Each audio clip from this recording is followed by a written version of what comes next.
One for the money, yes sir, two for the show.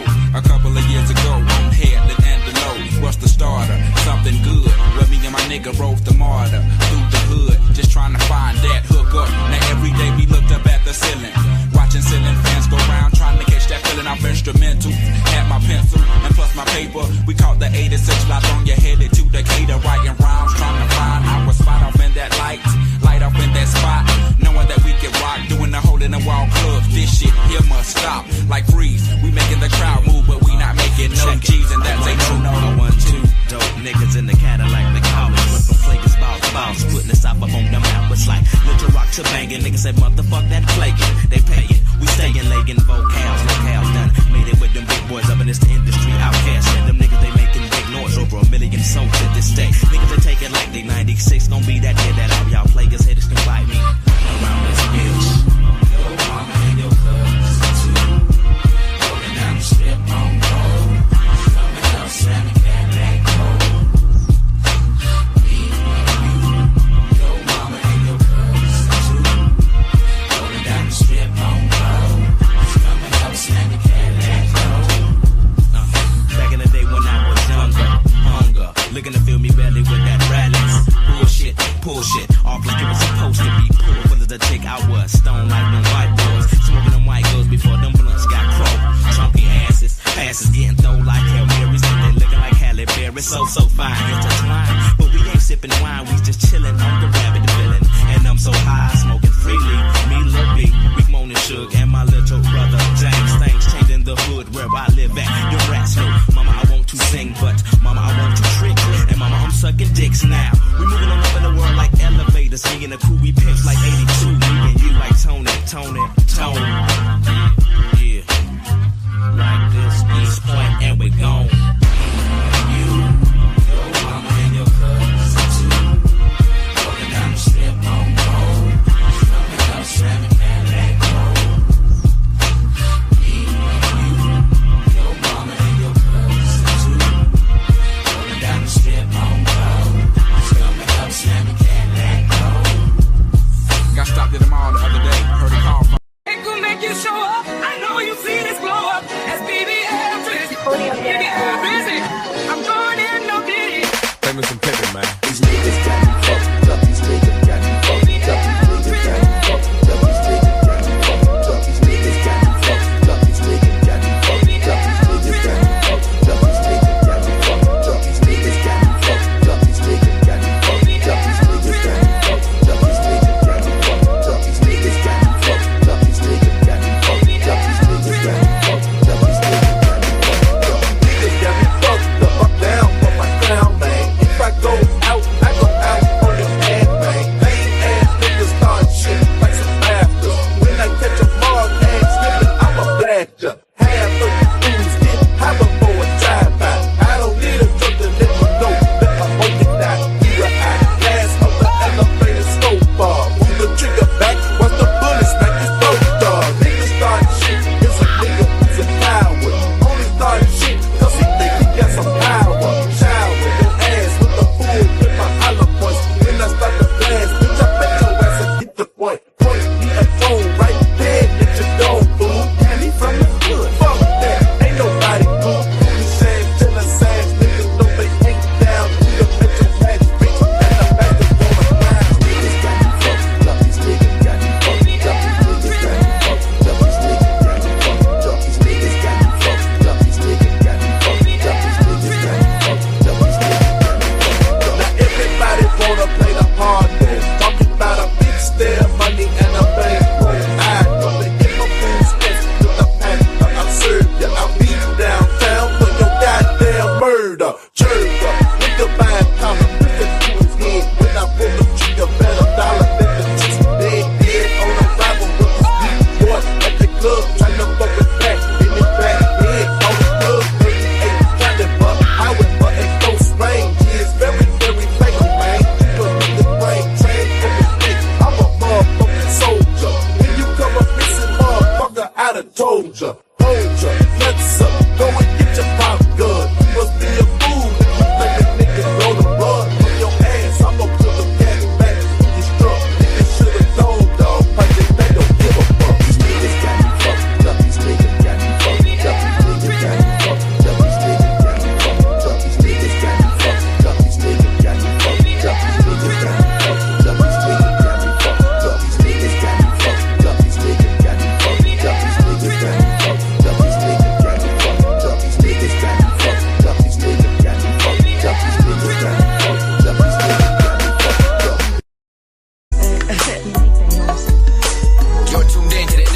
finest DJ.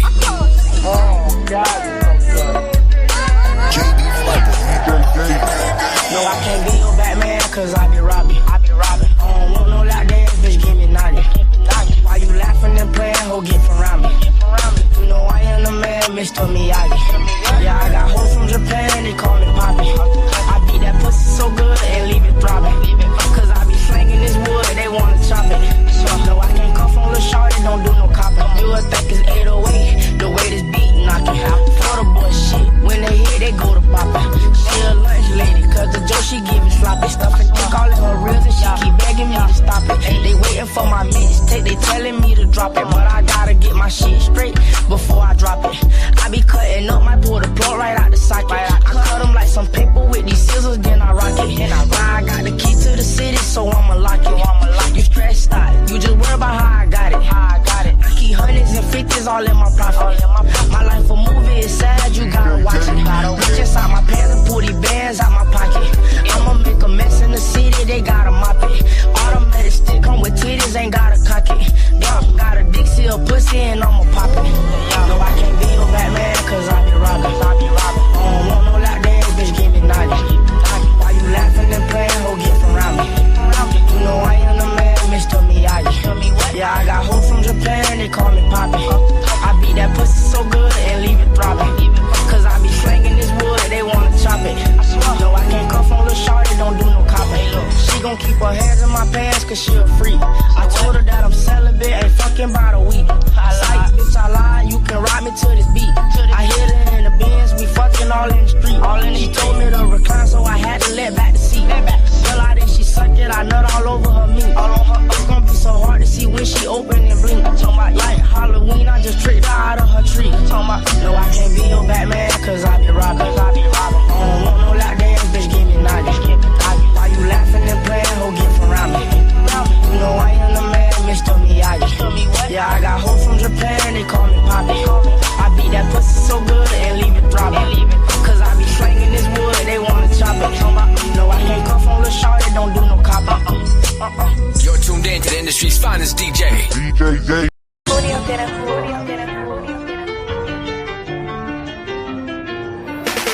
If you're thinking I'm straight, then you better think twice. Say you ain't got no cheese, then I'm Jekyll and Hyde. About to click on this bitch, cause she need to learn me. Beat her with my pistol, when I thought she burned me. Just the first of love month, you can call me Sambo. I'ma get this whole down, cause I like the Cambo. In a purse I Rambo, on the head I trampo. Where the hell the damn go?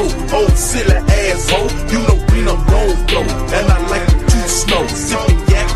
Cat is the perfect combo. You can be a Django if you call it Pogo. I'ma call your mama up. Bitch, that's a no-no. Don't get personal. I never let go. If you kid wanna run, you'll get beat to the floor. I'm a cold Willa Bill. You can call me Ray. Hey, knock the truth is out your mouth. Need to get your shit straight.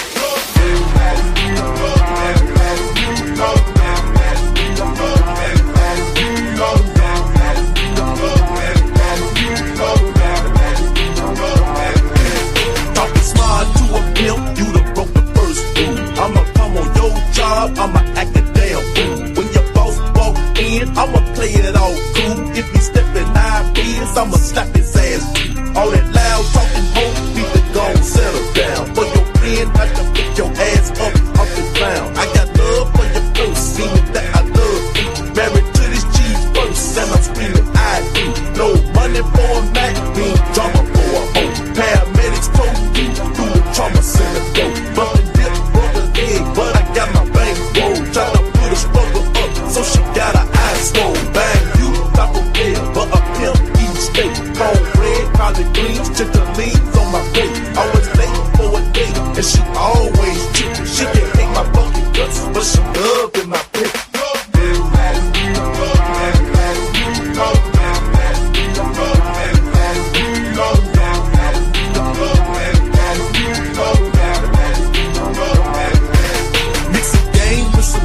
It's a deadly potion. If I hit it from the back, bitch, I want the motion. In your pussy stroking, pour a pimp is smoking. DOA, if you try to play my emotions, I'ma crack a whole dome. I ain't broke a damn law. Not a nigga, my phone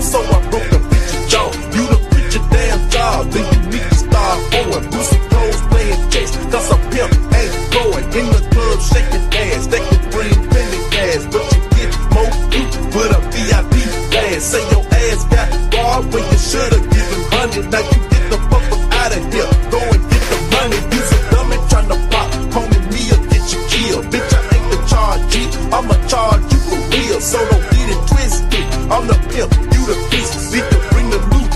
Oh, you get your.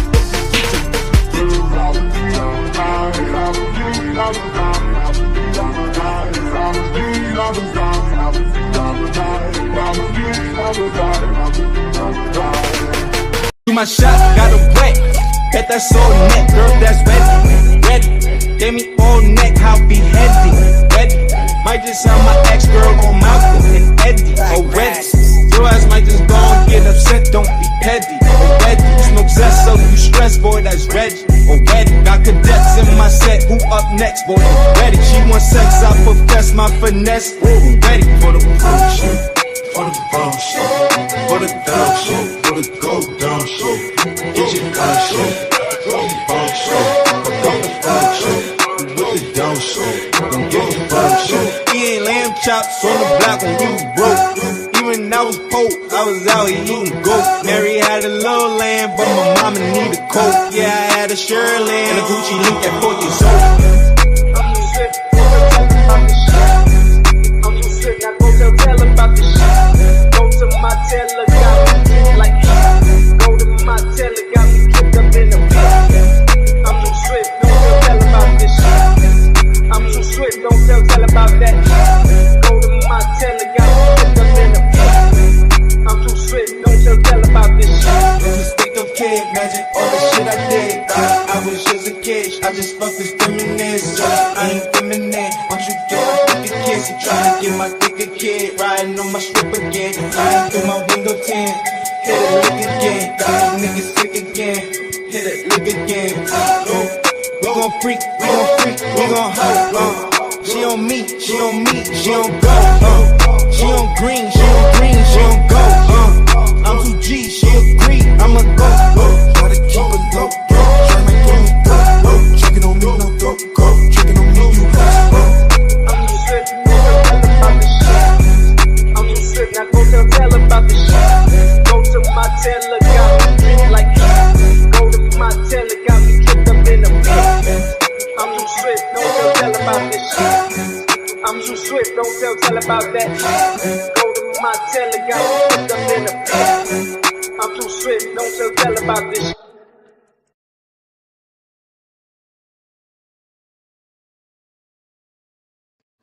Literally, a woman attack. You see, they like, oh well, we found a woman. We'll hold. We'll make sure we get detain this woman. That's how I show you the attitude of New York police department. They really don't care. Sad day, man. That was it, man. Certain places, that's why I said I can't live. Go ahead, Hakeem. Shoutouts shoutouts to Ashton Williams. Oh, you was there. You was over there live. I was over there live. He has a good family over there. Give them a shout out. And she got some pretty girls over there too. Ooh, child. Ooh, But they, I don't know what days he be going live. I'll be like, yo, when you going live here? I don't Listen, know what day. It's be sporadic. Since I'm subscribed, when I catch it, I'm able to catch it. But Super Count Ashton Wings. I'm finna read that thing. Matter of fact, let me do it now. Super chat. Shout out to A-Dub, Ashton Wings with the $2 super cap. He said, trying to get it like you, big dog. No captivity. Man, I don't know if y'all got a whiff of Ashton Wings on these panels and stuff. Ashton Wings is hilarious. I'm talking about Ashton Wings, he could just break out laughing, and that man have me crying. That man is hilarious. He just a natural funny guy, you know. What up, Ashton? Hey, Ashton, keep building, man. I didn't know you had all those talents until I heard them talking about you the other day, man. And I ain't trying to pull for nobody else's live. I know y'all bounce in and out of these lives. I just had to drop off Hamp's joint to do this really quick, and then I'm 8 minutes over, so I'm gonna shut it down in a second because I want these to be short, and I just want to get a feel for them. But I know how I can talk on and on and on. Read a few more of these comments. Hey, man. Hey, and love you too, Ash. Real talk. Love you too, bro. Ashton, put a 2 in the chat. If you hear me right now, nigga, I need my rent. Stop playing.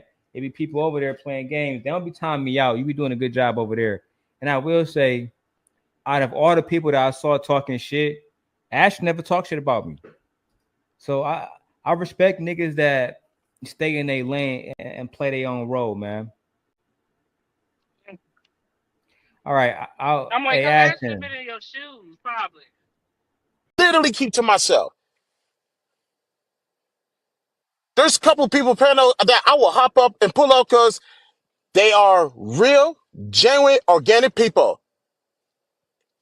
Case in point, Ashton, young gunner in the space. I'll pull up to this panel because I know he a real nigga. Regardless how y'all like what he says or how he said it, I know that is organically him. This is who he is. He ain't changing for nobody. He don't give a fuck about no YouTube. He a real one. That's all. I'm always going to respect Ashton. Good job. I see that you're on your first panels. You had Logic, Kali, you had Ray Midnight, you had a bunch of people there. So hey, maybe Ashton is I don't know. Maybe Ashton has to choose. Oh God. Yeah, Shiesty Avengers. Shiesty Avengers. Yeah. So Stand up. Shiesty Avengers, stand up. Shiesty Avengers, stand up. Big Bird. Big Bird. My dog.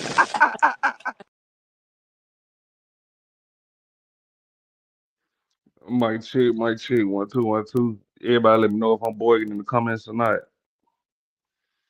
Shit. Yeah, I know. I'm tripping. Like deep. Everybody lay down. This Kane in the hole. Fuck you all about. Oh, they got my niggas look Kane in the hole. He my kid. This motherfucker. Good evening. You waited and try to make me go to bed and shit. You know I'm a grandma. Man, I fell asleep. I ain't gonna hold you. You hear Oh, wow. Really? me? Boy, I was having to be today. I don't know why. Wow. You got me over here ready and waiting, and you the one behind. That's messed up, bro. Look, sometimes I fall asleep, players fuck up. What you Hey, I ain't mean? mad at you. I be on the same type of time. I ain't even mad at that. Lily, well, you remember when I told you, man, take a nap. You causing ruckus. I was talking about me. Don't worry, I will be soon. Shit, motherfucker, I'll fall asleep so quick on this motherfucker. I don't give a damn. Well, They still gonna tune in. Look, don't let a motherfucker be over here capping. Oh, cap make me fall asleep. Oh my God. Lord have mercy. What we gonna do with you? Look, how you like it over here so far, Lily? I'm curious. It's cool over here. I like the vibe. Everybody cool. I don't like how you said Wody, whatever his name. He tried to tell me in the chat earlier. Like somebody was trying to come for him. Wasn't nobody even coming for him. I was just speaking my piece. You know what I'm saying? Yeah. Okay, we gonna talk about it. Cause I was trying to save it until we get to the show. Cause I like it over here on the Avengers side, the Shiesty Avengers side. That's how I call him right there. Shiesty with it. Real shiesty with it. Give me 1 second. Let me knock these comments out. I be wanted in this motherfucker. Shit, man. Hold on, got one more person to go. Like deep. Everybody lay down. This Kane in the hole. Fuck you all about. Oh, they got my niggas look Kane in the hole. He my kid. I'm Ozzy in this motherfucker. What it do, baby? Hey. What it do? We talked about a lot of shit today in this damn chat. This is funny. You a fool. Man, how you be at work typing all day? You took out today? Who, me? Martin. Of course. I knew it. Motherfucker be in that chat more than the motherfucker be at work now. Whatever. It ain't my fault. Y'all my sticking family. I'm full with you, nigga. Oh, damn. Okay, I see how you it's a pass between me and Marley. I talk about that behind the scenes. Yeah, we talk about this later. I ain't studying. Yeah, look. I got you. More secure place. JoJo in this motherfucker. But I still fuck Marley. with you. What's good? I don't fuck with you, young nigga. You hear me? Damn. All right. Joshua in this motherfucker. Hey, shout out to Joshua. Joshua been and Woody been rocking with me for a good little minute. They weren't the first to fuck with me, but they when they came, they stayed. Shout out to Joshua and JoJo and Woody. Shout out to Goddamn me, them. I'm Shout out sure. to them. Shout out Joshua and Wody. Even though Wody be peeking with me sometimes, but we okay. We ain't gonna talk about it. Nah, you be bothering that man. No, I don't. I just love going back and Nah, forth with Wody. let's stop it, man. Hold on, give me one second. I got somebody else at the door. My dick. Everybody lay down. Just came in here. Oh, fuck you all about. Oh, they got my niggas Lil Kane in here, ho. Get my kid, Lil Harold. What's up, nigga? He's ripping this motherfucker. True. What's good? What's good? Shit, Not yeah. shit. Man, every time I bring somebody here, I have to start the music over because the music stop on my head. So I have to start crank that bitch back up. Shit. Give me one second. It don't do it with Android, but when I be on my iPhone, it goddamn me. Shit. Let me see. Pink in this motherfucker. 18 level. First of all, Wody, don't stall with me. Talking about I don't be doing shit at work. Don't stall with me. We been on The the good sign in all them. day. Man, can I read the comments? Let me do the interest. Yeah. It's just like Lily, don't never do business with people you know. You hear me? I hear you. They just fuck your shit up. The sign in this motherfucker. What that say? I missed it. When does a woman lead that same that when does a woman lead that some strong muscular hustler is not standing somewhere behind her? Shout out to Asher and the Shiesties. Appreciate that, gang. What that mean? I don't know what the Oh hell no, it we is. gonna get into it though. What that mean? What that mean? Elaborate. Cause I ain't Yeah, got I nobody think standing you behind typing me. too fast. I don't know. Lily, look, look. One of my phrases is the Shiesty Avenger women are different. So don't add yourself into the conversation sometimes. We be Gotcha. talking about other women. Oh, gotcha. Okay. Hey, I'm new Okay. here. Easy. Not too much. Not too much. It's cool. I had to tell my this shit all the time. Mother, stay the ass into the man. Shut the And fuck up. he ain't lying. I did used to do this. I did. I God mean, 'cause I damn. think when they say something, I think they talking to us. You know, I don't know. I'm new here. Nah, Sometimes you gotta damn. take Listen, yourself out that equation. you remember when you said you tired of the gender war topic earlier, and I was like, man, don't add yourself into it. It's just a topic. It's the conversation over here. Like I can have a topic. It can be nigga. We doing a cooking show. By 11 o'clock, nigga gonna start talking about women over here. I got you. Goddamn, and gonna bring niggas into it. What we were talking about the other day? We were talking about women hating on other women, and brought up niggas need to stop doing what the fuck niggas got to do with it. But can I tell you, that's always how the conversation goes these days. When you're talking to the opposite sex, they definitely come up with a rebuttal like that. So you right. I mean, it's always gonna be this type of rebuttal. I think it's all matter. at this point it's never ending. Like when does the cycle end? I'm tired. I really am. Can everybody just know they roll and shut their mouth? Okay, but okay, but that's the thing though, Lily. So I'm gonna give you a perfect example. Be love. I'm gonna see if you catch it. B Love said she would get married again, but she not gonna submit. Me personally, I don't use the word submit. I don't ask for submission. I just ask for a person to be cooperative. But me, I feel like when you go into something saying, "Oh, I ain't gonna submit," or what you ain't gonna do, like that's a red flag. You that makes sense. That's already cause for destruction right there. Yeah, like you already trying to fuck shit up. And the fact is, like when B Love said this shit the first time, I brought this shit to everybody's attention, and all the niggas like, nah, you know what I'm saying? This shit ain't gonna work. And she thought I was I bullshit. think people get caught up on the word submit. just what it means. Oh, I ain't doing it. Like in any relationship, any genuine relationship that's meaningful to you, somebody's always going to be submitted to the other one in some form or fashion. If you Right, think about it. right. So I think people just get caught up on the words, the terms, the definition, and yeah, I'm not doing that. When in all actuality, you have submitted before, and you'll probably submit again if the right person comes along. Like, so you're right. You can't say what you're not gonna do. Y'all want to know something? Like y'all want to know a secret? What is it? Men actually submit to women. We just ain't gonna sit up there and say that shit.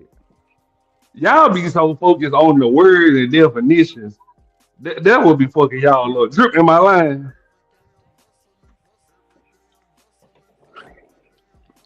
Drip went to sleep.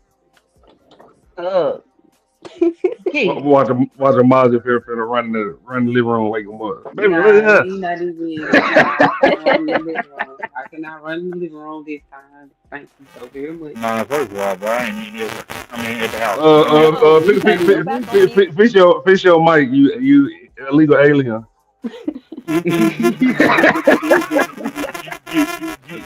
We can't hear you. You sound like an alien. You gonna have to refresh. But it's not. You right. You gotta do it. I am fine. Come on, Drip. You gotta do better Fish than your that. mic is messing up. Restart your whole phone. Damn, JoJo know who Vicky is now. God damn.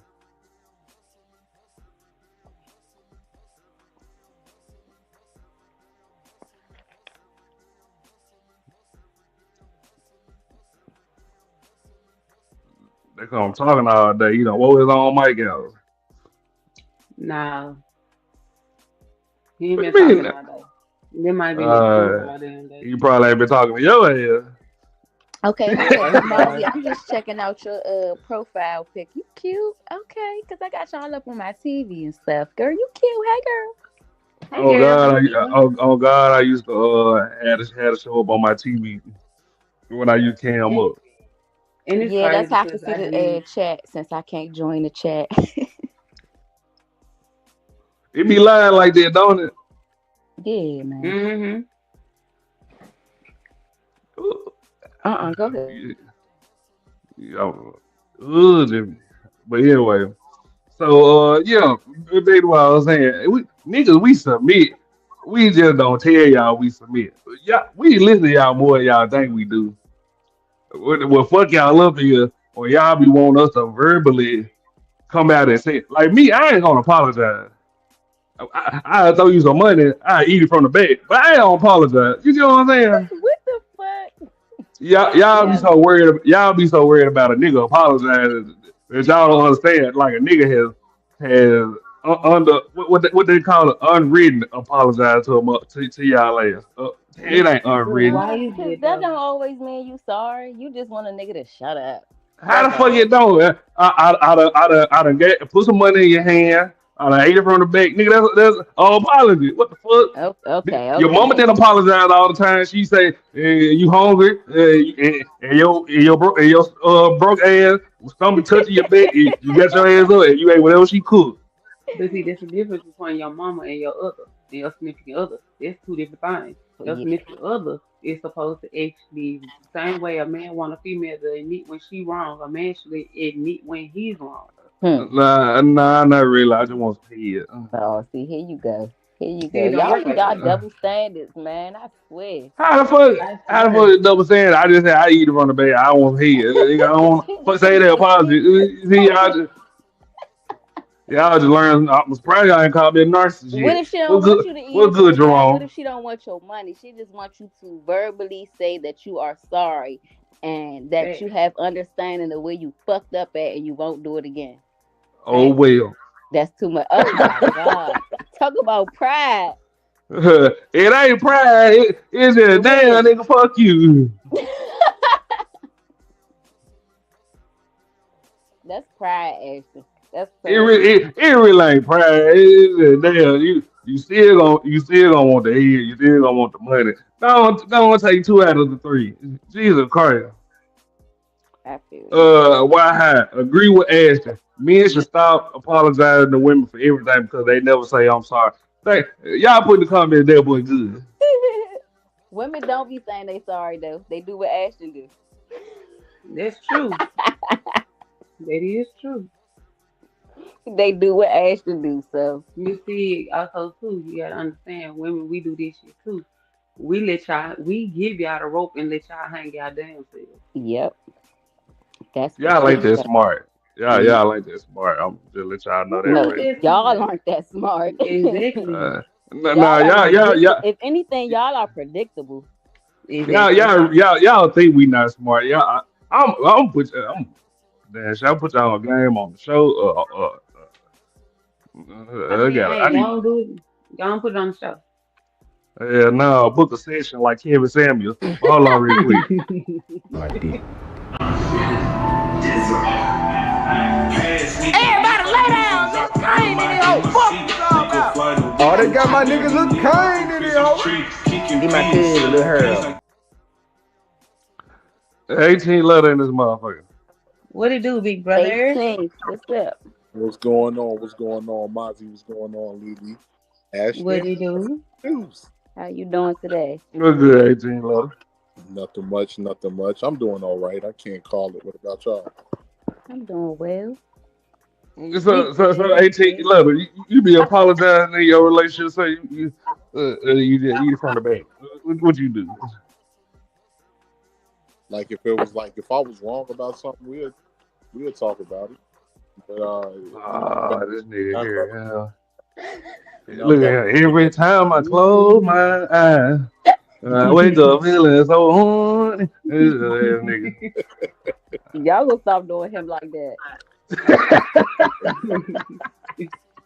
Don't they be trying to play me, Mozzie? They be trying to play me. Hey, I'm just saying, I'm like this. Men, there's a difference between a man and a woman because a woman, she'll sit there like, it may take her a minute, but she'll admit when she wrong. Like, they ain't lying when a woman be like, she do all that little squiggling and going here, go there, do this, and then she'll say she's sorry. A man, y'all is gonna wait till 2, 3, 4, 5 months later till we caught y'all in about 5 different lies. Then you gonna say, yeah, I'm sorry. Yeah. Mom, you think we'll be knowing that y'all asking the question 6 months later? You really think we don't know that? No, I know y'all do that. So what you saying? Thank you, JoJo. Hell, I can hang my own damn self. I don't need a woman for that. Man, we just don't be caring. Whatever. That's the problem. That's y'all problem. Y'all don't give a Y'all damn. don't care. Y'all should. Y'all don't Lily, care to the last minute. you know what I noticed? I'm gonna be honest with you. I've been going on this journey where I be honest with a woman because I feel like if I lie at the beginning of a relationship, then when we get married or some shit like that, 20 years down the line, and I finally go to fuck off, she got a right to be like, damn, he changed. But if I be honest, you get what I'm saying? She know she get no front. Yeah. I've been having I've been having the worst time of my life being honest. You hear me? Hey, because people lie to themselves. I've been living for today. No, they like the lie. Oh, but give me 1 second. My dick. Everybody lay down. This Kane in here. Oh, fuck you all about. Oh, they got my niggas Lil Kane in here. Get my cousin. I'll be voting in this motherfucker. What's up, Ashton? Trying to get it like you. 18 letter. What's good, everybody? Hey, what it do, Wody? Chilling. Y'all ain't finna be up here jumping Ashton. I'm just going. That's why I came up here to say y'all ain't finna be jumping Ashton like that. Thank you. Nobody even jumping him. This is a killer person.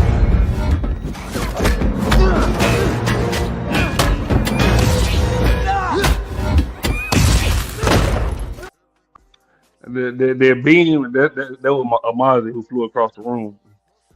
You a lie. Don't get mad at me for drip that your ass high and dry. Ain't leaving me high and dry. I might mess up. I don't need nobody. When I ask a question, I already be knowing the answer. And then he married, so he can't say what he want to say. I'm gonna say what the fuck I want to say. I don't give a damn how motherfuckers feel. Hold on, I'm gonna say this. Just because Watch Just it, because Lily. he married, that don't mean he can't say what he want to say. Okay. Okay. Just That like make I you would feel say what I better. want to say. Yeah, I feel a Okay. lot better. Okay. You feel better. Yep. Okay. Good. Now, like I Yeah. was saying, again, because niggas don't give a damn. Like man, I have noticed that when I'm honest, I've been having the worst time in the world. I noticed a nigga can lie the entire relationship. Then once you finally catch him, he say, "I'm sorry." She ain't going nowhere. Mm-hmm. I mean, because like I said, people lie to themselves and they live in their own little delusion too. So if your representative fix their delusion, all is well. Damn, that show sound like that fairy tale mindset we be talking about, huh? That is true. Mm-hmm. If you come into a relationship lying, that means your whole relationship is What's a good? lie. What's good? Wody? What up? What's That, that that, with the that, cute that, shit? that is not what that shit means. The thing is, okay, That like you mean that's what said, you like. You lose. Don't no, try to put this like shit on you, me. no, like you said, men don't give a fuck, which y'all should. Certain things men should give a fuck about. Definitely. And like I said before, y'all make it hard for men to give a fuck. Whatever. We're not doing Man, all that. after we done lied to Don't you come so over much, here trauma dumping, okay? Because you I'm after not speaking we done from trauma a lied to dumping. place of y'all, That's facts. you be speaking man, Niggas be from a fake. place of hurt. So you haven't come across from a woman that has ever made you give a fuck. Uh, yeah, but she like the lies more than here's the anything. thing. So Here's the So thing. then when are you going to work on yourself? If you keep running across the same people with different bodies, at some point you have to take a look at yourself and start paying attention first of within you. all, women are not that different. Y'all are special, not unique. So let's What? get that straight. What type of bullshit Wow. is that?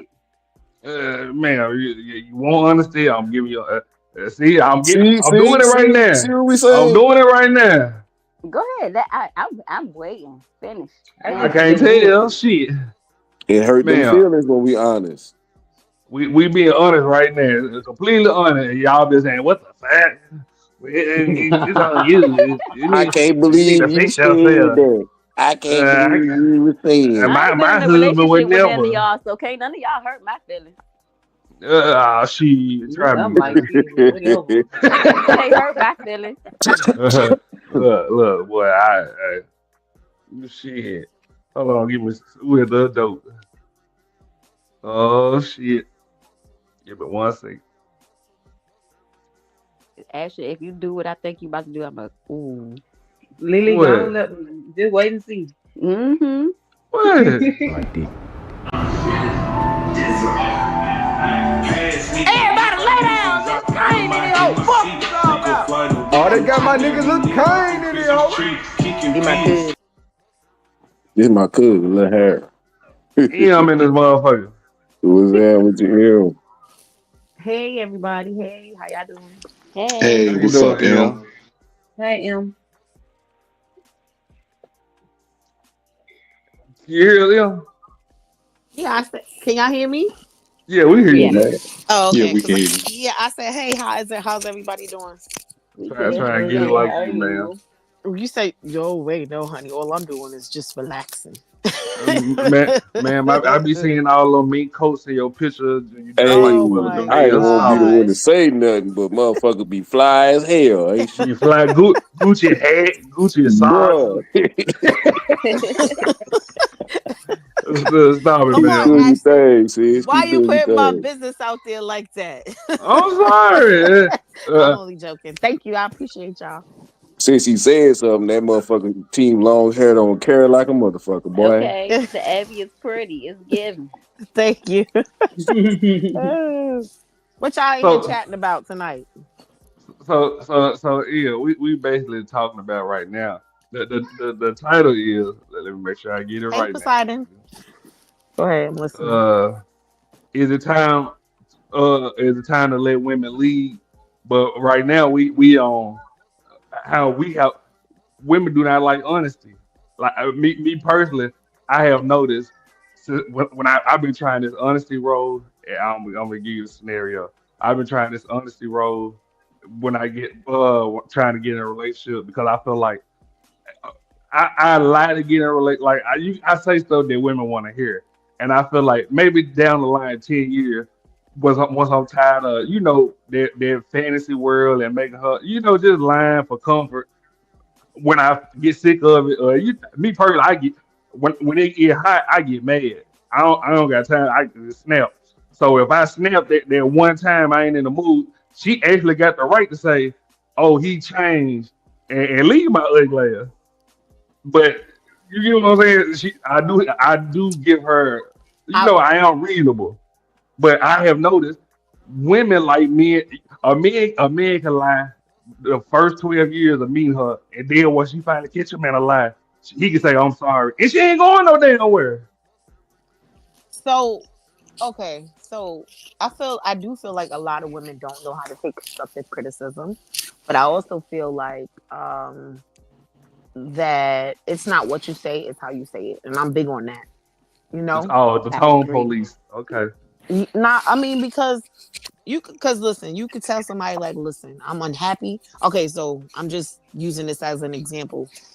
Mm-hmm. Some men don't really need a reason to step out, but others, they're like, listen, I tried to tell her, she wasn't listening. I told her what was wrong. I told her how we could fix it, and she still wasn't trying to fix whatever my underlying issues, whatever the issues were in the situation.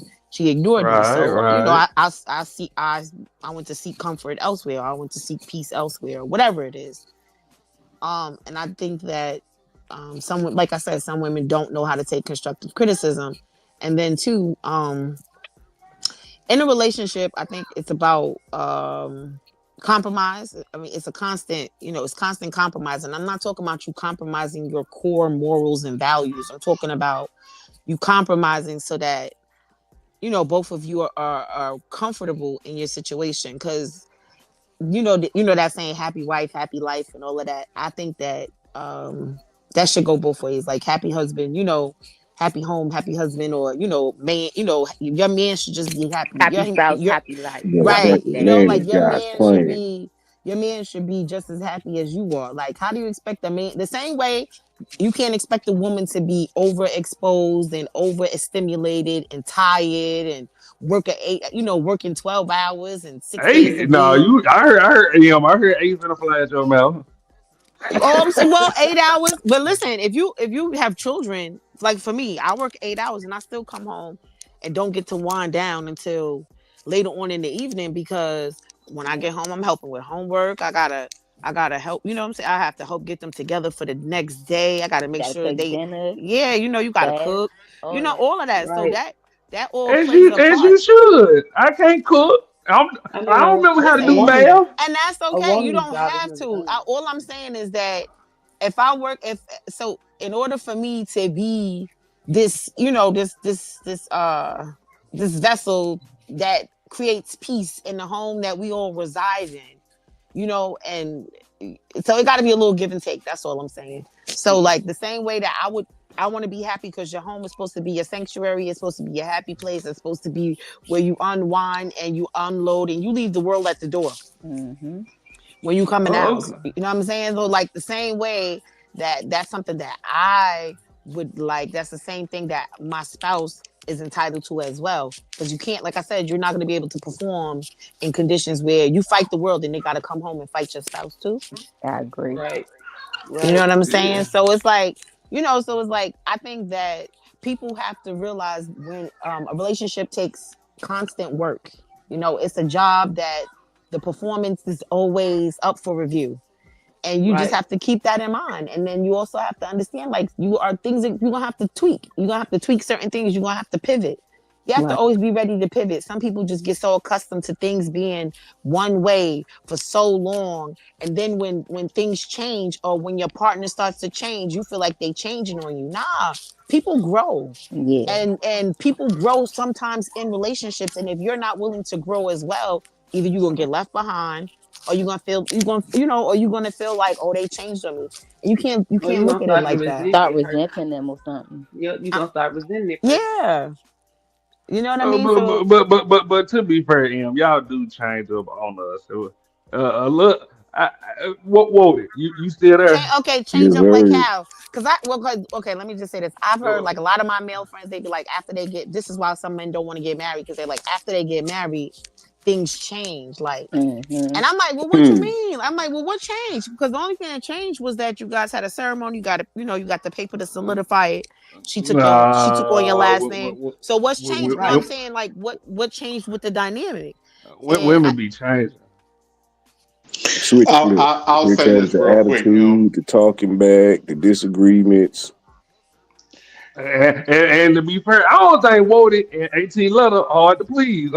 Me personally, I like peace and quiet, a little sloppy talk, and a little rotel with shrimp. We ain't hard to I mean, please, I'm like, man. is that the only If thing men really want? Like, is that all y'all really want? I'll just What say you this real mean? quick. What is that all we really want? I'll just say this real quick. The only thing that happens, like sometimes when women change too, and it's because they have an epiphany, and when they have an epiphany, then they want things to switch up over time, depending on the type of woman that you with. Because I've seen incidents, right, where it'll be women, they marry dudes out there, he may not have a trading thing, he might be in the streets, she know he in the streets. She got to put everything in her name, and he's under her, and then she run across other women that don't have to do that, or their husbands got some type of profession, and then as time goes on, she becomes stressed, I guess, with everything on her shoulders, and then kind of like looking at her friends' relationships that they got with the other dudes, and turn around and flip on the guy that they brought into that they was in a relationship with, because the situation, because now they getting an epiphany from the situation that they seen their girlfriends with, so they completely forget about the choices that they made to be with that type of person, and then they kind of like switch up on that person based off of the epiphany that they had. So, Because you see your friend, just because your friend have a different relationship than what you get, and her situation is way different from yours. And some women do that, compare their relationship to their homegirl's relationship. But one thing that somebody said, and this is true, you should never switch up on your guy because the next guy got more than your guy. Because what's greener on the other side is not always greener. Yep. You gotta It's water only down green. grass. It's only green where you water it at. Well, right, I agree with that as well. It's just too, also you should never gauge your relationship. First of all, they say comparison is the thief of joy. So you should never be comparing your situation to anybody else's, because the dynamic doesn't necessarily work the same. That's like, you sitting back and you watching a couple. Okay, so I'm gonna just use celebrities I'm gonna use like, a celebrity couple, or the Oh example of shit. celebrity couples, just as an example. People like, oh, that's relationship goals. Because you only see you only get they highlight reel. Who say that, Em? I mean, I ain't never heard no niggas no, like we live for no, I'm not talking about. I'm not relationship talking about. goals. We talking about women who compare their relationship to Oh, other okay. women, I just and want you to put then the gender out there. they want to switch it up or whatever. Well, then they get an epiphany. I'm just answering to what 18 letter had referred to when he says sometimes women get an epiphany based on, sometimes watching somebody else's relationship, watching a girlfriend's relationship. You can't compare your relationship to anybody else's, because the dynamic is always going to be different. Like there's always going to be different dynamics, and you have to do what works for you in your relationship. But guess what? When you change this, like, there's nothing wrong with change, but I think that it just needs to be discussed. And I do think that, just overall, I think that men and women, we just don't communicate openly with transparency. Like, we don't communicate with transparency. I think we communicate with expectation. Okay, I just want to make sure you put the gender out there, man, because I agree with you. I think I women agree with that do. too. Go ahead, Lily. No, you good. I was just saying I agree with her too. What she Don't was come saying. tell me shit about what Tony and Keisha. But what you Right. say, right? Because you said don't be coming and tell you about what nobody got going on in their household. Like, Yep. not for nothing. Okay, so earlier in the chat, it was that guy. I don't know his name, but he was saying he give his wife a certain amount of money a year, and if she, for every kid she have, he give her more money and a bonus and everything like that. But then on the flip side of that, they were saying that there's been reports that he abuses her. So yeah, she gets all of this money and she lives this lifestyle. Not to say that it's true. I don't know for sure. But I'm saying you just don't know what's going on the opposites. You don't know what the inner workings of the relationship is. That Ashley might said she a beard. And that's right, exactly what right. I saw that too. That she could just be, like she's Yeah, a that beard shit and was she's new to getting me. paid for her services. I But when ain't never heard that shit. you never heard of a woman being a beard? I ain't never heard that shit till today. I Okay, I, learned t- that shit I about told you I Drake. live in a whole different world from everybody else. I don't be oh, hearing okay, but all all that right. So, shit. so y'all know what a beard is then, right? Yeah, I know now. No, I don't. Some I still bullshit. don't. That's some bullshit, AT. A Right there. So Some beard a is See, the beard, a bullshit. thing woman. about it a is, beard the is a thing woman who about it, basically stands in for appearances, like for public appearances. But usually she's somebody who is dealing with a man who dates other She, men. she's a Dookie Warriors girlfriend. Okay, well, since you put it but like like I that, Wow. said, earlier in the chat, we can only assume right, things. right, right, because we don't What you said, know. she ain't like how you Right. We said it. don't know. But at the end of the day, if she's not, she's well fucking taken care of. Absolutely, I agree with that. I agree with that Man, 100%. Because I But listen, I don't, but and I don't, and I I'm not put hold even I trying to heard on, put a, your G. I'm not even But trying this to is put a the number on it because everybody's tax bracket is different. That's another thing too, because you could be well taken care of in a different tax bracket. Yep. exactly. But this is what It I may not be that tax bracket, but your husband could be a six-figure maker. Wait a minute, your husband could be a six-figure maker. You know what I'm saying? Or your spouse could be a six-figure maker, and y'all are very, you're very comfortable within your tax bracket. You know what I mean? So it's like, right. and you are well taken care of in your tax bracket. Mm-hmm. And then too, But see the you gotta gauge what's well taken care of to you, and within your situation and within your relationship, because you got some people who they don't got no pot to piss in or window to throw it out of, but they sticking it out. right, but also too, this is the part they got me. Ain't no way in the hell I don't give a damn what nobody talking about. How the fuck you expect for this man to pay you $70,000 for every child you push out? Bitch, where they doing that at? Who doing that? hmm Right. Who doing that? Then you got the They audacity to say, Goddamn dummy. then you got the audacity to say, if he can't pay that, put him on a payment plan. And if he can't pay the payment plan, leave him. Bitch, you still got the child and you're still stuck with the child with no fucking money. You're fucking stupid. Yeah.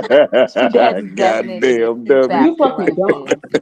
So therefore, you mean to tell me if that's the case, I got 4 kids, that means both my baby dads need to be giving me some money like right fucking now. Mimi, why do your ass jump in the comments instead of getting on the panel, man? Jesus. It say what? No, I mean Mimi, not Lily. Oh. She's my co-host. I always jump her ass in these comments instead of the show. Yeah, go against the grain, boy. Going against the grain make nigga cheat too, don't worry. Man, shit. Everybody else just jump on the panel. You the only one jump in the comments. Actually, you don't seem like you. It What's take up, a lot for nigga? you to go for you to cheat. Man. Actually, I give you 3 strikes. I actually give you 4. And let's be fair, Wody. Have you ever seen a woman that actually give you 3 good strikes? Hell no. Yeah, What?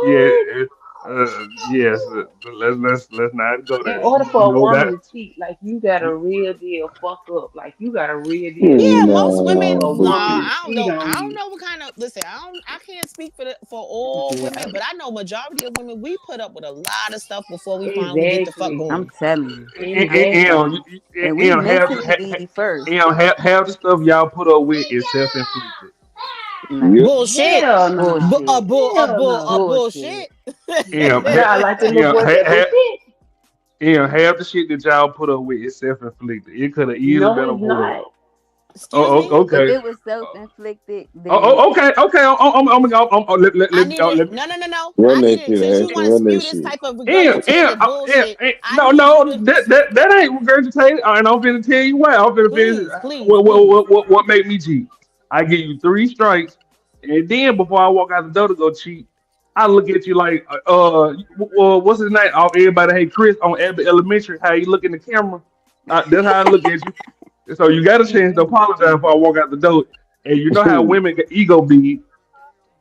She gonna look at me back, and I ain't gonna say a goddamn thing. I'm on my way out. So I really gave you 4 strikes. This You is know how terrible. stupid that sounds. Yeah, for real. Like how Whoa, you whoa, did they prove my point You again? know They how do not like the truth. They do not They like do the not truth. like the no truth. listen. It can that okay, so that's You be your bored, method. Ashton. That's your method, but I don't think that Uh, that's a good method. She And then said you it wanna nigga be bored. know why there's a lack of communication in your relationship. If well, that's you how you said respond to we both. tell the truth again, and then they say that. They Hold, would hold like on, y'all. I communication. got one more No, person in the you didn't back. say it the way they wanted to hear it, the way they wanted you I to say know. it. Back No, somebody That's that clearly he's part of y'all black community. He's always gonna be invited to the cookout, no matter if he say he's gonna beat a bitch ass. It doesn't matter. He said he's gonna shoot a bitch. We talking about black women, by the way. It does not matter. He said, "Hey, listen, Right. I gave a girl." Rude truth in this motherfucker. Hey, what up, OG? What it What's do? good? Hey, We hey. good with it, Rudy. I'm all right. I'm here for. What's up? What's up, Rufus? I see the topic, so I'm ready to battle. Let's get to it. But what we saying though, You make sure you stay on this young man ass dressed in all black. She gonna no, she He gonna like to love, argue. no, she gonna love me today. but still, like we She gonna said, love you today. Yeah, she gonna it's love me today. not true because men, it take the smallest shit for men to cheat. It take the smallest thing for You see men to how I cheat. said I give them Sometimes 3?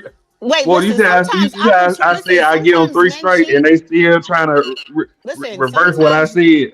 Ashton, sometimes men You cheat know, just you know, because this, the you know, opportunity has presented itself. this is the perfect example. I'm telling y'all my truth, and y'all trying to tell me that ain't the truth. No, I never said it's not the truth. I said that Right. I don't think that that's a good way. I said you said that women don't communicate well. They don't like when you tell them what it is and this is that and the third. And I said, well, it's not always what you say, it's how you say it. I said it's your delivery.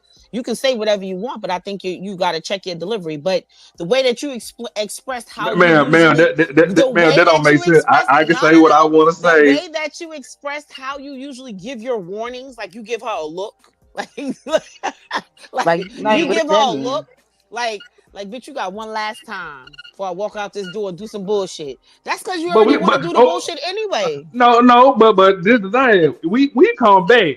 Y'all do cheat. Y'all get to falling in love. Get to saying, "Oh, I wish the baby was yours." Get to come home, call me the wrong First of name. all, I ain't saying the nothing to your way black Say ass. that shit What the right first of fuck there. all, you the call way a me woman Henry cheats. for?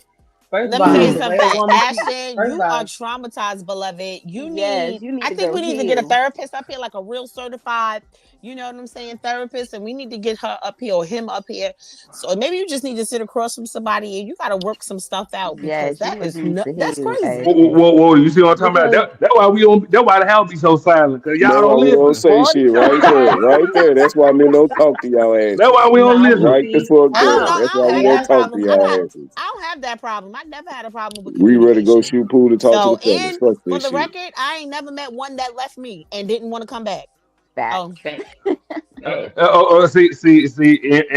So why he leave in the first place? I'm glad you said that, oh, Em. I left. Yeah. No, I left. I am, None of my exes have ever left me. I left them. Every last one of am, them. I'm glad you said that because me and Lottie has had this discussion. We don't leave women. Men do not leave women. Especially she Yes, I bad. We do. You said, we would do. so if We, she's bad, you get extra points. So you really Yeah, gonna yeah, stay? yeah. yeah. Yo, See, y'all are crazy. hold on. See, I'm gonna show y'all how I just painted M into a corner. A nigga would not leave you. He would do some shit to make you get tired of him and make you think he left. And this is what we do. If Right, I because they leave don't you, want to break. Right, they don't want to break up with you or whatever the case. I said, but you didn't hear what I said. That's I fine. heard you. I No, you heard you. didn't. You ain't let me You finish. didn't put me. You didn't put me in a corner because guess what? You did all of that. You showed your ass. I did exactly what you wanted me to do, which was leave. And now that you think you're okay, you like, damn, I fucked up. Maybe I shouldn't have did it like that. Maybe I should have been a little bit more communicative, or maybe I should have, maybe if I should just been No, a little bit more mature no. about the situation Can I because say this they though? Excuse and me? I hear you, Em, but all that money we spending on y'all, we are going to say what we got to say in the beginning. If y'all don't get it, we have to quit it. You go now, like to Ash's point. Typically, men, we don't like, especially if you're a bad bitch, right? We're not leaving too much to that woman, but we will shut down. We will like not argue with you because we really don't want to argue with you, right? This is not what we like to do, and it seems to be hard to avoid. It seems for some reason that it's very difficult to get along with the woman that we're investing so much money in and time, and all we want is a simple thing from her, which is free, which is pure. Let's get along.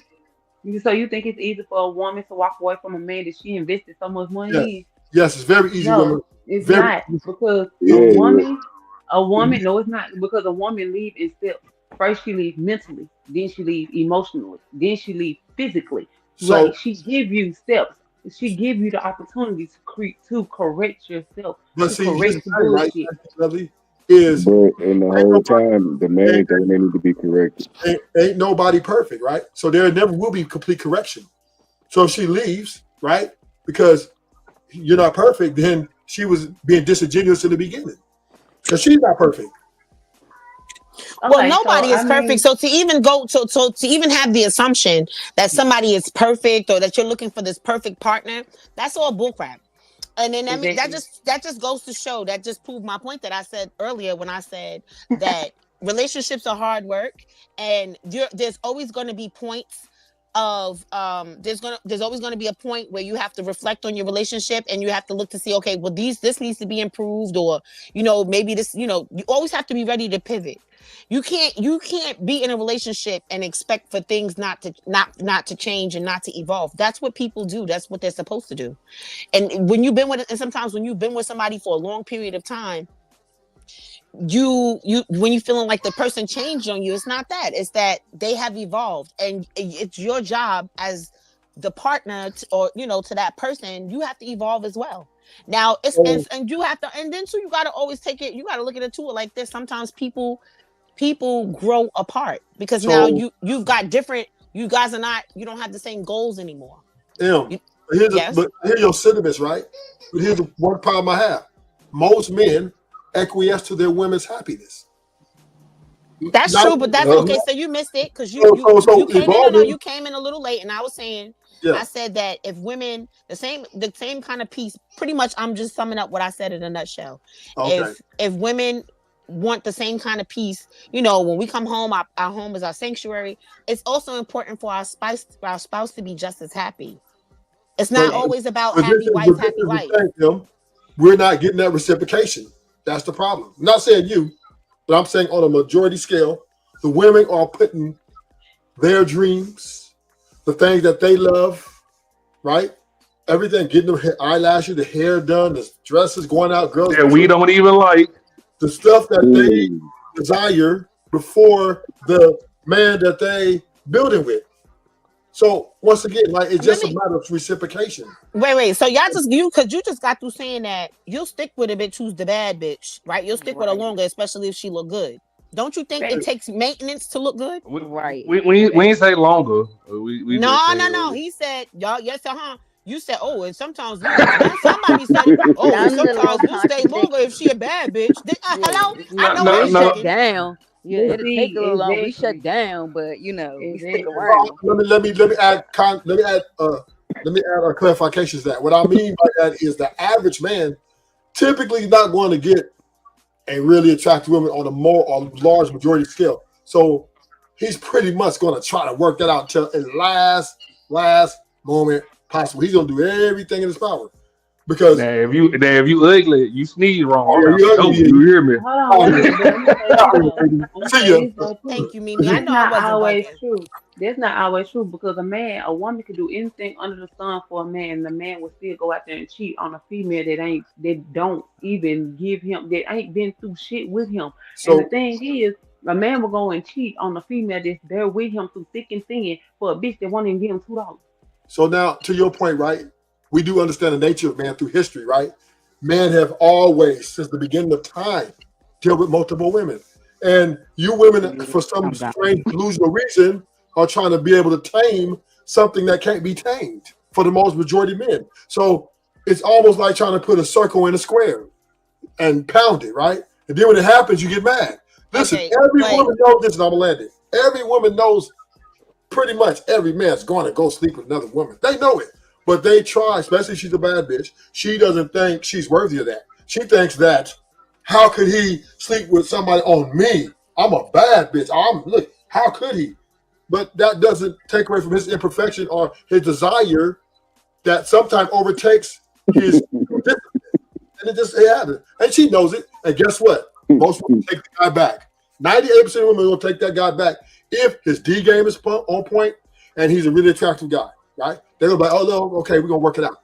So because they know, women know that it's just impossible.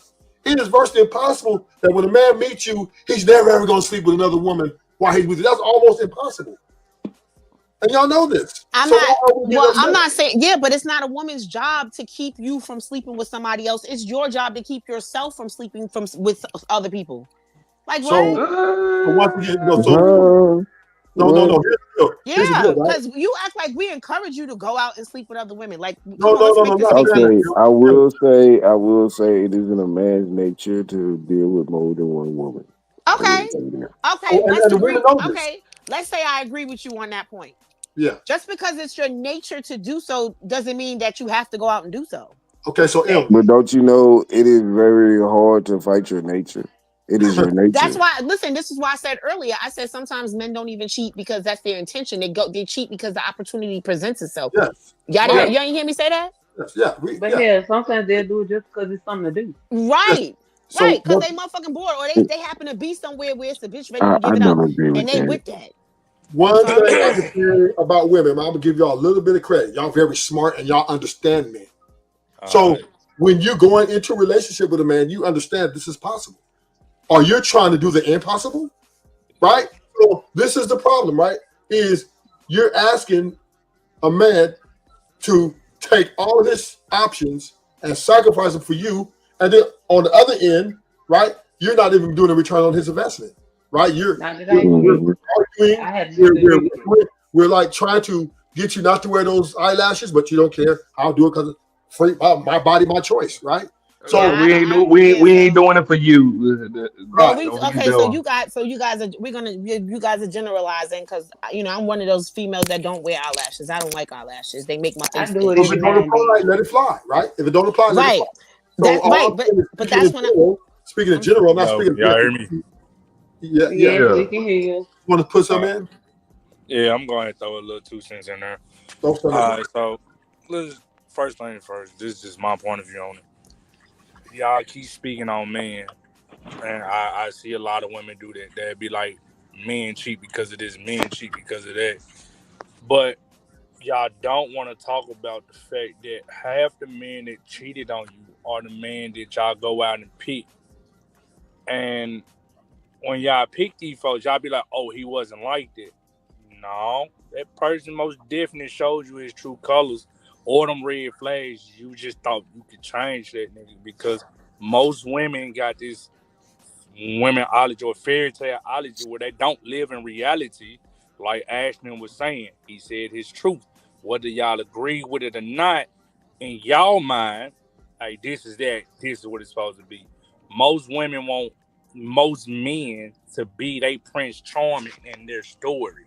So if this man's telling you he's a dog, and he showed it, why are you expecting him to be anything but that? But I'm just going to throw this in there. Like my boy Walden and them said. I agree with, because men think of what? And I always say this shit to my old lady. We think in what? Quantity. Studying quality. Right. How more can we have versus how good do it look? Women think about quality versus quantity. Y'all worry about Amaza been new the whole time. She up here acting like she just lame to the game. What? So my thing is, when you say men, you have to be real specific because some of these men are the one that these women are choosing. So the dude that could not cheat on you or probably would not cheat on you you probably ain't never looked this way. You damn near don't even know the nigga exists. But this nigga here fits and cross every T and dot every I off your checklist, and you go get that nigga that type of play. There's a bunch of men out here that absolutely just refuse to cheat on their old lady. But most women don't pay attention to them type of niggas. Why? Because they say good niggas finish last. Listen, K-Drip. If women see that you don't get women, they think something wrong with you. This is why you see the majority of the rappers, the athletes, they have all these women, and yet they got drones and drones of thousands of women chasing them. And these women know that these guys are having sex with probably a quarter of these women, and it doesn't stop them from wanting that man. Women desire the guys who are wanted by all the women. They don't desire the guy that nobody woman won't. So that goes for you men too. You want eye candy. You want an accessory when you go outside. I mean, don't get me wrong. And we know she ain't shit. Right, but now here's the difference, M. Here's the difference. Most men will settle for that average woman because they understand that they can't handle the top premium woman in looks. So they will date within their means. They're not going to chase Beyonce at a concert. Nah, Rule, I gotta disagree. I think niggas chasing Beyonce now. I ain't gonna hold you on Beyonce concert, right? Not all of them. You're not going to see men going to the after party chasing Beyonce. You're not. But if you go to a Future concert, right, you see the women lining up for the after party to get to him. So that's the difference, right? Men don't chase bad bitches in drones. I'm not saying that some men don't desire and they kind of get, caught up, but the average man who doesn't make that much money, who makes just a little bit, does he desire the best looking girl? Yes, but he understands that might not be for him because he doesn't have the wherewithal to keep her happy. So he pretty much settles for whatever's close to him, the average, less than average woman who's not as good looking, but she's home every day and she go to cook and clean and do everything. That's kind of like a 50-50 ball right there for me. Because I deal with clients, right? I have high-end clients, and all their wives are not pretty. But I'm talking about, I deal with a lot of clients, over thousands. But regardless, there's another half of the men that would actually settle for a woman that's decent versus a bad bitch, because that decent woman, don't get me wrong, yeah, she might not look the best, but she's also catering to every need, or she's hitting the man on them cylinders that he needed to be like hit with. It might be a mental thing, it might be emotional, physical, whatever. But that woman's making him feel needed, wanted, or appreciated. So some niggas will just be like, I ain't gonna necessarily say drop their standards, but it's just one of them things like you would have never thought you would have ended up with that person. They ain't in your, your top category, or they ain't part of your likes. So there's a bunch of women out there like that. And there's a bunch of men that will go out there and do that. And shout out to Joshua for the $10 cash out. Talking to Kim folk, let me see if I see a comment. I love you too, Bill. B Love in the building. Who else? Matthew Pearson in the building. Matthew, pull up, sir. I ain't seen you in a minute. If you where Matthew been? Yeah, he be on there on Fanny Channel. Damn, I'm happy you got dropped. This nigga. What happened? He might stay dropping. He hit the wrong button. He might stay dropping. That Wi-Fi drop. No. I had you on mute. My Wi-Fi ain't dropped. I had y'all on mute. B Love said, doesn't Ruthless have 5 women? He tells them they are just there to basically be a sex slave and cater to him. Maybe I'm wrong. Well, this ain't about me. Right? This ain't about me, though, right?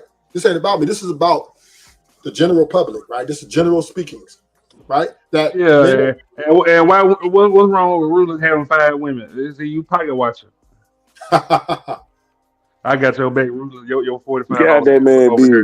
Yeah, that man busy. But no, since I got y'all riled up, we'll go ahead and get to the topic. Let's get give me one.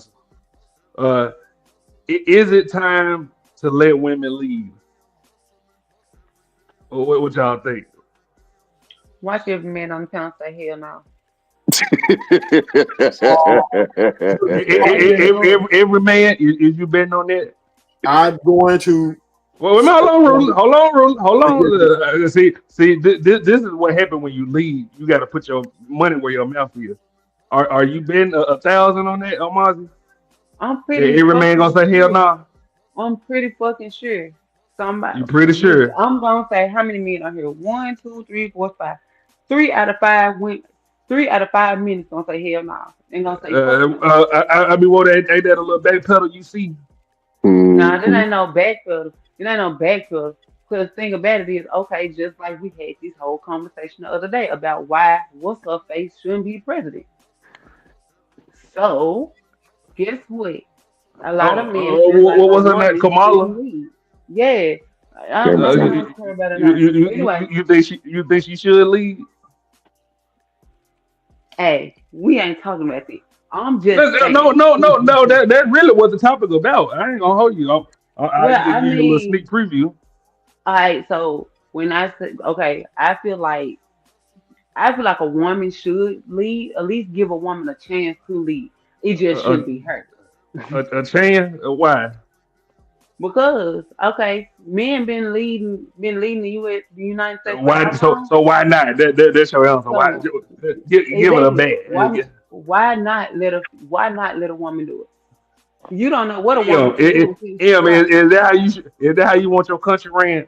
Why not? Let's get with a swirl and a whistle. Listen, I don't I made this I said this the other day, and I ain't about to I don't want to I'm not getting into no back and forth like that. But I said this the other day. Um I said like the presidency should not be based off of gender or sex. It should be the most qualified candidate. Now, Thank you, Em. don't get me wrong. They're both of the candidates that ran. They both had their flaws. They both had things that make you double take. Like even look at some of the stuff that Trump is saying now that he's about to take office. He's like, oh, he's doing a lot of he's saying he's gonna do a lot of implementations. He's implementing a lot of things that he's saying it can't be overturned. And moving forward, this is how the country's going to be ran, and this is that and the third, whatever. Some people find it extreme, others don't find it extreme. People are nervous about what's going to happen in these next 4 years. Now, Okay. if there is another candidate who happens to be a woman, if she's better qualified, then I definitely think. And I'm not saying that Kamala's not that Kamala was not qualified.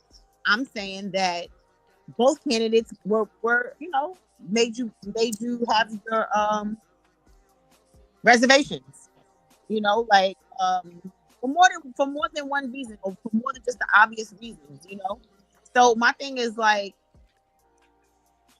women have always well, I'm not gonna say all, but a lot of women have been in the background, and they have helped like the men in power make decisions.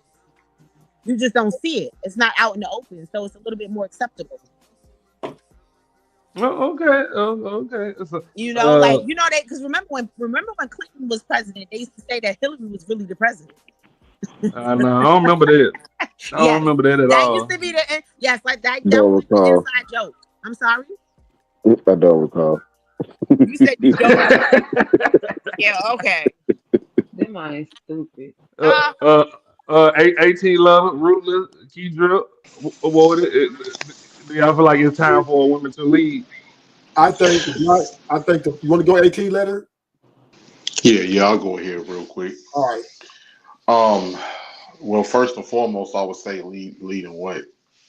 And then second off, I would say I don't have a problem with a woman leading, like whatever that she wants to lead with. It's just that once you make that decision that you want to lead, everything is all on your shoulders. Don't accept accountability for your actions, accept accountability for your choices. And are you willing to have the weight of the world on your shoulders and are you built to react swiftly under pressure? So if that's what you want to do, make it that. But don't try to use no type of gender tactic later on and say, well, if you was a real man, you wouldn't allow me to lead in the first place. Don't do that. They Don't do sure do that. that in relationships, huh? 18 level. Man. Because and that's not something and that's not something that I can get with. For instance, what we saw in the situations, like there's been a lot of women that's been in positions of power in this country. What we saw on the Democratic side, and ladies, I love y'all, and ain't no question about that. I love y'all, but I got to keep it a G. What we saw over there on that on the Democratic side, as far as the party has been primarily focused on women, it's been focused on the alphabet people and everything else. And all we saw coming out this party for some years has been degeneracy. Nothing but outright degeneracy. People out here twerking on tables, twerking on Chevy Caprices. That the alphabet people want to share the same bathrooms as children. Nothing about the economy, trying to get laws changed. And then we say we got all these powerful women that's in positions, and some of these women say that they run at things, but why are your kids reading at a 4th grade level? Why are you not hiring some of your children to run these businesses that y'all claim y'all run? It's a lot of elements. So that's the only thing I ask these women, and this is not all women. These are women that think like that. If you want to run it, make sure that you prepare, because I'm not cutting no shorts. I'm not cutting no shorts to stall you out. So I think ATF has spoken for the 80% of black men. I think black men have spoken. The voice of black men have spoken that they're ready for a woman to lead them. Yes, they black men, and not me. That's not me. I don't know woman lead me. No, wait, no. Wait. Let me correct myself real quick, Rufus. Yeah. I'm not a man that can be led by the woman. I do the leading. I'm talking about for the women that wants to do that. I'm not being led by nobody but myself. I'm talking about for the woman that's prepared to do that. You wouldn't let a woman lead your relationship, sir? No. So I'd be less of a man if that happened. How so? Because I'm a man. I do the leading. I'm the one that my body is built to take the stress and pressure of being a leader. A woman's body is not even made for that. I beg to differ on that one. I mean, technically, a woman can make two times more than you just sitting at a desk. But I mean, hey. So once again, I believe that black men are ready to be led by their women. I believe the time has come. Let that woman lead. Enjoy it, right? They went to the black men spoke. They spoke loud and clear. They went. They said, Trump, no, we don't want a man to lead us. We want this lady to lead us. So, but when you look at it, Ruthless, with what you're saying, you're absolutely true. That's absolutely correct. But a lot of these men have came from single parent households. That's fine. I'm not trying to hear no excuses, right? No, it's not excuses. I'm just pointing out why they think that way. But I'm gonna land this, right? The voice of black men have echoed across the nations, across the world, that they want a woman to lead them. They have no nuts anymore. They want to bow to their woman and let her put a chain on his motherfucking neck, and he's going to get to it. She is, the woman is their God, right? This is what's going on, right? Black men submitting to women. They're submitting to their women. That's why they voted for Kamala, because they're ready. They're embracing it. Not erasing it. They're embracing the fact that this woman was going to be a leader of them. And if she would have won, they would have came out with fist pumps, high fives. Munchie. It's fun to say it does see. I say it munchie. These black men are ready for the women to take over their lives and give them direction. Okay. Wody? Is it time? Is it time to let a woman lead? No, we'll go ahead. Yeah, motherfucking lead now. You want? Are you talking about in your household or as a president? Both. So Okay, hold okay. on. I said how many men in this panel on this panel would say no? I said 3 out of 5, right? So that's 3 out of 5. Wait a minute, how long? Who said yes? Ruthless. Everybody said no. Uh, huh? All of them said no. No, 18 letters said yeah. A woman can lead. No, what I'm saying, well, I mean, no, but what I'm saying is that Exactly. if you wanna lead, like let's say if women wants to take the reins of power, He was don't just cry. Yeah, don't because most women are when shit get hot, women are going to be looking for men to help them out. Or no, you better be willing to stand on your own feet, just like a man got to stand on his, and be willing to take every criticism, every finger pointed at you, every harsh insult, every critique that you possibly gonna get, and be willing because women don't take L's well. They don't know how to take an L. Well, shit. Okay, but you would be up for it if she was ready to lead, right? No, I mean, if she wanted to No, lead something else, not me. as a president, as a president, as another woman, you wouldn't. Hey man, stop letting that woman lead you. You wouldn't go out your way to say nothing, right? I wouldn't say nothing to him because if you letting her lead you in the first place, ain't nothing I can do about that. We already two different Okay. people. So that's a yes. Yeah, you Yes, can sir. say that. You can say that. Just not for you. Okay, Not it's not for me. okay. That's one.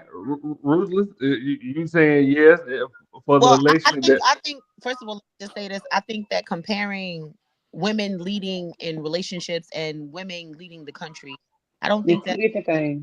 Yeah, it definitely is, and not for nothing. Just because you made a statement about a woman making more money sitting down at a desk than some men, whatever, and that is true. You have a lot of women who are more money. That's what they're making more money, and their husbands leave. How- Not an automatic it's not all automatic indication that the person who makes the most money is the one who runs the household. Right. But we know how women act. They make a penny more than us. We can't How talk do a back. woman You act?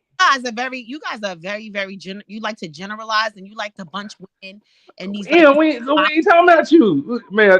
You know how many people watching this show? no, but guess what? I'm pretty sure that there's pretty sure that there's a there's a small there's a demographic that can relate. Like, damn, not all women is like that. Okay. Yeah. 'Cause I'm not tired of your ass. You know what I used to have. You know what I used to have to tell my girl, and you know what I gotta tell her, Marzi. You gotta stop thinking everybody like you. No, I I don't did think just say no. I what? know for a fact everybody's not like me, and I'm okay with that. Uh, I'm uh, uh, that. so However, so so when we talking about the majority, take yourself out of it. no, because listen, just like when we talk about the majority of men, you guys be like, no, because men ain't like that. We simple and we this and we that. That. But then when the women do it, is but everybody Because ain't like we me. think you talking to the guy that's like us. That's how y'all make it seem.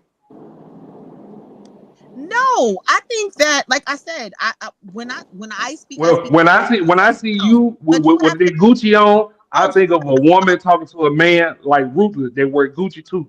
oh my God. Damn. So first of all, let's be clear. There's certain things that I do like. However, that doesn't mean, what does that mean? That doesn't mean anything, because I'm pretty sure you thought, but if you looked at my pictures before I got on this panel and I started talking, I and said real hot girl shit. you said what? I said real hot girl shit when I see Yeah, your yeah, picture. you said real hot girl shit, but you probably was like, this girl, she probably dumb as a doorknob. You know what I'm saying? No, I ain't never. No, I no, didn't say that one no. bit. I Because didn't say that one bit. let's be clear. There's sometimes there's negative connotation that comes with women who are nice looking. Sometimes people think that they dumb, they ditzy, they not smart enough, they not. Yeah, but I have a pretty good. I can decipher and pick out the people that surround me. I can read people real good. I just don't say it. You can read people real good. Yeah, I no seriously. I actually can. Like that's one. Like So, okay, in my relationship, like I don't. if I get in a relationship with you, like I ain't going through your phone. I got the utmost trust in you. Like you would never have to worry about me saying, "Oh, I don't trust you." Like this one thing you never got to worry. Like I know how to pick well. I pick the people around me well. If you around me and you did some whole shit, I already knew it. I just didn't say nothing. It never be a shock. Hold on, give me 1 second. Let me see who in the back. Munchie, it's fun to stay in the sea. I said Munchie.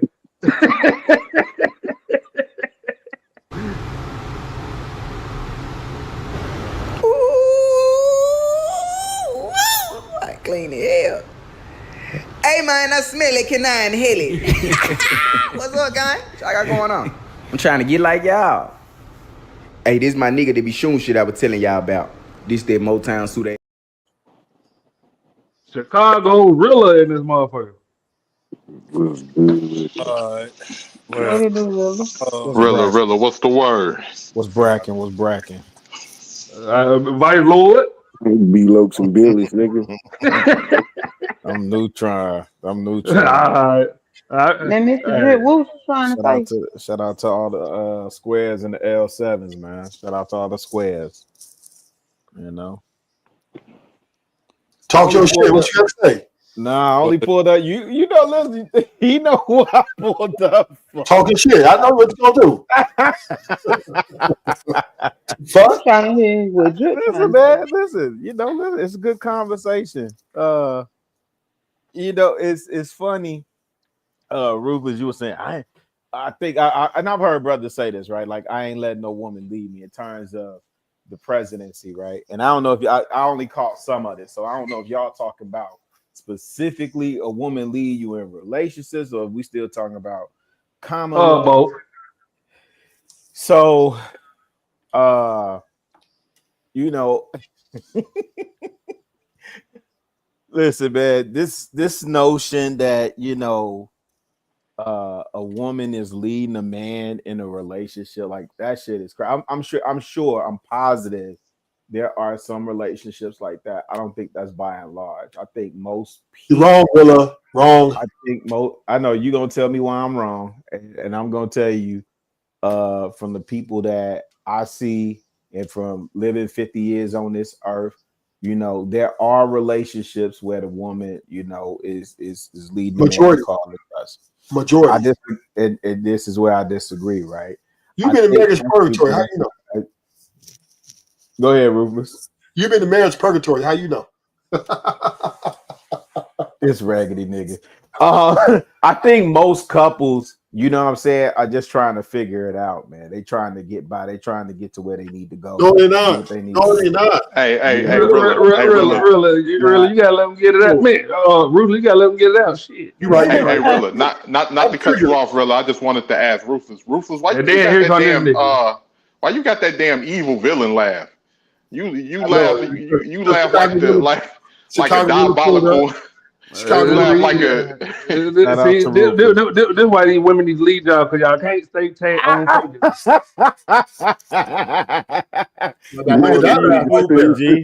Hey, shout out to you over there on Freezy joint last night too. You pulled up in the fourth quarter, dropping threes from half court.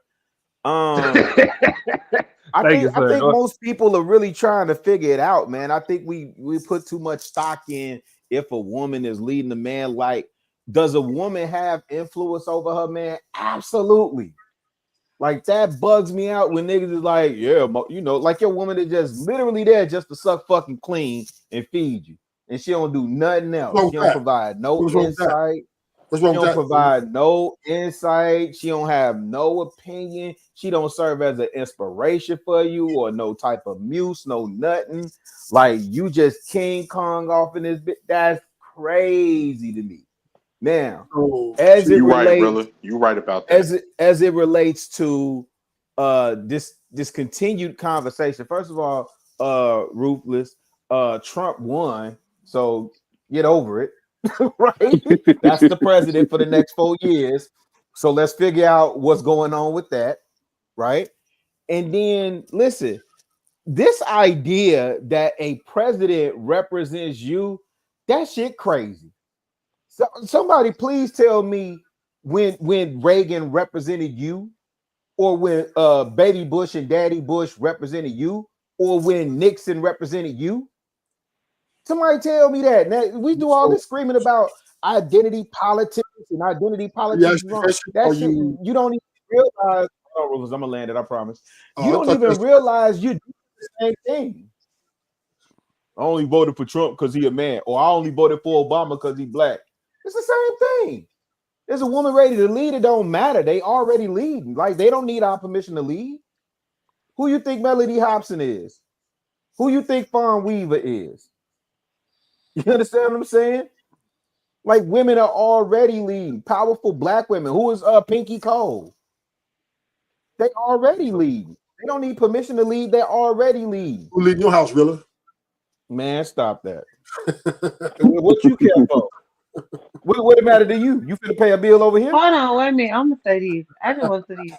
Y'all constantly keep talking about a woman, a little woman lead the house, lead the as president. Okay, You so just gonna cut your husband off. I was trying to get him in next. So. my bad. Go ahead. Let me shut Let me go on mute. Drip, is it time for a woman to lead, sir?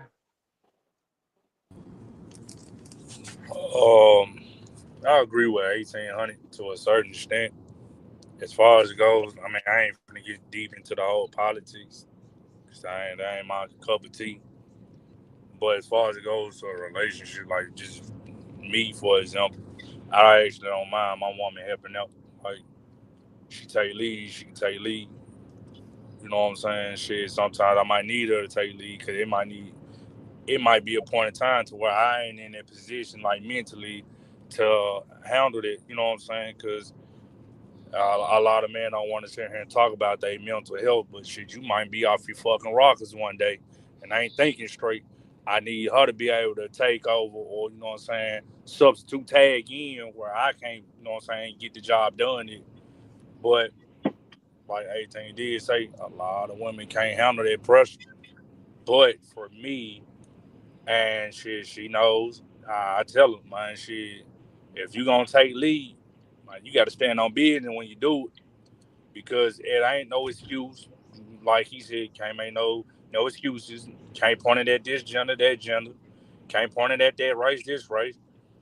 So yeah, I mean, I'm cool with it because, man, with an alpha male, I need an alpha female by my side. So, hey, it is what it is. I'm cool with it, but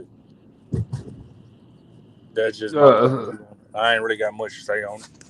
Oh, okay. So that's basically three yeses and two. So Mozzie was wrong, but to get back to answer Mozzie's Whatever. question, um, Whatever. to be fair, women already been leading the last 60 years. They just lead from the background. That man come in their house, he give his paycheck to that woman down there so she can pay the bill. That man, men sacrifice their happiness for their family. True. We just don't sit up here and say, oh, again, like I said earlier, we just don't say what y'all want to hear. We don't say, oh, I'm submitting to my woman. Man, we do it. We don't make a move in their house without y'all. That's true. That's true. Am I lying? No, you telling the truth. That's true. So, That's why I so, said, so, yeah, I said, but leading, so, helping to I lead. don't need no backup dancer, Em. I just, yes or no. I don't need no backup dancer. So again, women already been leaders, and the thing about it is, the crazy, y'all still want more power. Y'all gotta have y'all name on the title. Y'all gotta have y'all name. Y'all gotta have the actual title, and that's the issue with most men. That's why they don't say the shit, because y'all act like the what's the saying? You gotta ruin the boat because you ain't the captain. And we got a lot of that in the black community. Well, listen, just don't So give me your what?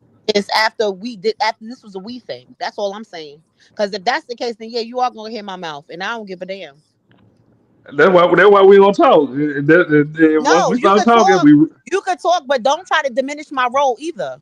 If I'm your right hand, if I'm your inspiration, if I'm your muse, if I'm the one to help get shit done around this motherfucker. I ain't saying nothing about no inspiration. No. You But see I'm that? saying it. I'm You see how saying you just go all over the board? because you can no.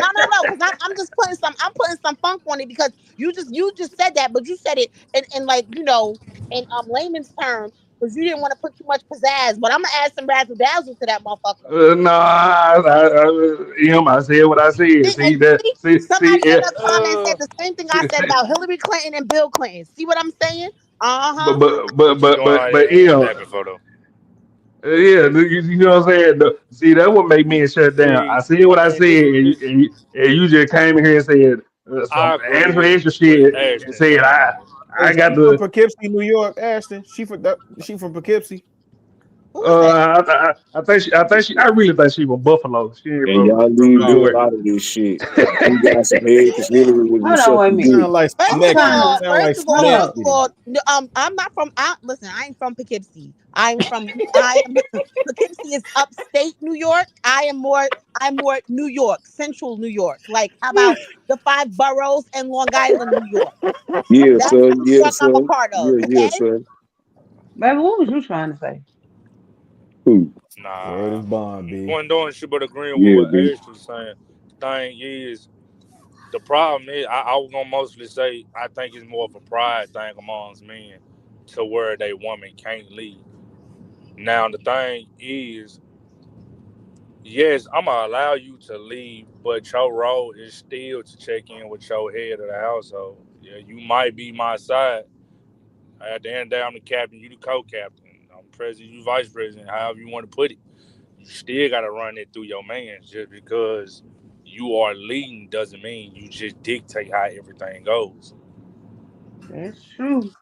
Because he the head on the neck. Don't shit swivel without both Where feet all these together. cheerleaders come from? Is this a Dallas Cowboys game? Shit, man. Hey, The man said what he said. He don't need no.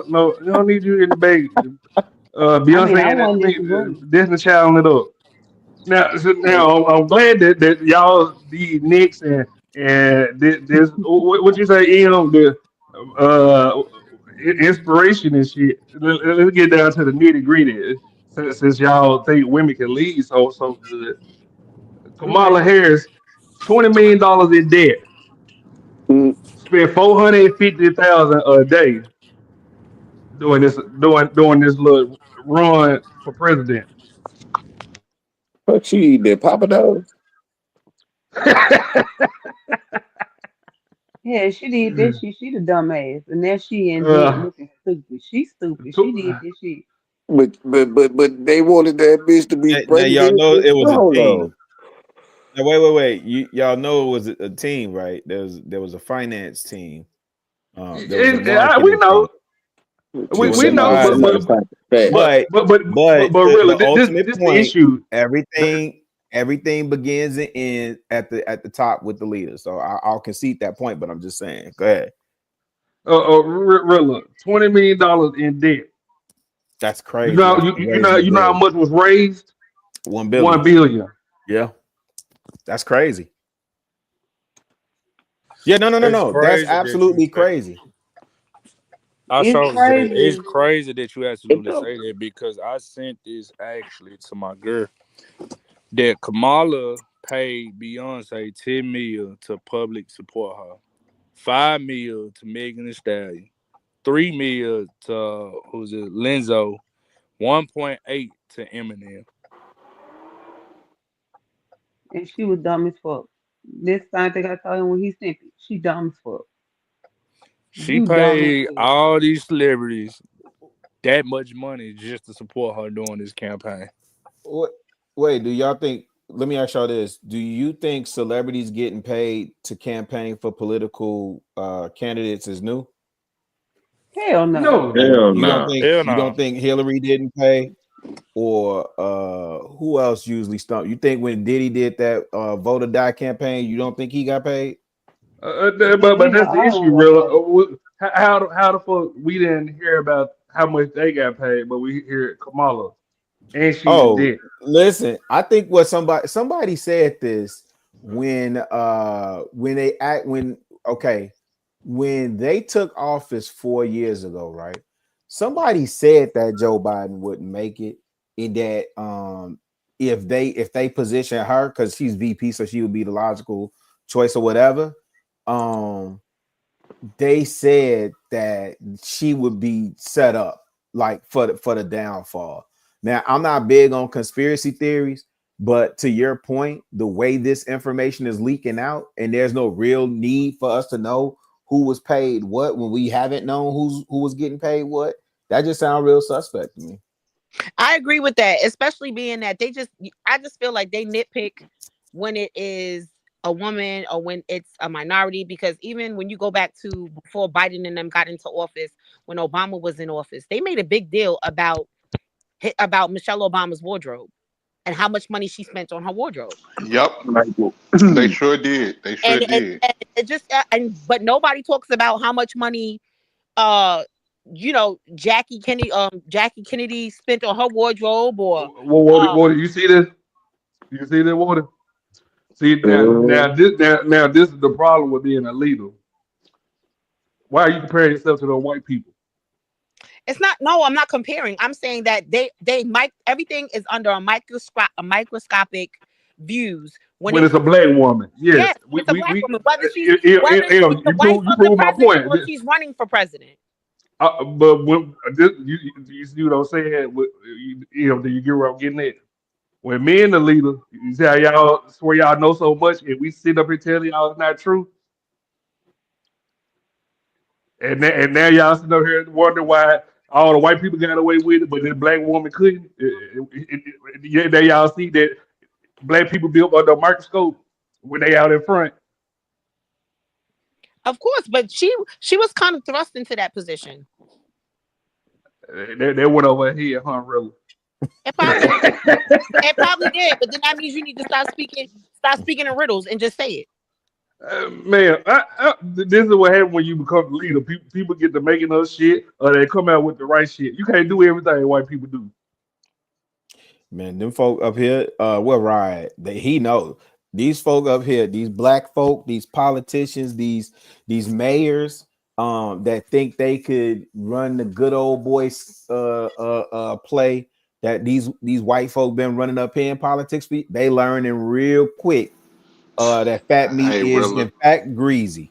Hey, Rilla, they better ask Jesse Jackson Jr. and his wife. Oh man, for sure. Yep.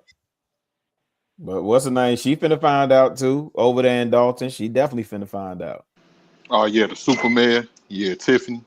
Yeah, she definitely about to find out for sure. Is it me or all the black women that's like district attorneys and shit going to jail? Y'all notice that? I think they were set up. Well, you think they were set up? Well, so the like a black man? That's what you're saying? So no, when you said the district attorneys, I immediately thought about the conversation around Letitia James and Fonnie Willis, and with them going after Trump. And it's funny because if you think about it, people usually make their names in those arenas off of frying a big fish, and so you would imagine. Okay, really, hold it right there. Let me ask you a question. You were the prosecutor. You going after Trump, or you telling them get your ass another case? Man, as a black man, off of what they have on them, I wouldn't have went. I definitely would. I wouldn't have went. I wouldn't have went. That's off your 50 years of living, huh? Man, that's also off of knowing what's the old boy name? Stephen Bannon is a shiesty mother. We keep looking at Trump and we ain't looking at the people behind him. Stephen Miller, and Stephen Bannon. Can I add to that real quick to what you were saying? I wouldn't have took that one. And you know what's crazy? It's because that's when you start believing in this narrative that it's about us. We the women. We can pull this off. What they did was use Fannie Willis and Letitia James as a scapegoat. They knew that most of the other people, especially them white folks, was not going to go after Trump. They were like, "This is a fucking this is career suicide. I'm not doing this." who goes after him? Who decide who the Democratic Party put out? They put out their pit bulls: Letitia James, Fonnie Willis, and I forgot the other dude that was on the case, the black dude. And everybody knew Another that this black was person? and everybody knew this was a everybody He knew talking that this about was a Nathan suicide. Wade, but that was Yeah. a Fonnie Willis appointment. Oh, okay, all right. And everybody knew that this was all of them white folks knew that was a suicide case, as far as their careers, and they decided not to. It was only the black folks that decided to pull this, and now that they're gonna pay for it. And then on top of it, they know the way that this country is, right? Just like black people are manipulated to think a certain way in this country, white folks are manipulated to think a certain way. The Republican panders to white folks, like and the whole superiority complex, and this is our country and all of this other shit. So when their beloved Trump was getting was getting cases put on him, who was they looking at? Who are the people that they looking at? Fannie Willis and Letitia James, these two Negroes. All of these Negroes is always a problem. Now they're trying to sabotage Trump. That's exactly what they was looking at. And they fell for it. And Trump is going to get them back. Within this 4 years, he's going to get them back behind that. So again, the black woman got set up at the end of the day, correct? But the difference between, I'm going to keep it a G. People might not like me saying this, but I'm going to keep it real. The difference between them and black men is black men know the game. I think they fail for it. I don't see a lot of brothers falling for that. What you talking about? Falling for what? Falling for give me to take a fucking suicide case. Would you have tried to prosecute Trump? You would told them put you in the what they call them what they call them cases with the free attorneys. Pro bono. Yeah, or you would be a pro bono that week. Why they trying to prosecute Trump? Ruthless. So you said if they offered me the Trump case to prosecute him, they offered me a career investment to prosecute him. I'll try to. Would you have took it? Hell yeah. I mean, I want the money. I care about the money. I'm getting a raise just to try. Okay, Ruler. Let me ask, do you remember what happened to the man that created the first car to run out water or alcohol? Do you remember that? He disappeared. Thank you, Amazi. A smart They woman. off his ass, disappeared. Ruthless, just living for today. Ruthless, that's gonna be the Ruthless. I hope that check can cover funeral costs, because that's gonna be the last paycheck you're gonna get. Because I realized hold on. I didn't think about it like that. Trump is a gangster. That's just like oh boy. Everybody gonna be like, who gonna pitch in on Ruthless tombstone? I got $100. Hold up, baby. You said that's just like oh boy that did what? Hey, T Letter. Hey, I'm as you as my like advisor. old boy over there in Africa, bro. That once you advise me, right? I'm like, nah, I ain't gonna be able to do it. Hold on 1 second. Ruthless Drip was saying something. What you was saying, Drip? Nah, I was trying to say it for like the last time. Like old boy in Africa that just invented gas and powerless helicopters, TVs, power stations. All his stuff is running off of frequency. It doesn't have gas, electricity. It don't have no battery source, no plug-in cables. All his TVs, his cars, helicopters, planes are running off of frequencies, radio frequencies. So they saying that's like the next big thing. No solar panels, no nothing. So he's actually over there somewhere in Africa. But they were like, man, you're going to have to protect him at all costs. Because, sooner or later, somebody's going to try to take his ass out. So, Ruler, you said you changed your mind on the case, sir? After listening to you and 18 letter advisory, I withdraw. I withdraw, and just continue my career as regular level. I'll show up. So they might not own it a round table, right? So, Ian, you are you sure women? It's time for women to lead. Are you sure y'all want that responsibility, ma'am? I think. Amazi.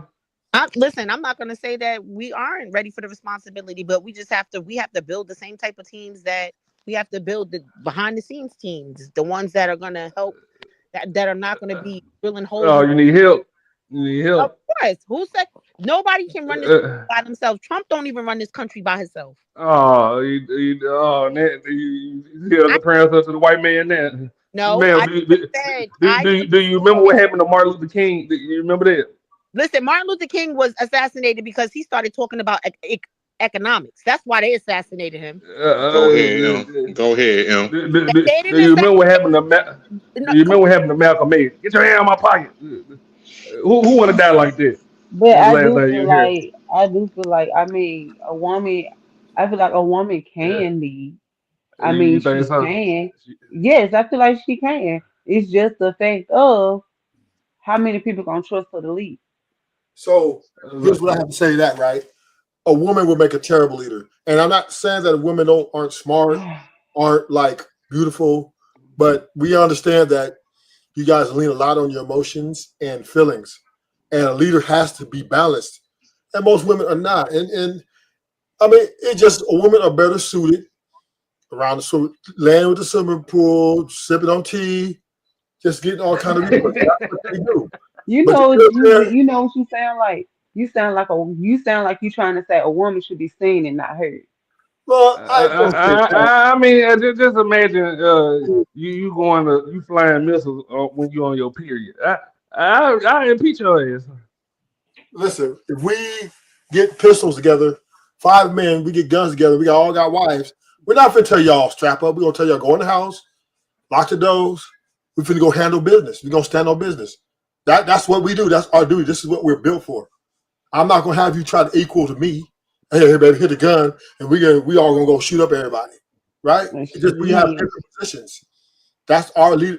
That comes with leadership. Be able to execute, consequences of those who go against our structure. And this is what men are built to do. But leadership also includes delegation. I was gonna say, exactly. but the shit, cause mine's ain't got no choice but to carry hers around me. Facts. Yeah, I'm giving one. Man, you tweaking. That's the And I dumbest shit can't I never do ever that bitch at heard, home. bro. Damn, I Thank need you. all the help I can get. Man, shit. I teach His ass kids drip. how to shoot, goddamn it. So guess He what? stepped, My I whole stepped. goddamn family sliding on your way. Fuck is you talking about? Kids and Talk to all. Kim, talking to Kim folk. It I wasn't a gotta black agree. person. It wasn't a black person in Memphis that off MLK. Black people don't own sniper rifles.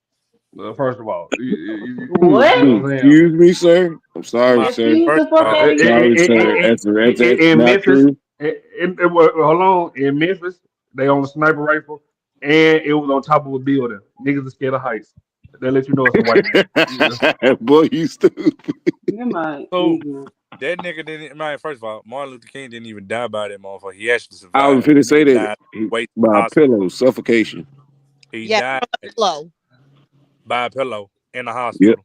the Okay, Yeah, doctor that nigga suffocated. I died. know, I know, but you get what I'm saying. Yeah, She I get said what it's you're saying, but I was talking about Memphis niggas not that tactical, man. Did you not just see the yo Gotti in your dog case? You welcome. Now, I'm gonna say, And shit, Shit. don't start that bullshit. Hey, Mm. Ashton, Young Dirt. I mean, Lil Dirt. That shit was sloppy as hell. Sloppy is a bitch. You hear me? I It say, was his it shit was was not a black bad. person that killed Martin Luther King, man. But please don't ever say that again in your life. I see a lot of gang banging, but I very rarely see women involved. Like shooting and all that, I never really see it. Come again and say what? Man, yeah, okay. Where the fuck you be? Where you live at? Under a rock? California, Oh, South that's Central, South okay. Central. That's why then. So we out here, and I'm talking about I'm right in the middle. I never now women they out here we today, but all the work put in the work of the dudes mainly. I see maybe one, Mm. maybe 2 girls might shoot a gun. Yeah. I Most don't know the what to girls, tell you about that one. most the girls don't get involved with the physical aspect of the gangbanging aspect. Shit. ABATL. So again, next question. So, oh shit, M dip. So Amazi, if you had 1 billion a day. Do you think you could have won the election? And if so, how? Wait, ask the question again. If you raised $1 billion for your Mm-hmm. campaign run, Mm-hmm. could you have won? Could you have spent it different? They go for Hell everybody else yeah. on the panel. And Hell what would you could yeah. have done? 450,000 a day was for ads in Las Vegas. What Want would you have done? citizens to vouch for me. Hell, I would have known. I know for a fact if these bitches want to vote for this nigga because I'm giving them a check, let me go ahead and give y'all a check early so y'all can go and vote for me. A check? Taxable? Nigga, if it was that goddamn simple, don't you think she would have won? That's what I'm saying. She spent all her money on celebrities and she still didn't win. So me,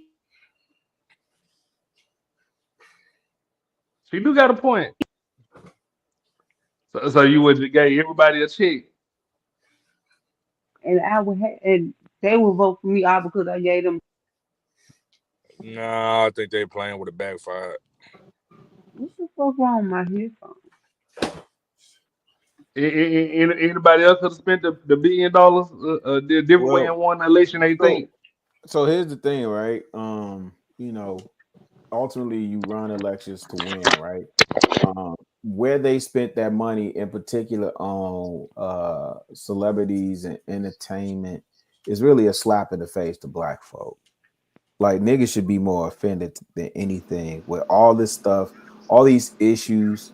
And again in Chicago in particular, the Venezuelans and the migrant issues that are going on here. You don't take the time to address none of that. Like you ain't going to none of the spaces where these conversations are being had. The real pressing concerns of black people. Contrary to popular belief, people that want to use procedures as contraception is not the top thing that black people are concerned with, male or female. Well, now, And to your point, real, I'll give you a little piece of $15 million was spent on Lady Gaga, Katy Perry, and event production, and $1 million definitely went to Oprah. That's what I got. That was Well, for she just Kamala. spending money just to be spending Uh-huh. fucking money. Yeah, no. That's the Democrat playbook, right? You get the celebrities, the entertainment, you throw the parties, you on the campaign trail, you party hardy, no loosey did it. goosey, and you think you finna slide up in the office off of Obama energy, and clearly you wasn't doing the ground. See, like they was mocking what Trump was doing, but like I said yesterday, Trump been running since 2016. It's 2024. Trump ain't never stopped running. He's been running his campaign. Remember when he got into office, he was still doing rallies. You understand what I'm saying? He was still connecting with his base. And now he's adding to it, and the Democrats ain't paying attention. And the Republicans they just only really benefit because he's not a true Republican, but they just benefiting from riding the wave with. Yeah, Trump low key a false flag, but Wait a yeah. minute, did you say the Democrats and the Republicans? Yeah. They They, be they, they, gang they, banging, man. they wrote a book Hey, on that, bro, Drip. I It's did it's that a shit book that y'all. named that. I also was So, like, that shit funny as Nah, hell. that's a Kendrick Lamar line. I forget which song it is. can we be honest? No. Fuck you, really. Can we be Oh, honest? man, Rufus. Democrats ran a successful campaign because their whole campaign was targeted to blacks, and they got all the blacks, all the blackity blacks. So what they set out to do, they accomplished. They just didn't. Yeah, They, he do Very got a good point. point. 80%. Very good That point. yeah. So is Very good. 80% is a B. yeah, what undercut it and what they underestimated was the hardworking white people. That's the ones went out and said no. All they needed was 2 No, I think they underestimate them Latinos, Ruthless. But wait, let me ask you this: 45%. if 6% if lucky. What percentage of blacks regularly vote Democrat? 92% women and 88% men. No, not this election. I'm saying regularly. Oh, that was Hillary Clinton. I just quoted you, Hillary Oh, Clinton. Hillary. So I mean, like typically every elect. See, I don't think they ran a successful campaign because that stuff we know we don't get. Listen, really, they were losing. They just wanted to say, hey, we're gonna just try to. We figure we got the white people.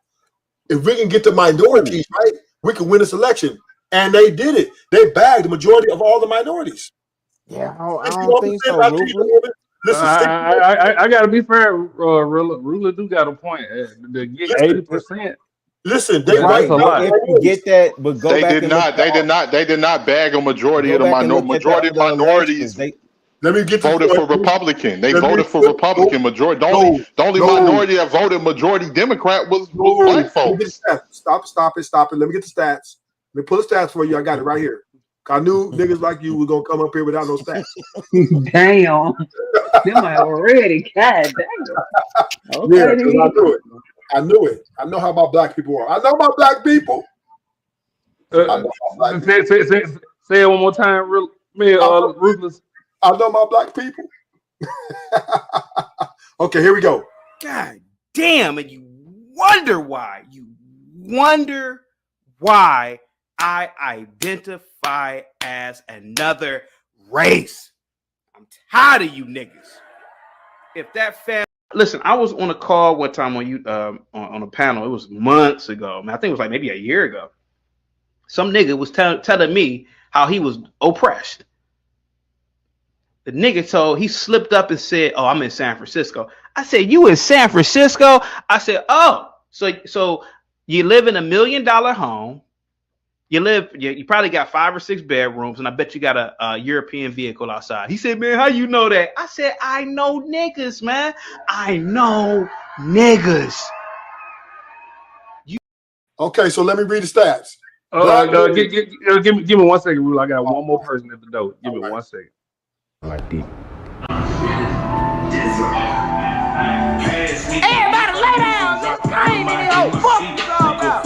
Oh, they got my niggas look Kane in here. Get my kid. Okay. We got Stephanie Walker's in here. What up, Ashton? Hey, everybody. Okay, let me read the stats from the AT letter. So Harris, Kamala Harris, these are all the minorities that voted for Kamala Harris.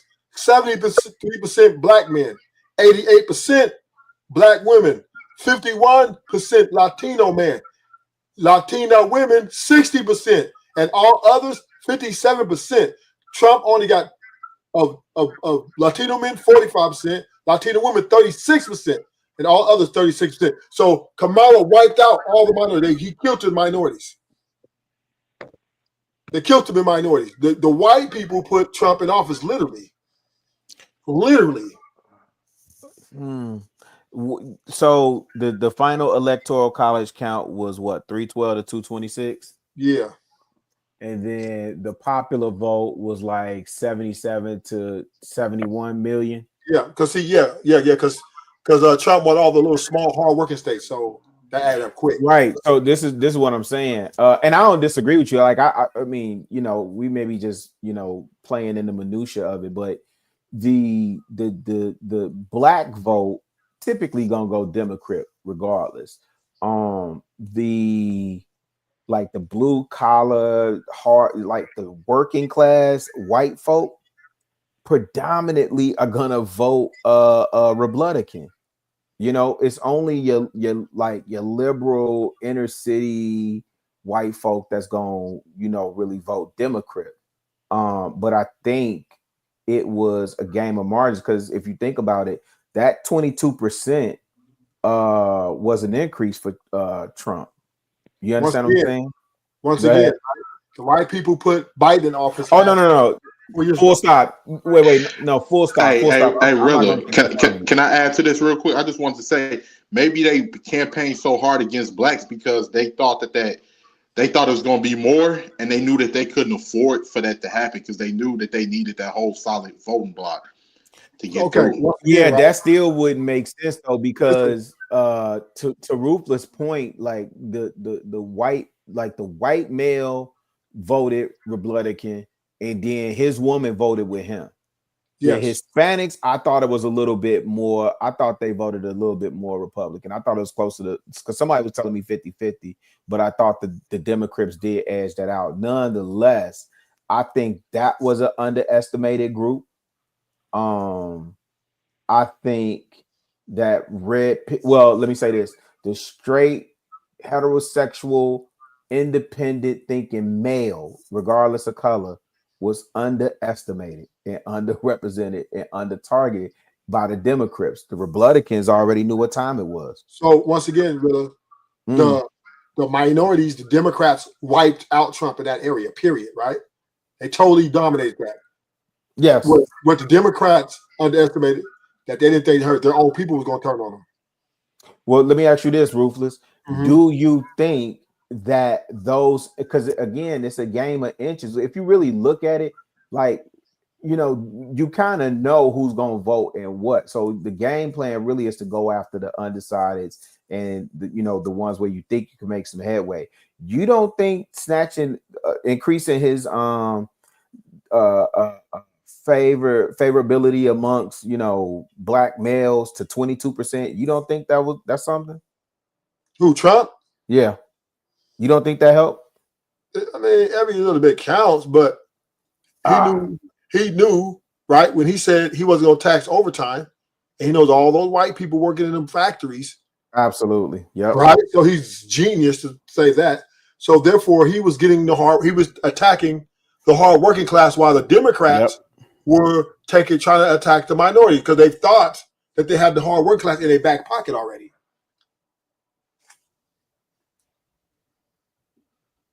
No.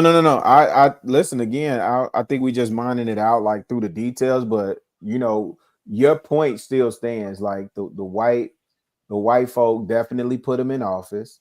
But I also think that Latino male, again, underestimated, underrepresented, put him in office too. It wasn't just the white folk that put him in office. Absolutely, but see, here's the thing that they don't pay attention to. Because most of us, we don't read outside of our country. We don't understand other cultures. It's a lot of Hispanics that identify as white. And truth be told, Hispanic is an ethnicity. Race, it can be black Hispanics, white Hispanics. For instance, we have Cuban and Ann that comes on here. They identify as black Hispanics. That means a majority of their ancestry is of African descent, and they identify as black Hispanics. Then you have people like you remember Judge Perez, and people that like certain Cubans that are in Florida, and you can look and you can't see no difference in a white English speaking person. They identify as white Hispanics. Yeah. And they will vote. So the numbers say this: Latino men, right, split pretty much between Trump, right, and Latino women went 60% for Kamala and 36% for Trump. So therefore, the Latino people voted for Kamala too, and she black. No, but I don't think that's. I agree with you. She black. I still think it was a game of inches. But you saying, okay, say he wiped her out. No. I mean, yeah, I agree with that. The Democrats got the minority vote. Yes, that's not what I'm focused on, though. And I agree with you, but that's like in other news, water is wet for me because the Democrats usually get the minority vote across the board. So what I'm looking at are the advances that Trump was able to make and what the Republican Party has really been pushing, which is, hey, take a look at us. Hey, take a look at us. Now, for Generation X, here's the double whammy for the Democrats. Generation X, as we age out, we become more and more conservative in our values, which means you're going to tend to vote. Well, you may, I don't know. People may, I don't know. But we tend to become more conservative is my point. The older you get. But these Zs and probably these alphas, the younger generations, hey man, the Republicans are making it cool to be a Republican amongst them young males. And for them cats that like the Aiden Ross and the Fresh and Fits and the Andrew Tates, that's one of the reasons why they gravitate to Trump so tough.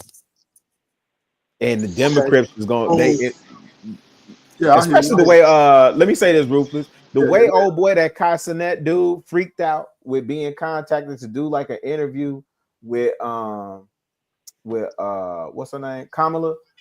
I thought that was a misstep for his brand initially, but actually he was on brand, and he definitely knows something that I obviously don't, because I would venture to say his fan base probably leans more Republican too. So once Just again, off of right? what we've seen. Go So ahead. to the topic, black men want women to lead them. It's just, and they're ready. They spoke. Their voices have spoken. Their voices have spoken. There's no dispute to this. They voted for Hillary Clinton at 88% clip, and then they came and voted for Kamala again. Right? So it's not the first time, right? Black men have been following women for a while now, right? So they're saying to the world, right? It took the white people, right, to say, hey, and the white women and the white men said, no, no, no, no, no. Not yet. Well, see, let me add on that real quick, Ruthless, because you absolutely. And the funny thing about it is, once I saw the people that was bashing black men after majority of black men voted, see, here's the thing that people don't understand. That is a power play, and a lot of the times when they shit on black men, it's to look for a reason to try to justify their actions in a sense. And it's like, because they didn't even pay no attention that mostly black men voted for Kamala because they was trying to appease the women that they're underneath, or their mothers, or their aunties, or That's whoever true too. they was like. And that's the thing that people don't even get. But it's so much of a lack of respect, because like these women that have this anti-black male mentality, they think they're supposed to be running everything. And that's especially when it comes to the men. And the men the men fall for all of the what's the word I'm looking for? They pretty much fall for the okie doke. Like, the women are always gonna say that black men is evil and to justify their actions. They're gonna say that to justify what they already want to do. So that's pretty much where we at. And a lot of the dudes keep falling for it. Just like when the women Hey, get up here. We need protection. Protection from who? Protection from yourself? Who you need protection from? Here's another interesting stats, right? Even when Trump beat Hillary Clinton, right? Trump had not one vote from a black woman, right? Right? And Hillary Clinton had 65% of Hispanic men and 67% of Hispanic women. Hillary Clinton had all this. She dominated all the minorities. Trump never needed black people to get in office. And he still gave y'all money. He would bail them dudes out of jail. And black people not one time voted for him. Not in that election. Because one thing you got to learn with the mentality of the way, and like I say, I love my sisters, the sisters that love me. I love y'all. But one thing you got to understand is that really people got to learn how to read between the lines. When a lot of these women make these arguments that have this anti-black male mentality, what they really want to say is that you wasn't able to put us on the same pedestal that the white man is able to put their women on. So therefore, anything you say is not valid. No matter your leadership is not valid, because we're not on the same pedestal that that white women are on. So and that's what's so disingenuous about that is the Black Panthers shed a lot of blood, right? A lot of black men lost their life fighting for that respect, just to get the black people in, usher us into the America. Hundreds of thousands of black men lost their lives, right? So they're being disingenuous in that for because we put our lives on the line for them, and they failed to acknowledge that and respect that.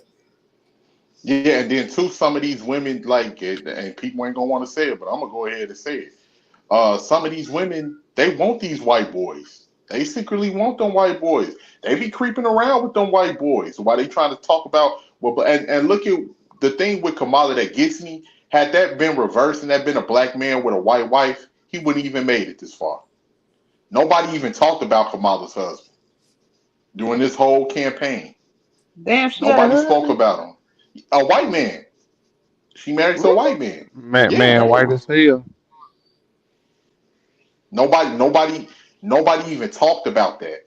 That's how you know a lot of this stuff be BS, man.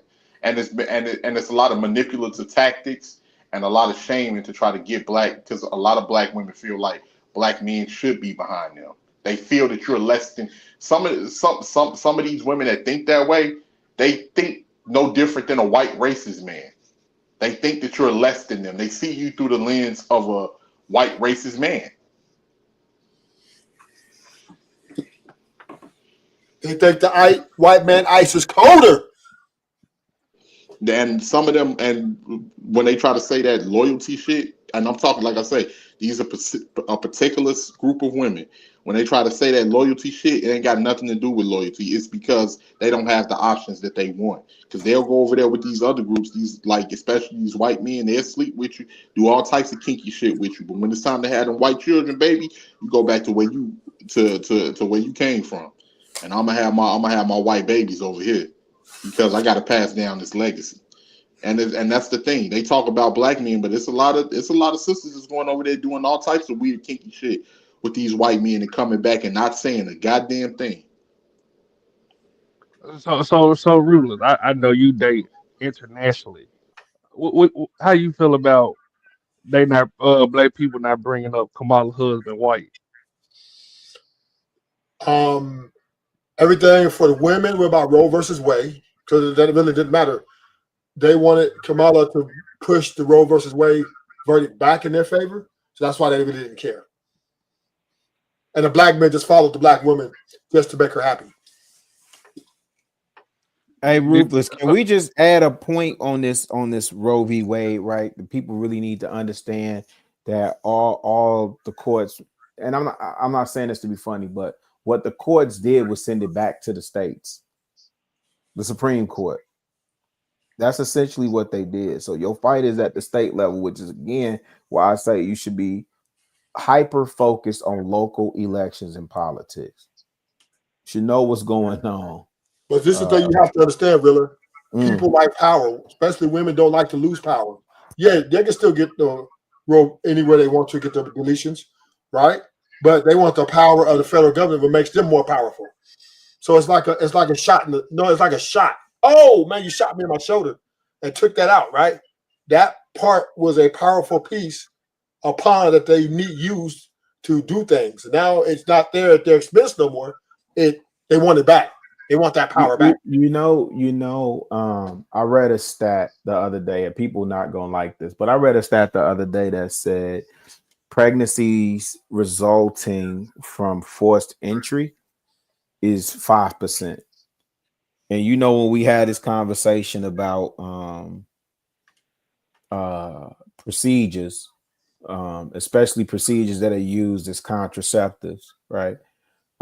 People throw out the wildest and the most craziest scenarios, like what about incest? Like what like what I'm saying, like what are we talking about? Like again, we gotta call a thing in our culture. We are hypersexual, and I know some. I was about to say I know some of that's calmed down, but the birth rate is calmed down. But that's only because, again, people using these procedures as contraception, and when they don't have that, what they gonna do? Give me that plan B. That and a lot of these there's a lot of the resources that you used to give for kids having kids. A lot of that can calm down too, really. So the birth rate can calm down. Well, these shorties, I thought so. I thought that was a contributing factor to the birth rate calming down. I thought people were becoming more intelligent and level headed, but somebody schooled me. These shorties are still fucking. I mean, they fucking like jackrabbits. They just not getting caught up because again, they using all these different tools at their disposal to dispose of. Swallowing Plan B like Flintstone vitamins. That shit is crazy to me. My thing is this. If you feel like you gotta take a plan B, why the fuck is you opening your fucking legs anyway? If you constantly doing this shit over and over, eventually them plan Bs will fuck your body off. Just like Because abortions will fuck your body off. Why the fuck would you keep doing it like a dumbass? now you got a point, Mozzie. But see, here's the thing with some of the ladies don't want to be honest, right? You like being intimate raw. Like some of them like being intimate raw. Like it's women out here that are telling man, don't put on the condom, take the condom off. They like it raw, but people try to make it seem like it's just no. They like it. They like being intimate raw and not using protection But because it if you don't feels want they to like use they think protection, about that like they think about that after the fact. Like, well, we'll think about that. We'll cross that bridge when we get there. But for right now, this is where it's at. okay, why not be smart about this shit before you do it? Okay, you don't want to have a child, but yet you want to keep having sex with a man with no protection. So technically, you want to have a child. It's going to happen eventually. Your female keeps taking them plan Bs. She keeps taking them motherfuckers. Eventually, her body comes immune to it. So therefore, guess what? After a while, she keeps taking it, and this shit is not gonna work for her.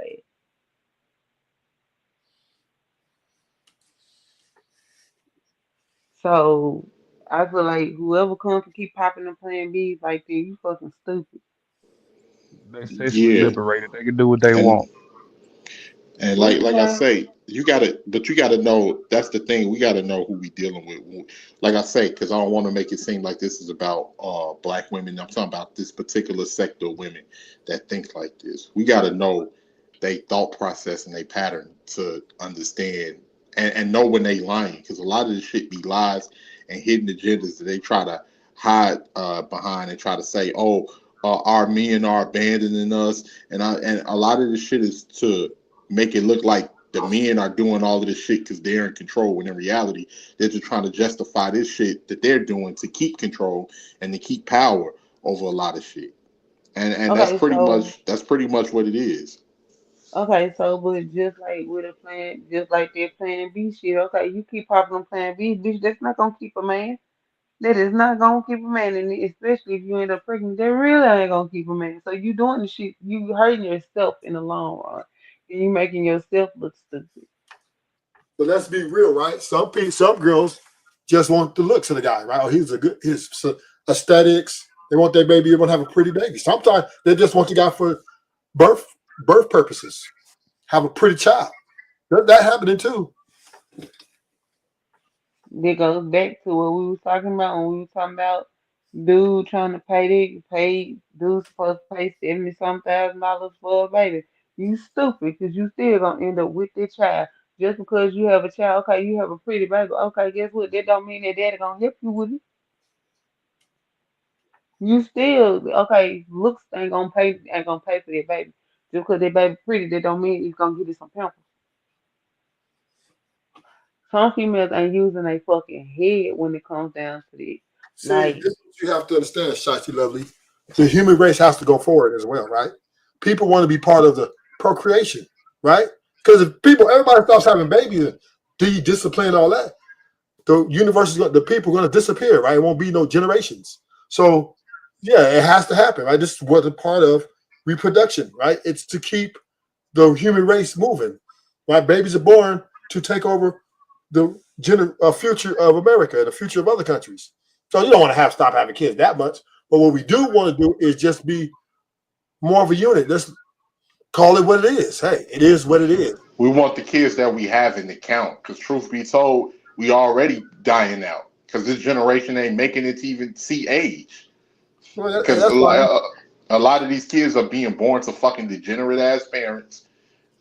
They being born. It's a lack of love in their foundation. But And the people are only still thing making it though, AT letter. People are still becoming successful, right? Everybody who's born of a single mother or in the hood they ain't automatically being drug dealers or gang members. A lot more of them are making it out, getting jobs as accountants and DA, district attorneys, all kind of jobs, right? So yeah, I'm not. Listen, just because you're born as a degenerate in a degenerate setting doesn't mean you're not going to succeed in this country. Let's be clear. right? I'm not saying that that's not the case, but that's for sure a fucking hindrance, The majority of black people, especially when you comparing that situation against a household with two so parents that had you with intentions on taking care of you, with intentions on putting I have resources into you to see you succeed. That's so once very again, I different. have to push back right there because once again, right, not everybody having in the hood has the same aspirations and desires, right? So we all in the crabs in the bucket. Some of us want to gangbang. Some of us want to play basketball. Some of us want to be smart, right? We all are still different.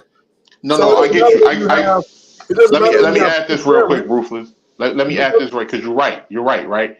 What is the possibility of any success from gangbanging? What is the possibility of a success of being an athlete, whether it be the NFL and the I mean, NBA? it's like Well, straight up with gangbanging, that's a 0 out of 10. Unless the only thing you can hope to get from gangbanging is surviving, and but remember that's that. it. But you're But for the speaking of most the part, minority. but for the most part, like most of those kids that are coming out out those type of households are not strong enough Okay. to be in the situation that a kid that resources has been poured into him. He's come from a Okay. 2-parent household. He has the resources and everything. They're not So strong enough to compete against that. It's difference so between. I'm once gonna again, just say that. I'm gonna just say this, and I'm gonna let you take it. It's difference between having parents that want you to succeed versus having parents that don't give a damn about you and want to see you fail, so and you don't once even again, realize it. You don't even know until you get older. so once That's the again, right? difference. So once again, right? Success. Most black people out the hood become successful or average more than non-successful and degeneracy, right? So out of let's say 100 black boys, right, in the hood, there's probably like remember the gang members and the drug dealers are still the minority, right? And even in our neighborhood, they're still You're the right. minority, You're right. right? You're right about that. So the majority of black people, after the majority of the whole number, are somewhat of a success. So we have to quit looking at the small minority and speaking that for everybody, right? Yeah, you're LeBron right. James, your mama, we got a whole bunch of black people that made it through the hood. I mean, I got homies that are accountants who was in the hood, right? They didn't even want to gangbang. They just went to school. They did their homework. They didn't participate. So we can't look at the minority of these young dudes who like to do all these things and say this is all blacks, right? This is why black people ain't successful when there are black people who are succeeding and thriving as we speak currently. So we do have to not diminish some black people who came out the mud, who got it out the mud, right? So that's all Yeah, I'm you're saying. right about that. You're right about that, and that's why I've I may be wrong at because sometimes you get so caught up in what you're seeing, what you're seeing can fool you, and you're right about that because there's more kids that are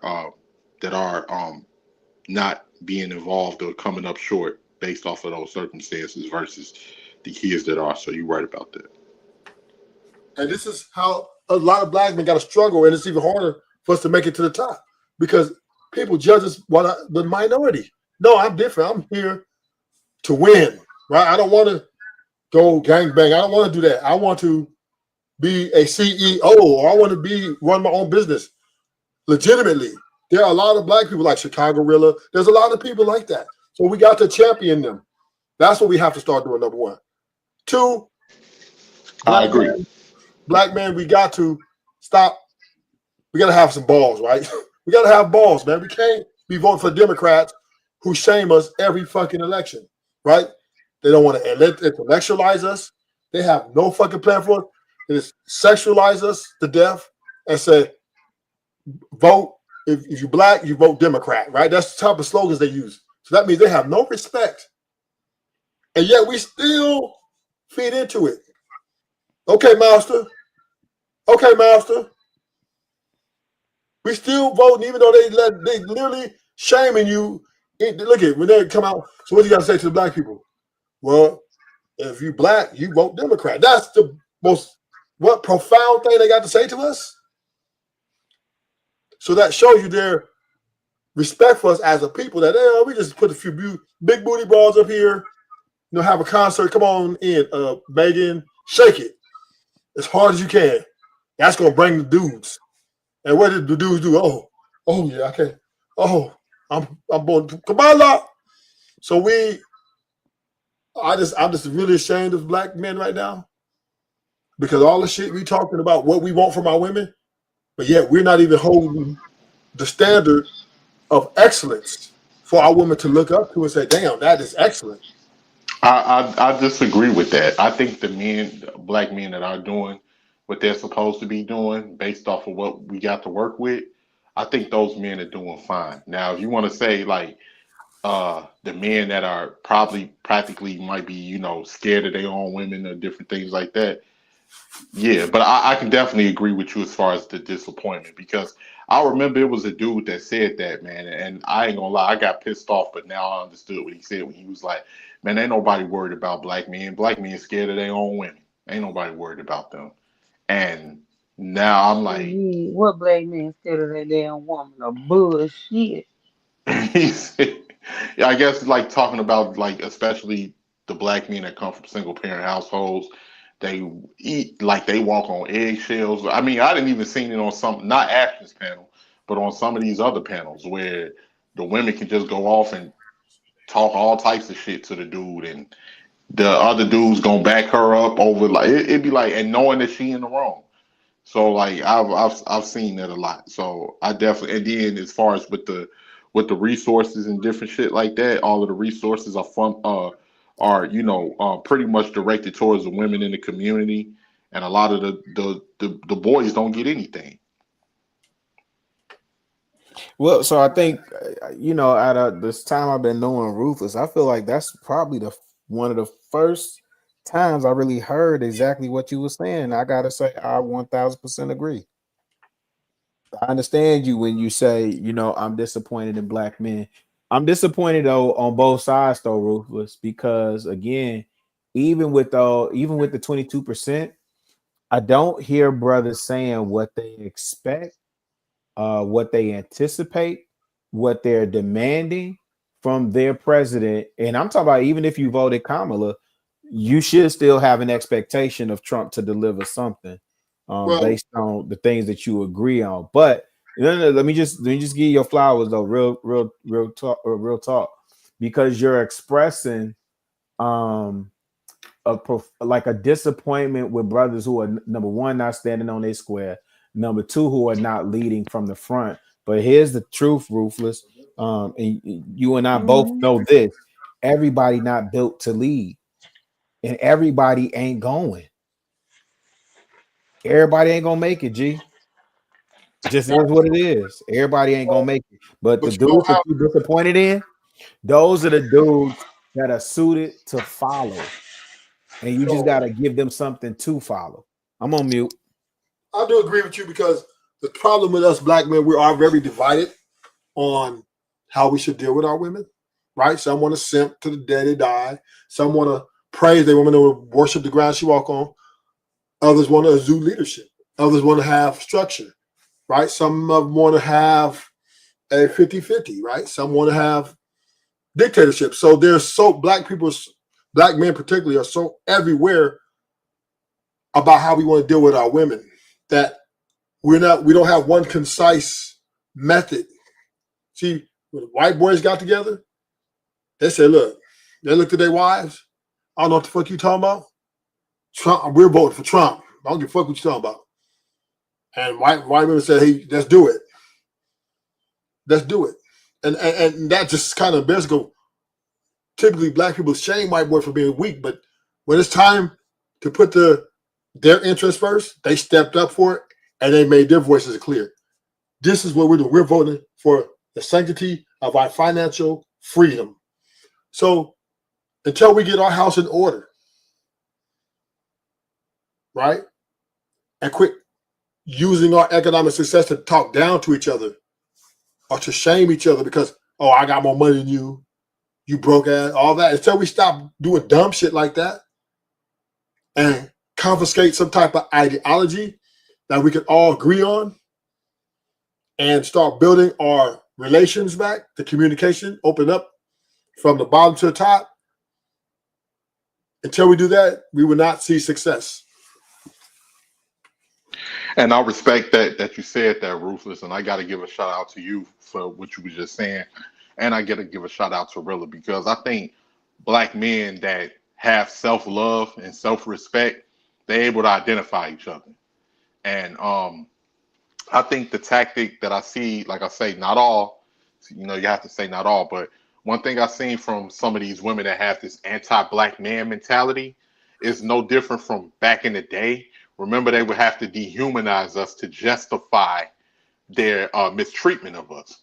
And some of these women, they dehumanize black men to justify their mistreatment that they already think that you are inferior anyway.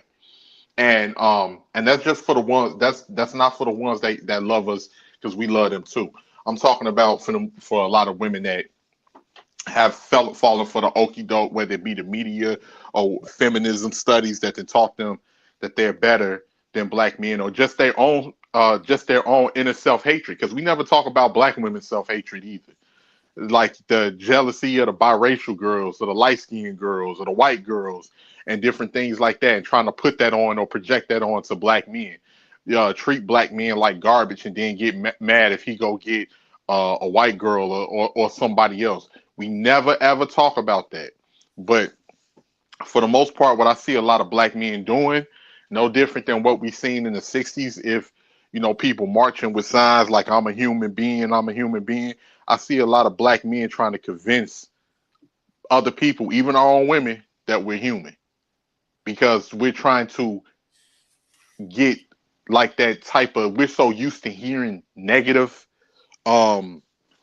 we're so used to hearing negative things about ourselves. And hell, you can see it on the panel, not on Ashton's panel, but on some of the panels we've been to. It's a lot of black men too that have, like, we're convinced that we're nothing, so we try to project onto other black men that they're nothing.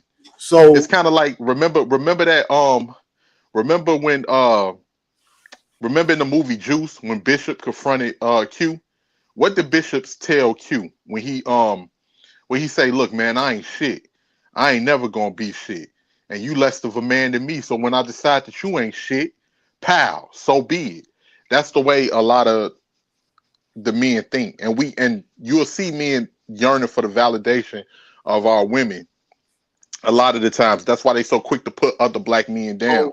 Or act like they're a unicorn compared to other black men. No, these other niggas are sorry. I ain't sorry. My bad. Go ahead, Ruthless. My bad. So once the black people chose money over respect, then we never built an ideology before that.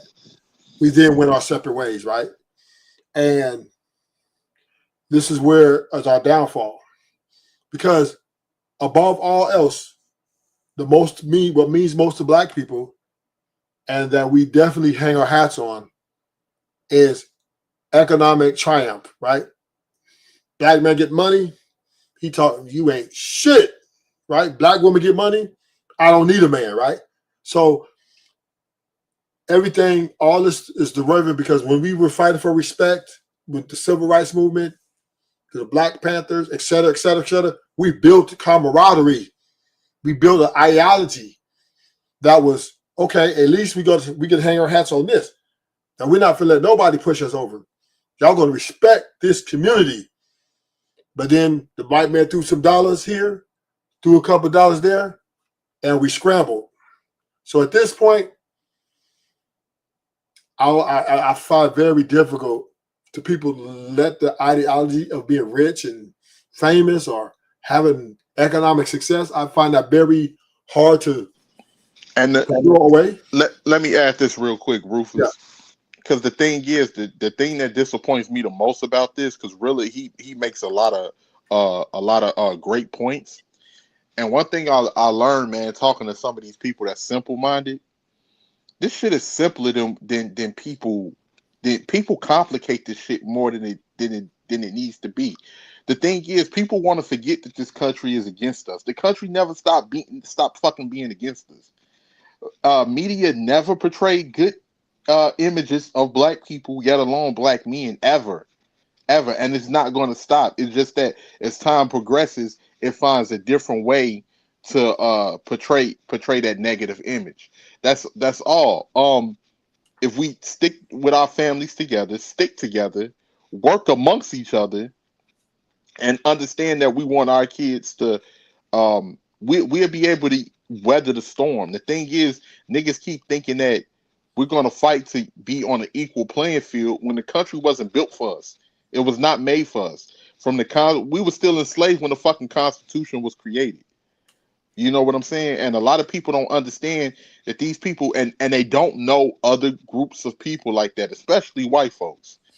A lot of us, and I'm not talking about the good white folks like Josh, man. Shout out to Joshua. So let I'm me talking let about me add, the people in the system, the so ones let me that's add money into this, hungry right? and power hungry. So let me It add into never this. stop.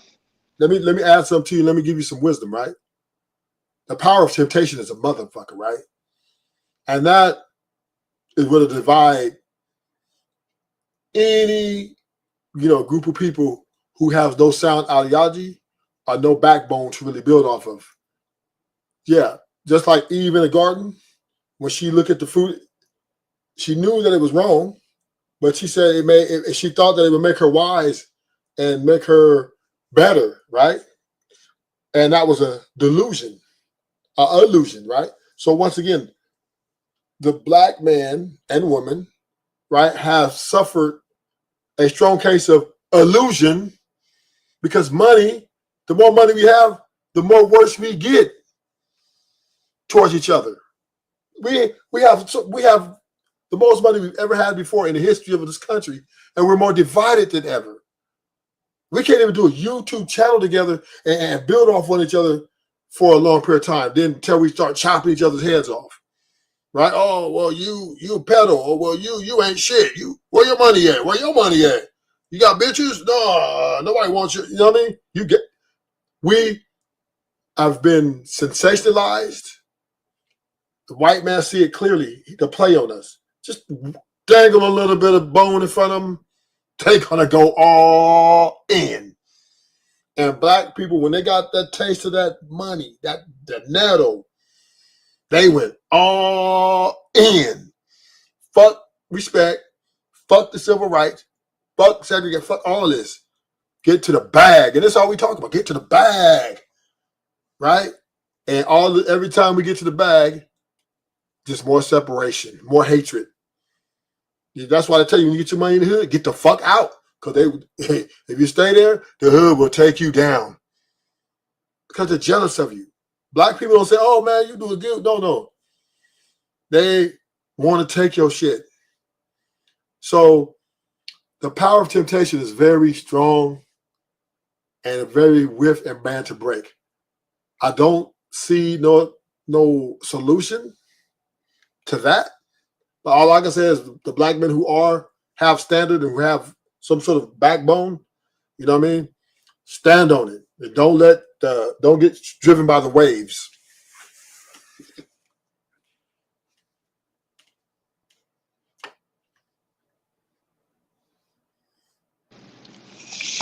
Yeah, I agree with that, and I think part of it because you have certain people that once they get that money and that power, they never felt anything about being black, and that's why it's important to educate your kids.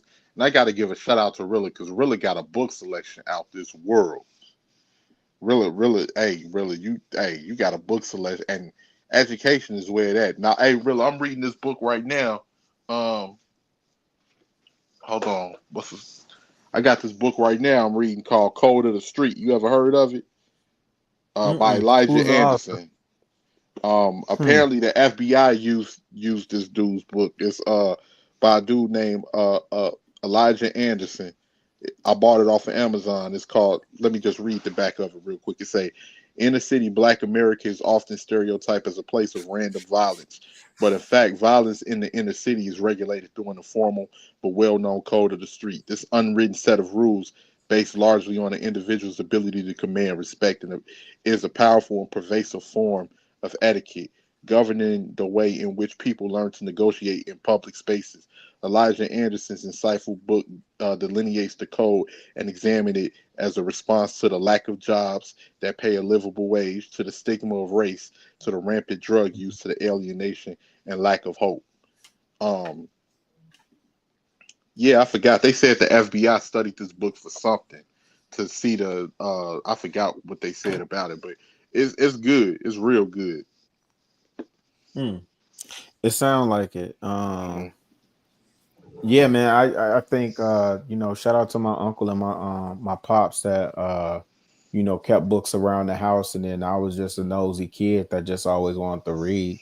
Um, and then you get to looking at like if you go down there to Stony Island Arts Bank, they Hmm. house the John H. Johnson personal and business library. Man, that joint crazy. I don't know the first time I saw like a personal library with a ladder, like the vaulted ceiling with books that go from floor to ceiling. But Hmm. I was like, that's what I want. So when you see me with all these books, that's what I'm aspiring towards. You understand what I'm saying? Like, I think that's the true measure of wealth for a man is you look at his library, you look what he invests in and things of that nature.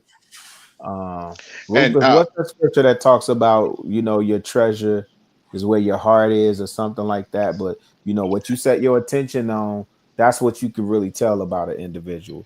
Right. And one thing I just wanted to know really is it me? Because like it seems like when I read books too, like because I've been reading ever since I was a kid, right? It seems like it makes you more mentally sharper. Like you able to see bullshit from a mile away. Like I don't know. I don't know if that's just me, but if you like not paying attention to a lot of the fuck shit and you Hmm. educate yourself on a lot of shit, you can't people can't run game on you. You see shit from a mile away. If it's Yeah, because you're consuming that information. I'm gonna tell you, I had a leader when I worked for Adidas. My leader, that Joker was on a mission to read. I forgot how many books he got through in 1 year. But man, I was like, don't ever do that again. I don't want to dumb out like that. But I think when you are a well-read person, you have the information, you're able to hold more stimulating conversations, and your vocabulary expands. They say Harold Washington learned a word a day. And if you go back and watch some of them debates with him, Daly, and Mayor Byrne, he smoked them. He came out of nowhere. He was using all types of words that effed them up, you know. So I just think, I look at it as it's an investment itself, and I agree with you. You can't out slick a can of oil, you know what I'm saying, to the person that's, that has knowledge itself, but that's also well read. You can't out slick a can of oil with that. ooh and motherfucker, it don't matter whether they can be black, white. Motherfuckers get mad when they can't get over on you, boy.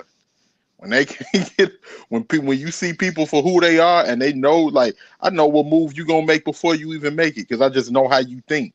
Ooh, motherfuckers get mad. They get mad Oh well, too bad. So sad. on the real. Hmm. Hmm. Ash, you laying on your stomach? I think that his thumb in his mouth. Ash, you got your thumb in your mouth, man. Shoot. He was on your head top the other day. Yeah, you notice, Wow. man. This nigga trying to stay covered at me, man. You was saying you was think you said you had ran to the restaurant and saw it. It's like you laying on your stomach, nigga. Yeah, he always say that. He told I ain't gonna front. That was funny as hell. When Bomb Cherry was on here, she was talking and we heard her husband snoring. He said, "Bomb Cherry, turn your husband on his stomach, man." That's funny. I ain't go because it's been a couple of times Bomb Cherry to be. I'm like, who is that? That sound like a bear in the background, and that was her. Hell yeah. Hell yeah. That's how my granddad used to be, man. That joke used to fall asleep in the living room. Mm-hmm. If it was either Weston's, Cubs game, or a Sox game. Mm-hmm.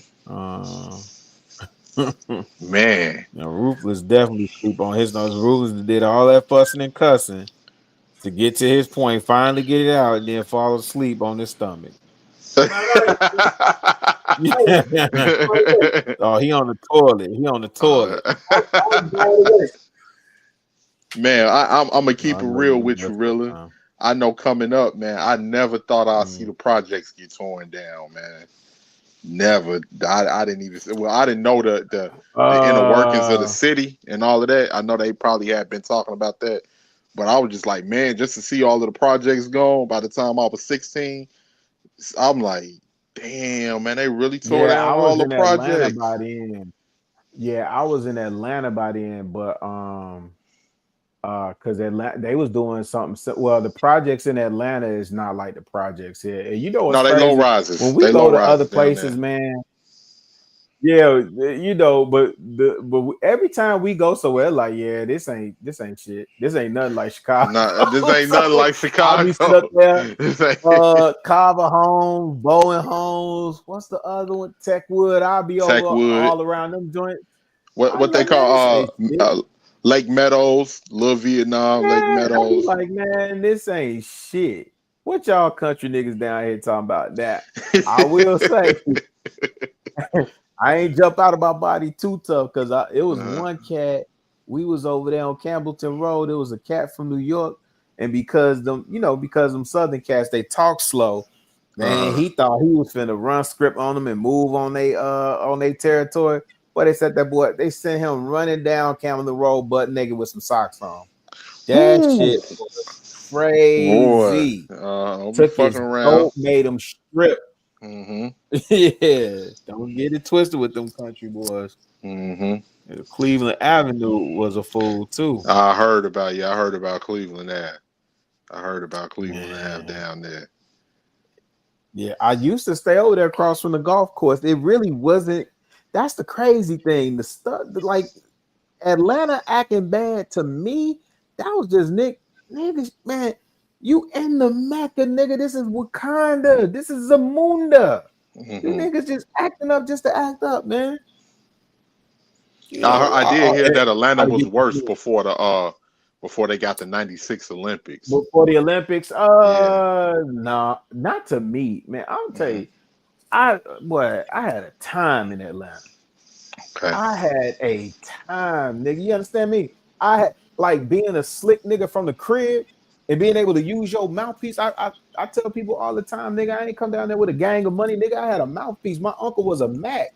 That nigga taught me how to move, like a conversation rule the nation, nigga. And I lived a privileged life in Atlanta. To me, it wasn't bad. Like they say, if you could survive Chicago, you could survive anywhere. That's true. Especially though, because I tell people now, people think it's bad now. The old Chicago was a mother when all of the projects was still up, and we ain't had no mother. And I tell people too, because people don't be. I be like, we the first city to have them motherfucking police cameras, right? I'm like, we the first city to get that. Us in Baltimore. I don't know who had the first, was us or Baltimore, but we was the first ones to get them Chicago Police Department cameras with the blue light flashing on it on the street. But you know what's crazy? It probably felt more dangerous to us as young men. But I'm gonna tell you, the city was my playground. When I found out, what the vibe was like on the north side. Oh man, we was kicking it. We was cooling it. When we used to go battle House-O-Matic and U5U and the Bruhs and Phase 2. We used to go to the ring and Mr. G's and Markham. Man, only thing, well, let me say Mr. G's and the rink in particular, man, we would leave probably about 5-10 minutes before it let out. And then you had to walk at least a half block up to catch the because we shorties, we wasn't in cars. In Chicago, the type of city, if you in the city on the bus, or you could everybody be on on that bus and you on the straight L because it's 24/7. But we used to walk a half block back. Like if we got over there on Ashland, we was walking back to Marshfield to catch the bus because them stones out of what was it, Foster Park? Oh yeah, over there around 87. Yeah. And them niggas was waiting to catch you coming up out of there. They ain't care if you was a stone drawn off of somewhere else, man. You was gonna get dealt with. You want to Foster Park stone?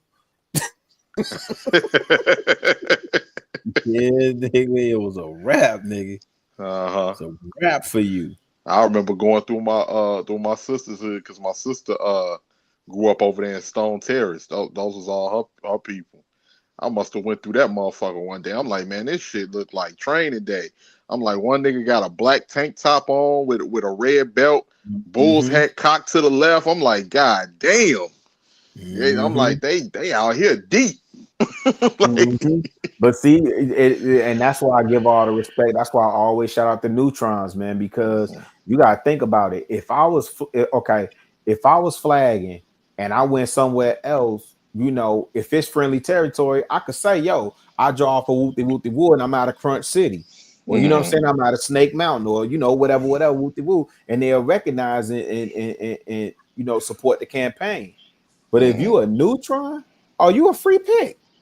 Nigga, you ain't got no backup, no nothing, and you run, and this is why I ain't wear Jordans, you know, but you run around here with Jordans or a starter jacket. Oh yeah, man, come up off that. We gotta get you. Come up off that. We gotta get man. As soon as you hit them jeans, say, hey man, them my cousin shoes, ain't they? Don't. Damn, what size them? Yeah, what size is them, nigga? Not your size, quick. On the real. Yeah. Shit. What was they getting hit up for back in the day? Motherfucker get robbed for an 8-ball jacket, get robbed for a Pelly, get robbed for a Pelly, get robbed for a motherfucking Eddie Bauer. Oh hell all of that shit. Nigga, they was taking towel coats. Uh-huh. And them NASCAR jackets. Hell yeah. I got jumped with my uncle. Yeah, a year older than me. I got jumped with my uncle when we got robbed for our starter coats. Yeah, and I got and I was fighting. What really pissed them off because they was a few years older than us. What really pissed them off because I was fighting back, and somebody across the street was like laughing, like, "Damn, Shorty ain't going. Shorty ain't going." One of them motherfuckers must have came and clocked me from behind. G, I must have hit that motherfucking concrete so, and my head was like by the curve. I was like, "Damn!" And then I just feel them rip me out my jacket, and they started running down the block. And I tried to get back up and follow him, but I was so fucking dazed. I think I must have took a few steps. Like fuck. My uncle was like, "Man, we gotta go tell granddaddy, man. We gotta go tell granddaddy." Yeah, most of the fights that I got in was just for being a neutron. I didn't rock what everybody else was rocking, so that's the other thing I learned quick too. Like I didn't dress preppy. But them preppy and house niggas, like people didn't mess with them. For the most part. Hey, back in the day, you was asking for whatever attire you wore. Yeah, boy. I remember I used to see my uncles in them. My uncles that had a motherfucking Duke Blue Devil starter jackets on and shit. Ooh, you already know the acronym. Disciples utilizing knowledge every day. Them niggas, boy, them Dukes, them Georgetowns. You was asking for it. The motherfucking Houston Astros with the 5-point stop, bro. You was asking for it. Hey, to this day, I know niggas still think when what's that? I know you got sold when Rakim say Eric B break the sticks. You talking about drumsticks, and niggas was like Eric B break the 6. No, I remember as a shorty, right? I remember when Bone came out with the Mo Thugs. Everybody was like, "See, I told you they were stones. They stones." I'm like, "Man, Bone ain't no damn stone." Look, man, they got the pyramid with the fist on top of it. They stones. What else Mo mean? You had the Ouija board out this bitch. Yeah.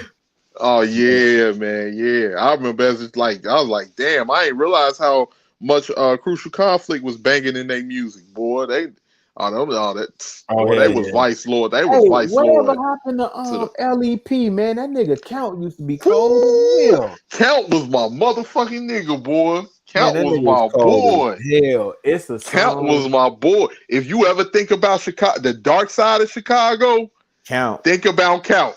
Think about Count. Hey, it's a song called Fall Back. I was begging Andrew Barber, like, yo, and I was in that Fall Back, boy. Like, you ain't on it on the deck like me, boy. I remember that. Shit. What the fuck? Oh man, he spazzed. No, when I first heard Count, That Mog was on a song, man. This Mog, when that Mog said, "Raised on the South Side of Chicago, gang bang all my life, nigga. That's all I know.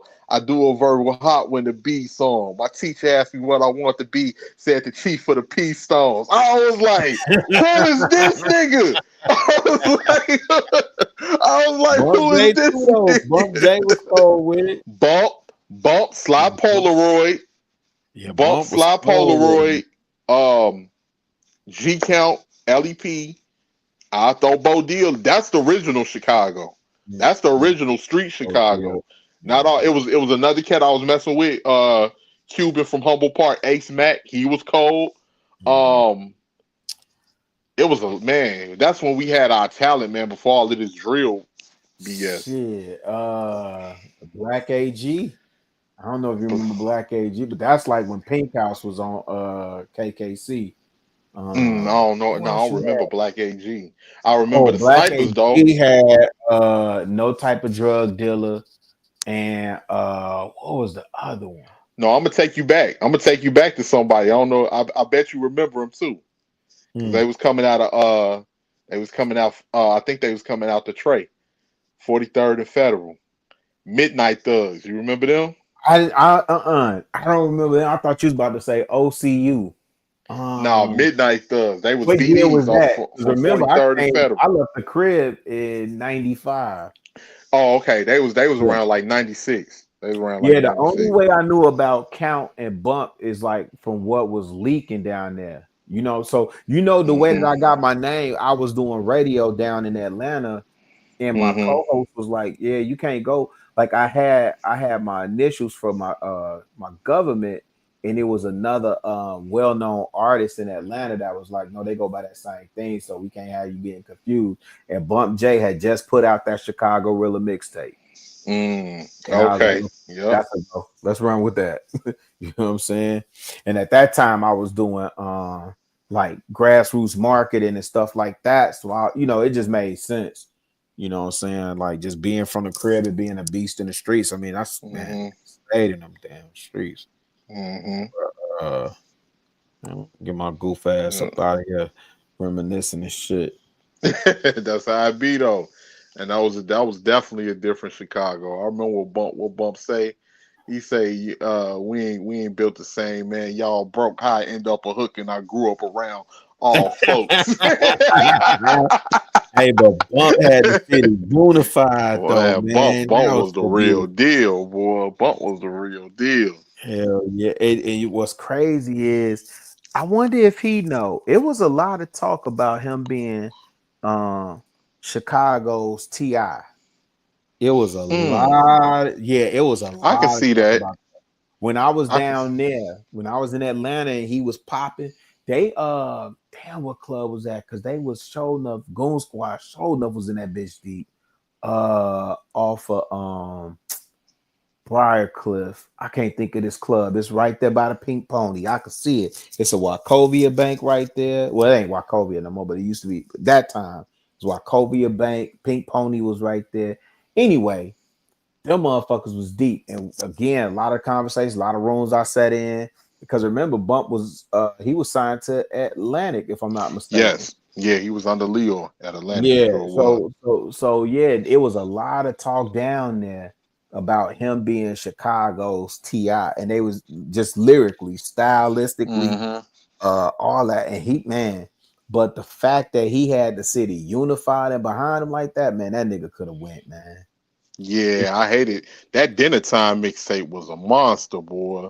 Jesus I still remember all of them. Dinner Time, the original Chicago Rilla, Word on the Street, and the Dinner Time mixtape. See that Chicago Rilla one, the way I even got hold of that because that was a Gangsta Grills. That was Gangsta Grills, and Drama and them used to have their affiliates office off of not Mean Street, because that's what it is Mean Street. Yeah, off of Mean Street. And this was before the feds raided. So the I had my ways to get my hands on the mixtape, man. Like, because at that time he was selling them, you know what I'm saying? But it was a couple of finesse angles. So all them Gangsta Grill shits, I got them somewhere at my grandma's house, like the Dedicated, Pharrell joint. I got the hard copies. The Pharrell joint. Who else? But I got that Chicago Rilla mixtape at my grandma's crib too. Yeah, that shit, man. That shit was crucial.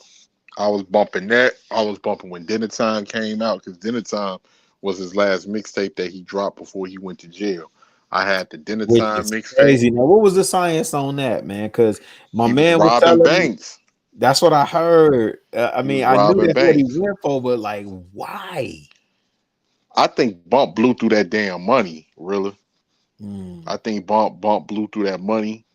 And he said on an interview, he said he had money, but he became greedy. But I think he was burning through that money. And his man was hitting licks and shit. And he say one of his mans told on him. That's how he went down for it. And they ain't get bumped for that robbery till like about a year, 2 years later, or something like that. And you know what's crazy? It's like you know, he would like when that type of stuff happened, it's gonna be interesting to see what Thug do. But when that type of stuff happen, when people go away and then they, you know, come back, sometimes you can't get it back. You know what I'm saying? Like the audience gone, they done moved on, the sound of the He music. couldn't get it back because by the time he got out, Drill took over.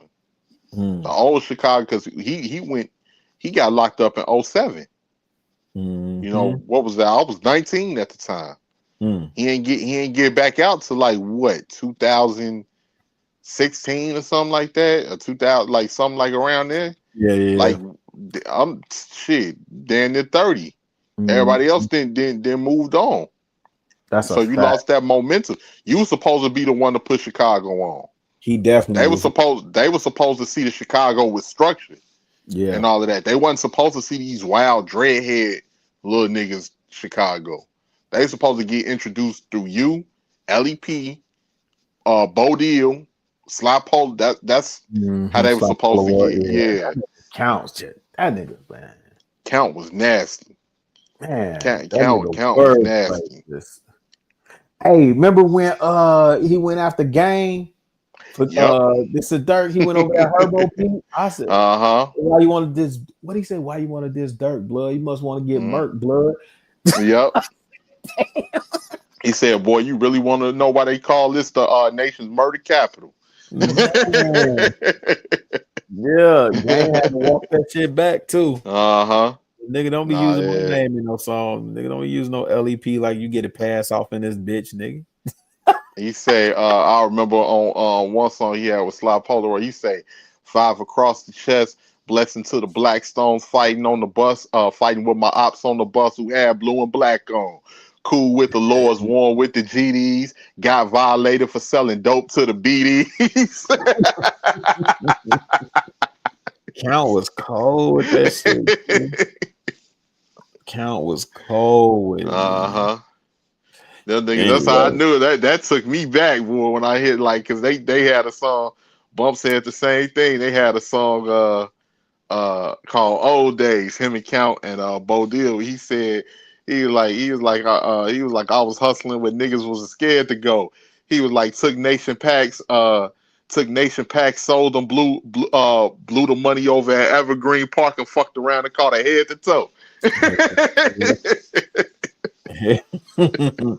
Niggas don't know about the pumpkin heads, man. They don't know. No, they don't know, man. Motherfucker beat you till you looking like a fucking jack-o'-lantern. Motherfucker wouldn't even be able to recognize you. Niggas be sitting over there in Gately Park. You see that circle forming, and all you hear boop, boop, boop, boop, binkers. Beat the fuck out you. But you really had to do something back in them days to get a pumpkin head. You really had to fuck up. Oh yeah, well, I mean, so like I went to school down the hill, so we was right there by London Town. Again, you said it was structure. So you had to be under rules and regulations. So again, women, children, and elders were off limits. Then here's the other thing: if you was gonna move on somebody, okay, you needed permission because you could start an all-out war. And if you did like this, it was, I don't want to say it was the simplest things, but it's stuff that people did that they ain't think, and that you don't know who connected to what. So Yeah, like, or they just did shit without consequence. They did it without thinking about the they ain't consequence. think about the consequence. Yeah, because a They lot like of you let your temper, and you didn't open fire in broad daylight at these motherfuckers. You didn't. yeah. I mean, well, in my like when I came out in '92, so niggas was still fighting. There was a little bit of knife play. It was gun play, but Mm-hmm. it wasn't to that level. You know, niggas still using like hand revolvers and stuff. It really ain't get crazy until Boys in the Hood, and then by the time Minister Society came out, man, that look at Chicago, like was 94. Like when them So movies came out, that murder rate went through the roof. so you know, I hear y'all talking about the sport, right? Like gang, people don't realize though football's a sport, right? Mm-hmm. Basketball's a sport, right? Mm-hmm. Gangbang is a sport too, right? It is. Yeah, you can say that. So, you know, some people aspire to play that sport, right? Right. I'm not saying I'm not saying it's the most safest. Yeah, you're right. It is a sport, right? And it's just like basketball, football. It's a minority of people who like to play the game, right? It's a dangerous game, but they like to play it. And it is what it is, right? And us black people, let's be real. We got the ones who didn't participate, but who was associated. We got a lot of clout off of that shit. For real. And because it was just like over there in LA, Ruthless, over here, because really when you think about it, the country is only two cities that really have a gang culture. Like as far as, not saying, New York had they gangs and back in the days, like, Theirs died out, like, yeah. yeah, Chicago and Los Angeles the only two cities that really where it's a gang culture there, like from the 50s, 60s, all the way on. And that was the thing, like growing up, and I think really can attest to that. Of course, it was people that was neutron, but for the most part, you are wherever you grew up at. If you grew up in a Vice Lord neighborhood, even if you're not a Vice Lord, you're gonna be associated. People going, oh, where you from? You from Holy City? Oh, you one of them. If you grew up in a Stone neighborhood, oh, where you from? You from Foster Park? Are you from Tarrytown? Or you one of them? If you grew up in the GD neighborhood, where you from? You from Killer Ward? You from Gville? You from BD? Ada Park? All of that. If you was wherever you grew up at, that's what you was. No, that's a fact. Yeah, I mean, and thankfully, my block really was neutron. Because like I said, I was wedged in on 106. You had foes, but then on 105th, all the way back to 103rd, it was GD. Really, all the way back to 99. Because you go over there to Harlan, it was all that's GD. And then on 109th, you had the BD twins. You had Brando and them. And so 109th to like 112, because then you got like even with me thinking about this, it's crazy, right? Because then you got the GDs and BDs over there. Then if you go on 112 for a couple blocks, there's some Stones. Go down the hill, there's some Latin Kings. But you get all the way over there, they've been down that hill forever. Them Latin Kings been over there down that hill forever. Hell yeah. And then if you hit like 113. Like Ed Brook, that's Dark Side BDs over there. So back to the lecture at hand, right? I don't know why black people.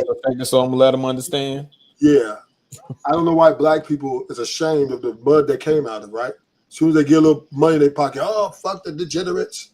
But when they was in it, they was there. I mean, they enjoyed it. I mean, they might didn't do the things in extreme measures, but they was definitely not scared, right?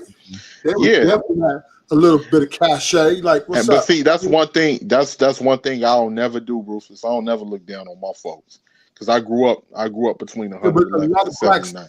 A lot of blacks do that though, right? But then when it's time comes, right? When it's maybe one of the other races press on you, you got who you going to call, right?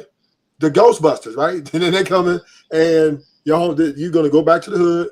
You're going to cry out your complaint, and they're going to come in and it's going to get rectified. So I ain't going to lie, right? Growing up in the hood was fun. I ain't going to lie. It was violent things, but it was fun. No, I you was enjoy it. flipping dirty mattress. Yeah, you I did. enjoy. I mean, I had to be a little cautious when I walk. You know, you see a car flash some lights, you better look twice, right? Because it might be a drive-by. But other than that, right, it was fun, man. We was going with the hoop. You know what I mean? I grew up with certain dudes in the elementary. They started banging, but they still was. We was still cool. So it was still. We was a family. I ain't gonna lie, we were a family. Now, what roads we took in life was different, but still, I'm not gonna get up here on YouTube and say, you know what, Poogies and Ray Rays and some shit when I fucked with them. You know what I'm saying? When I fucked with them, when I was fucking in the real way, right? Like get homies. Then I get on here and talk about them niggas ain't shit. That is to me the biggest fraudulent of black people. And when they do that, in my opinion, because and let's just keep it real, the degenerates are more respected than the so-called black businessman in America, right? That America's willing to pay billions of dollars to make a movie about their experiences in the hood, right? There's never been nothing. Black people set the tone of gangsterism, right? And nobody, no race has ever done it like we done it. You know what I'm saying? Nobody. Oh no, I kind of disagree with that. I mean on a popularity level. Not saying that there wasn't The Italians, ruthless. Yeah. But I'm just saying they were a step below us, right? They were a step below us. Okay. Pop your shit, ruthless. Pop your shit. I ain't hating on you. See but see, like when what you say, ruthless, I think too is just to promote that negative image because we've always had the negative images promoted of us. We never, and Hollywood or the media never put that energy into promoting. Because that's what the people want. The good, you know, but like I would kill, like, because I would kill, like for me personally, right? Yeah, I would kill to have a black Grey's Anatomy on TV. Okay, so like I like, and you know, I mean that figuratively, but anti like yeah. Do you know who's one of the biggest most popular and most famous white people in America?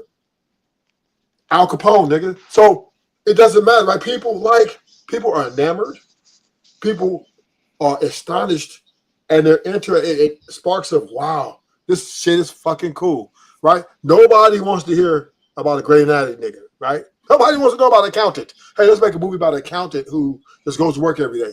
Nobody wants to see that shit, right? But niggas is doing crime. Why you say it like that, man? No, but you know what? I think people will want to see it. I think people want to see it if it was a balance. If it was a balance. Let me read it, right? So when they came out with Boys in the Hood, right? That opened up the door for the rest of the stuff to come. And that opened up a lot of doors for black people. And let me tell you something, homie. I've been to the pen. Black people, when we walk through with yards, through the movies, I ain't gonna lie. Motherfuckers like, don't cross that line. Right? Like we really don't have all problems amongst ourselves. That's our biggest. Other than other races, they don't. Dude, it is a last resort. I mean, a last resort to go to war with us because our reputation precedes itself. Right? That I'm talking about the CEOs, the wardens, they literally have to come in and negotiate with the black people to bring peace to the yard. They don't talk to the Mexicans or the whites because they're not as, I would say, fear the repercussions like they say the blacks, right? Because we're on another level, man. And I'm not saying it's good.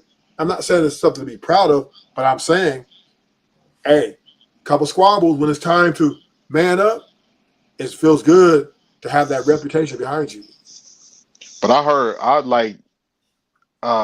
that down there, like them essays over there in California, I heard that they was big with that knife play, and they was definitely a threat.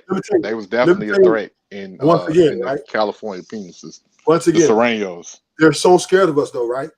No Mexican will come at you one-on-one. They're coming 10-on-1 or 20-on-1. That's respect. They're not gonna let one Mexican get down with one black. But one black will let the blacks will let one black get down with one Mexican. The best kids won't do it because they will lose, right? They don't have the you know what I mean? They just don't have the talent we have. So their strength is in numbers. That's how they move, And right? you And know they, what's crazy when I ain't yeah, never been to prison or anything, Ruthless. But you know what's yeah, crazy when I hear about like, because from the people that I came up with that have been, we don't have that racial element here in Chicago like y'all got yeah, over there. Like it's not like racially divided in our penitentiary system. Like you have, believe it or not, you got Latin gangs here. That's a branch off of black gangs. Oh yeah. like for instance, like how you got the Gangster Disciples, you have a Latin gang called the Maniac Latin Disciples. yeah. You have the Gangster Disciples, then you got the Spanish Gangster Disciples. Well, You see, got the here, Vice Lords, and you got a gang called the Spanish Vice Lords. see, out here, you just got more. The numbers are higher, right? Because it's by the border. That's the only reason. You know what I'm saying, that they're able to venture off like that, right? But still, even though they're more than numbers than us, right? Even though they outnumber us, they are very, very. They fear us a lot, right? A lot more than, and it's crazy, right? I could, I'm like, man, yeah, because once again, our reputation precedes itself. We can have 15 blacks is equivalent to 50 essays. Ruthless, how much time you serve? See, I did total of like 13 years. Like consecutive? 10 straight, no, 10 and a half, 11 straight. Yeah. And then came out and did another 2. So how did you keep you was in I first went to the federal system, right? Was it minimum security? Well, I went all the way from minimum to maximum. Yeah, I was so I went to minimum. I started out at minimum, then I graduated to maximum. You know, it was going down. It was a war, like, you know, it was a battleground. You know what I'm saying? So you just get mad about a football game, basketball game, we go in the cell and we rack it up. Niggas getting stabbed up, all kind of stuff going on in there. You know. Now let me ask a question real quick, Ruthless, because I love my folks, but I know how my folks is. Was it niggas that was starting some of them wars between the essays and the Peckerwoods? Like was niggas doing some foul shit, like taking somebody's shit or different things like that would cause wars? During my stint, we didn't have any problem with the essays or the white boys. Now, when I went to Florence, USP, right? Then that's when I landed with the majority was GDs and vice lords and BDs, et cetera, right? And y'all biggest war was amongst yourselves, right? Y'all wiped each other out. That was and same with the Crips and the Blood, same thing, right? Now I think the Crips got into Muslims, but yeah, it's very, very, very, very, very rare that a racial war jumps off. That is, like I said, the other races don't get out of line with the black. They just don't do it. You know what I mean? They don't talk a lot of shit. They don't. You know what I mean? They don't really, right, engage because they just. Most of them do sneak attacks. So understandably, they're not going to just take off. They're going to go and plan and plot and shit. So yeah, it is a different ballgame. But now, as far as the GDs, BDs, the Crips, the Bloods, they were the deepest on the yard.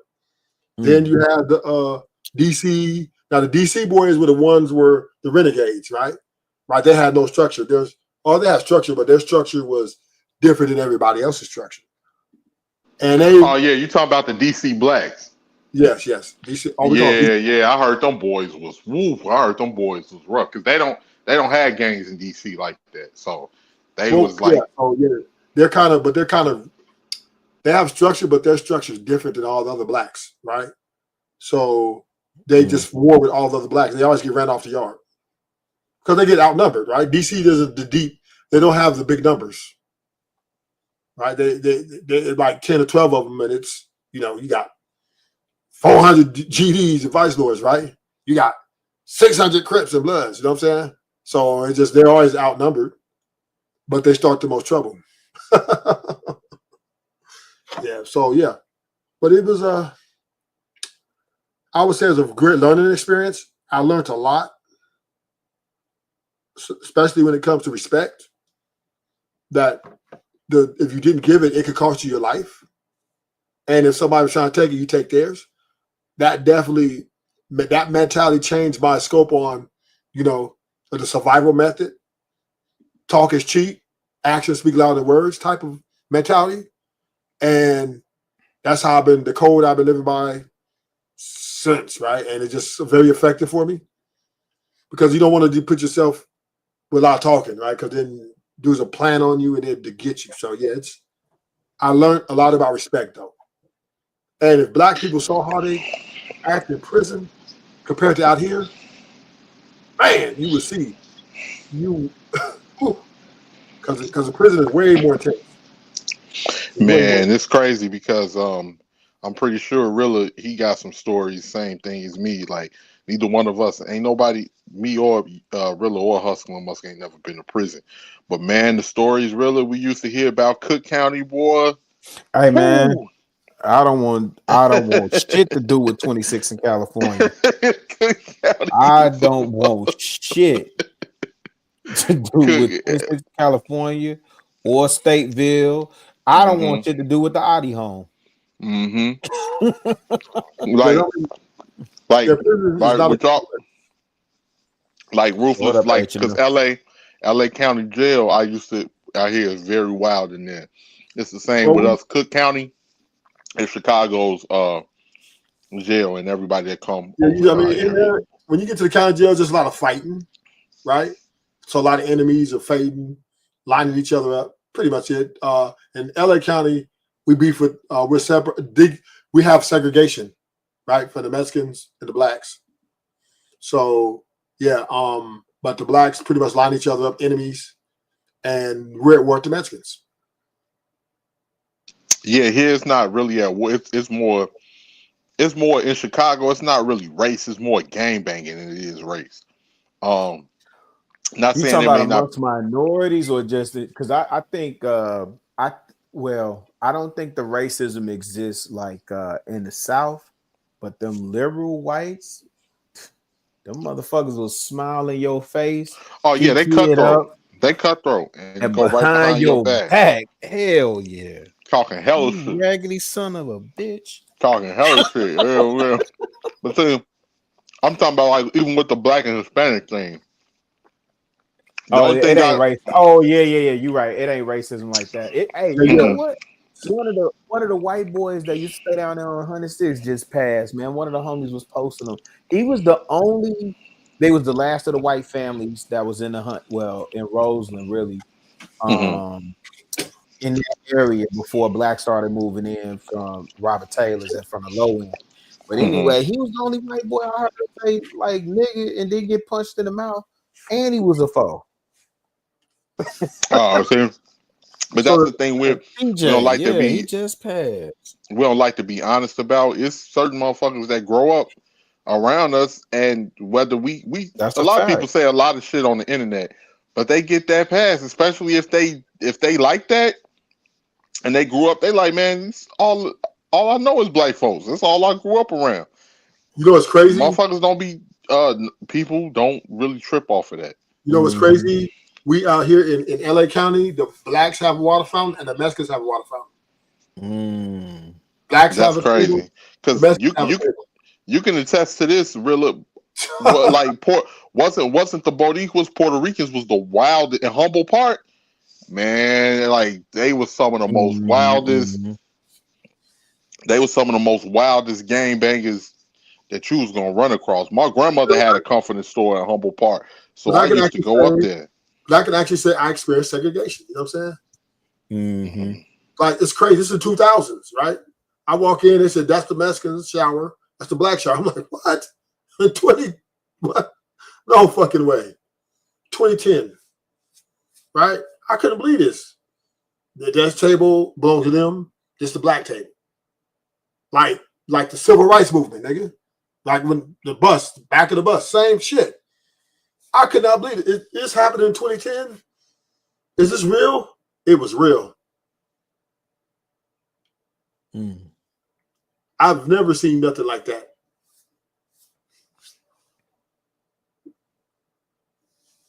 Wait, Rufus, are you were born and raised in South Central? Now I'm born and raised in Pasadena, which is a suburb of LA. But at this time, I was living in South. I lived in South Central for 5 years. And I had a case in LA at CCB, which is in county, LA County, which is LA County Jail, the Twin Towers, to Supermax, Eastmax. Boy, you was in the Thunderdome. Yes. Oh yeah, I rose up General Rankins. I made General. Hey, Ruthless, y'all messed us up over in the Midwest, man. Growing up, I used to see videos of NWA. I used to think anybody that had a Jerry curl was from Compton as a kid. Yeah, because out here, the GDs had their butters whipped. I see somebody here. with it. I was like, Mom, he got a Jerry curl. He from Compton. Nah, you know what? We used to think everybody in NWA was really gang banging. That's what Yes, we did. We so did. You couldn't tell me as a kid, Ice Cube was not the hardest motherfucker to walk in the face of the earth. Right. You couldn't tell me that as a shorty. I thought Ice Cube, man, as a kid, I was a little kid. When I first saw Ice Cube with the jacket and the Jerry curl and the Raiders hat, straight out of Compton, crazy motherfucker named Ice Cube from a gang called Niggas with Attitude. I was like, this nigga hard. I saw that video, man. You couldn't tell me nothing. You couldn't tell me Ice Cube wasn't like the hardest dude, man. Him, Eazy-E. I remember all of them videos. The Easy Does It video. Dre, Ren. Yeah, I remember all, because remember we had the box. Remember the box reeling? Oh hell yeah. The video music box from Miami. Like, so, man, like when we was looking at LA. Video.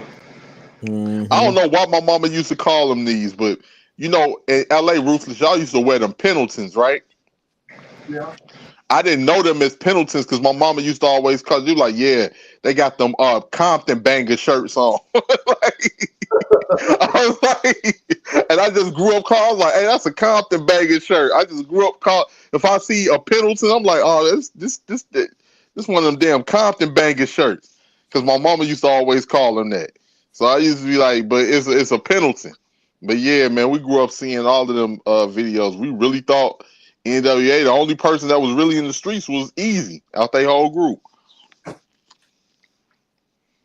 Yeah, Compton is its own little world. Yeah, we ain't know it's a suburb. It's a suburb in LA too, just like Pasadena, Inglewood, Gardenia. Yeah, suburbs. Yeah, but Compton is its own little world. Inglewood is its own little world. Yeah, Pasadena we're our own little world. But black people still hate each other.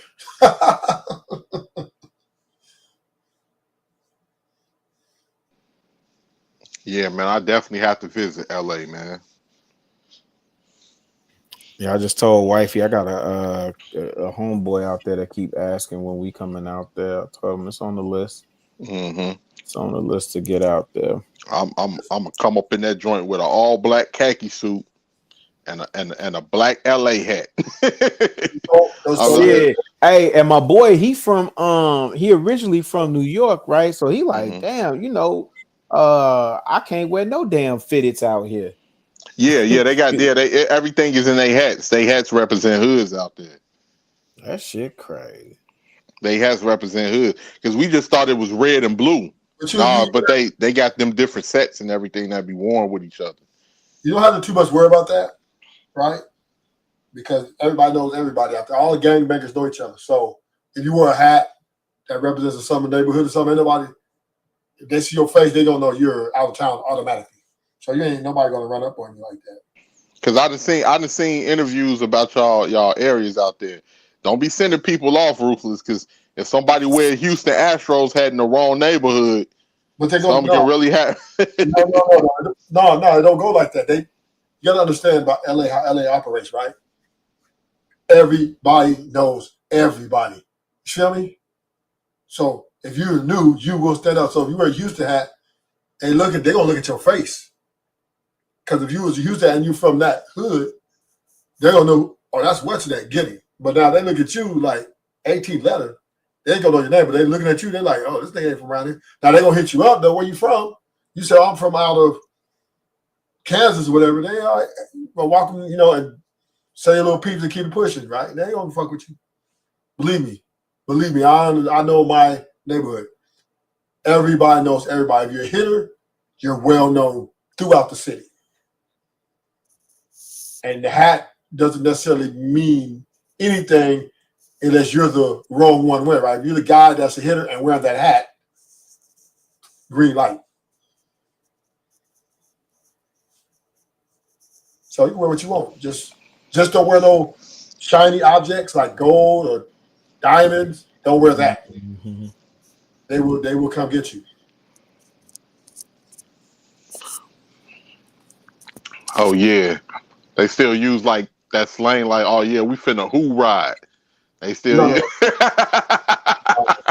It's a dance out here.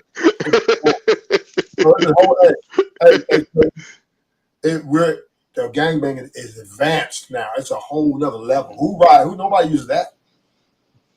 We finna who ride low. Don't nobody do drive-bys no more. Oh man, that. I remember when I remember it was a cat that was visiting. Yeah, that was one of my guys' people that was from out that way, and we was making fun of him because he had that LA accent. He kind of got a little salty because I was like, man, y'all was like, hey, get in the car, low, get in the car. He was like, hey man, why don't he was like, have you been out there to know we talk like that? I was like, no, but I saw enough LA gangster movies to know that's how y'all talk. But I was just fucking with him, just joking with him. Yeah, No Chaser, you been to the Rose Bowl, No Chaser? Okay. Right down on Colorado. Right next to the Rose Bowl. But I'll be hood forever. Yeah. They try to press you out there, No Chaser? You should have gave me a call, nigga. I'd have pulled up, nigga. My people's down there. I'd have gave you a caravan.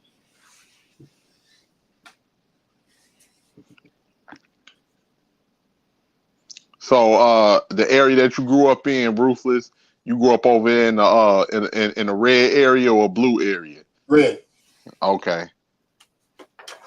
Yeah, I'll be watching. I've seen them Kev Mac videos. I done seen them Kev Mac. So the hats over there will be Phillies. Mm-hmm. The Phillies hat.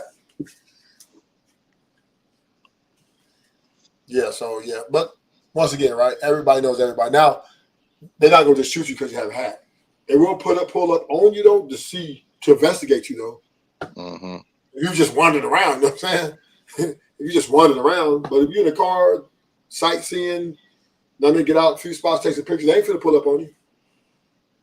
You have to be like posted for a minute. You know what I'm saying? That's like me going to Chicago. I'm not gonna be posting nowhere in Chicago. I might drive through, see some neighborhoods, take some pictures, get out. You know what I'm saying? I'm not gonna be posted for no long period of time because I know they're finna pull up on me, right? Mm-hmm.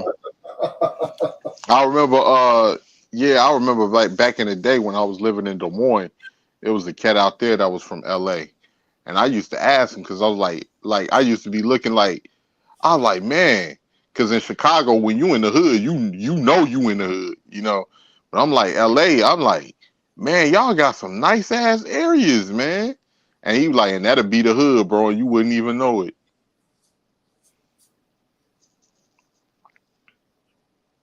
He'd be all right though. Come through. No, that's what he was like telling me. He just like, man, bro, that'll be. He like you can get caught up in those areas because looks can be deceiving.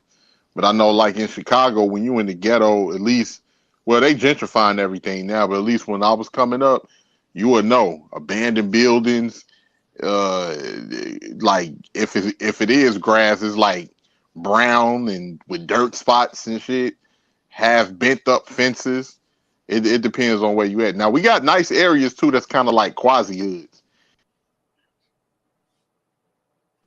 for the most part, you would know if you in the hood. And our projects here, like y'all projects over there, kind of rough over there in Watts and all of that. But our projects here, they kind of like Cabrini Green and Robert Taylor and Stateway. Yeah, they was rough, man. Yeah, we got a few projects. Watts, Pasadena,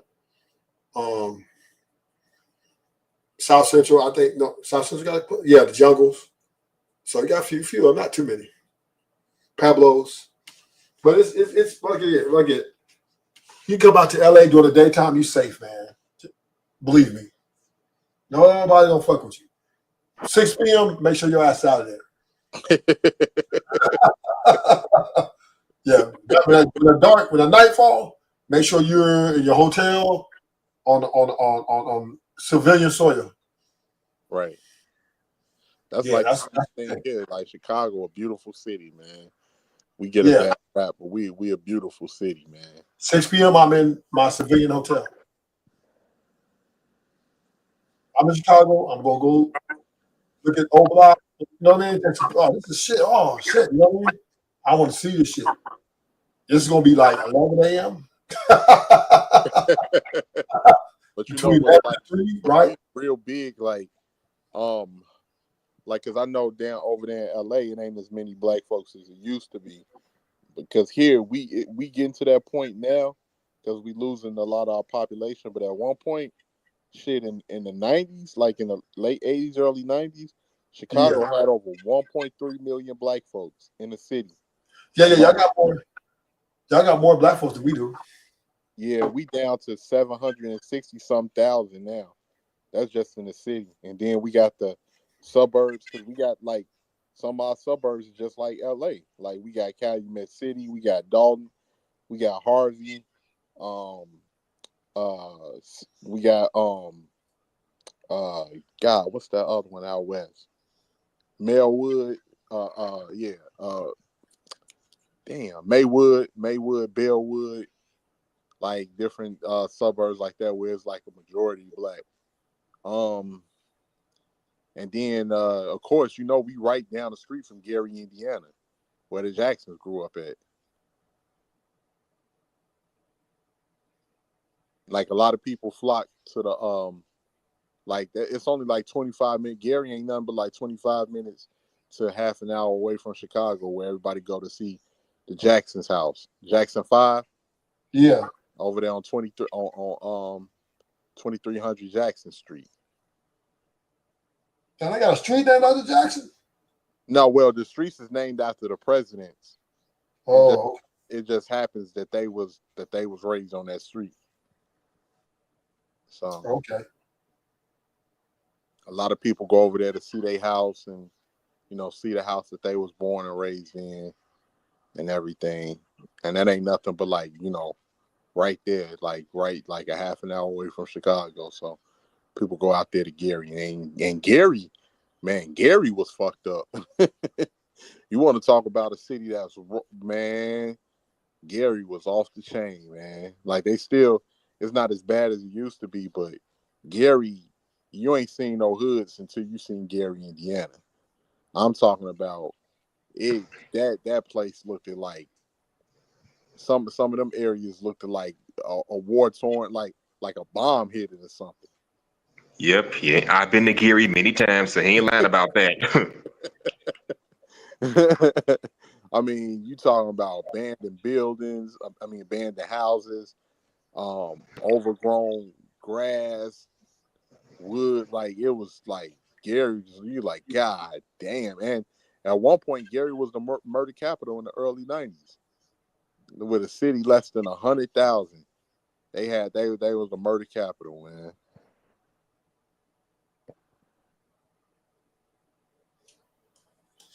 Yeah, now it's time to move on to bigger and better things, right? Oh, absolutely.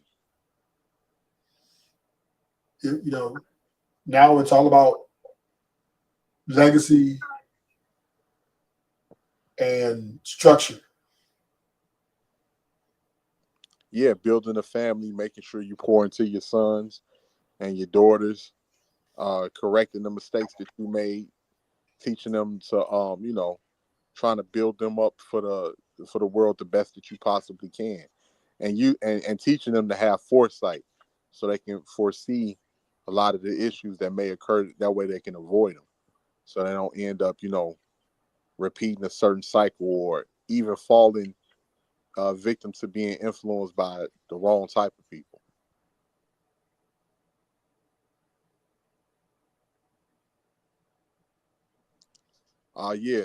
No doubt, no doubt.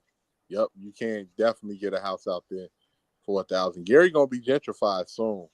The reason it became like that because it's like it's similar to Detroit. It was a steel factory city, and a lot of black people flocked to Gary. Same thing with Chicago, from the South, to work in those steel mills and those different factories. Once they lost their factories and those jobs got shifted overseas, Gary became a hellhole, and it failed. It failed as a city.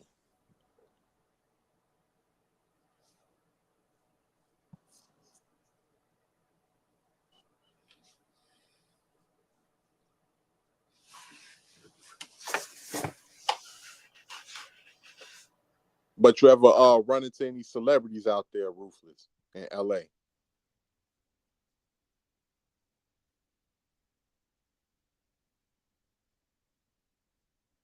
I guess Ruthless headed out.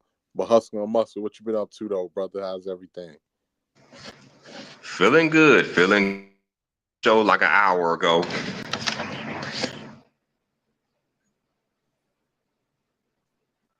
Really say he coming right back.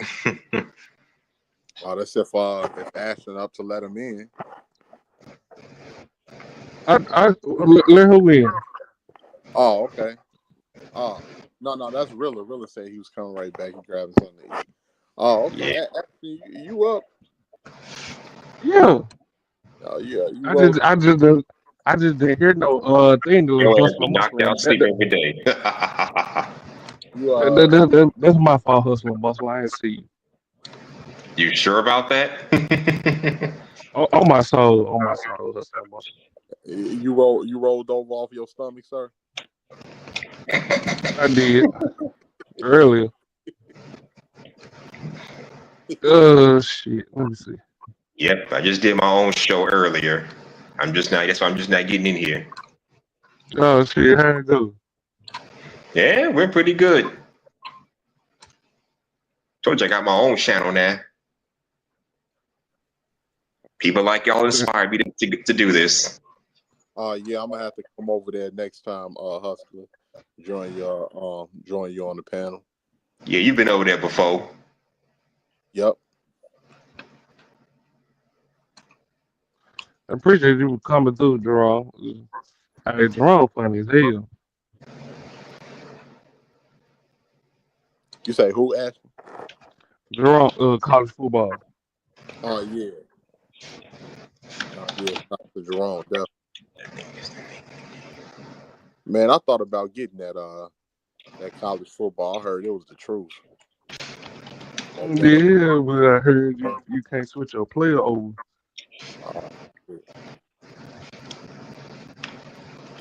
God damn. Let me see.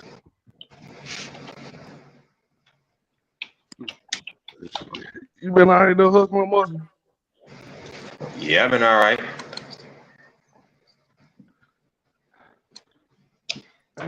Is it me that sound like your boy? Hold on. Say something, AT Love. Yeah, I can hear you. I can too.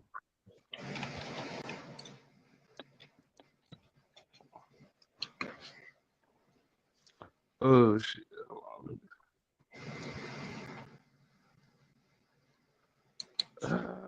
And I went grocery shopping earlier. I ain't fucking around with them restaurants no more. It's cheaper to just cook at home at this point. No. I'm like, let me just stop being cheap. I'll make some bacon, eggs, and pancakes at the house. Or McDonald's or Starbucks paying $20 every day. I'm like, man, hell no. Goddamn me. Yeah, nah, I need my little goddamn Whataburger. I need my Burger King. It don't even be worth it, but I ain't gonna front. I'll fuck with Chick-fil-A though.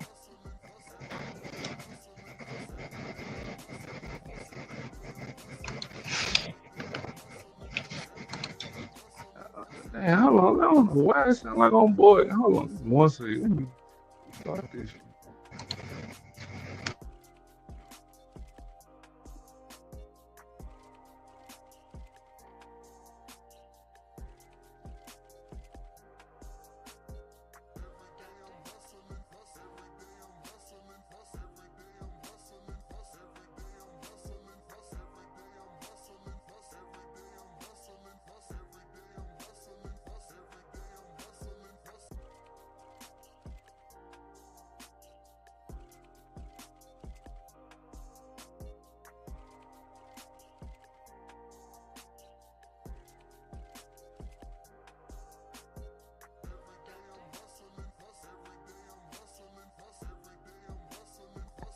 Yeah, Jerome, that shit should have been died out. Jerome said the gender war dying out. That shit. Yeah, I seen this shit, man. I would not be over there. Are they like doing it together? Goddamn me, motherfucking nigga, I'm talking to Sharon about sports. The nigga said in basketball, the height don't matter. It's all about talent. Nigga, what the fuck?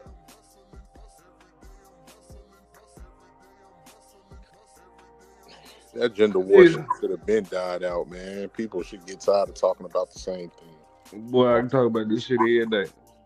Huh? I can talk about this shit every day. I ain't about to be. Oh man, I ain't about to be talking about that shit every day, man. But blame women in. Boy, I bring up historical facts. Women fucked up. Shit. Yeah, I still fucked up calling him out too early in the game. You did play.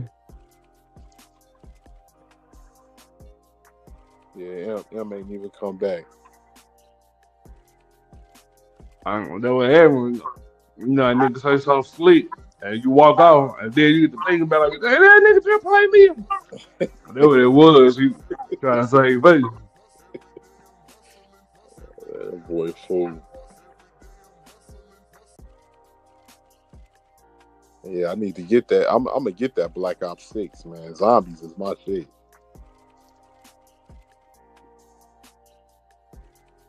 Man, that motherfucker like 3,000 gigabytes. I'm straight. On that Black Ops 6. Yeah. How many gigabytes you got to a PS5? Yeah, I got Xbox. 8 gigabytes? Oh, damn. What? You say no? You said 8,000 gigabytes to a PS5? I said I got Xbox. Oh, you got Xbox. Oh, okay. Man, I seen how much gigabyte did. I got the I ain't got the big ass Xbox. I got the white one, but the new version. Man, you like I had whatever one is the biggest Xbox. I usually get that one. I ain't been in the mood lately. Mm-hmm. They got the look. You know what I'm saying? This the everyone. Man, nigga dying for the day. I need to be having to download and delete games and shit. Hell yeah. You only got times for certain games at a time, but the way games are made these days, man, that should be money grabs. So I ain't never had the problem when I had the Xbox X. Like I never had that problem. They had about 30 games hooked up. I heard that Undisputed wasn't hitting on shit, man. That boxing game. What's wrong with it? Huh? What's wrong with it? I just hear it's not that good. They be moving all stiff and all of that shit. To this day, Fight Night Champions is still the best boxing game ever to me. And that game came out 13 years ago, and it's still aged pretty good. Mm-hmm. Fight Night Champions, and before that, Fight Night 2004 with Roy Jones on the cover. Those were like the two best boxing games for me. Now it's all about the UFC stuff.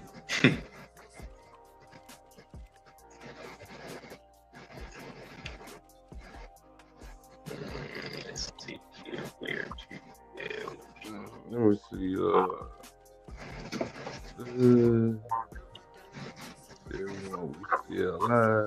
Drop that one in there.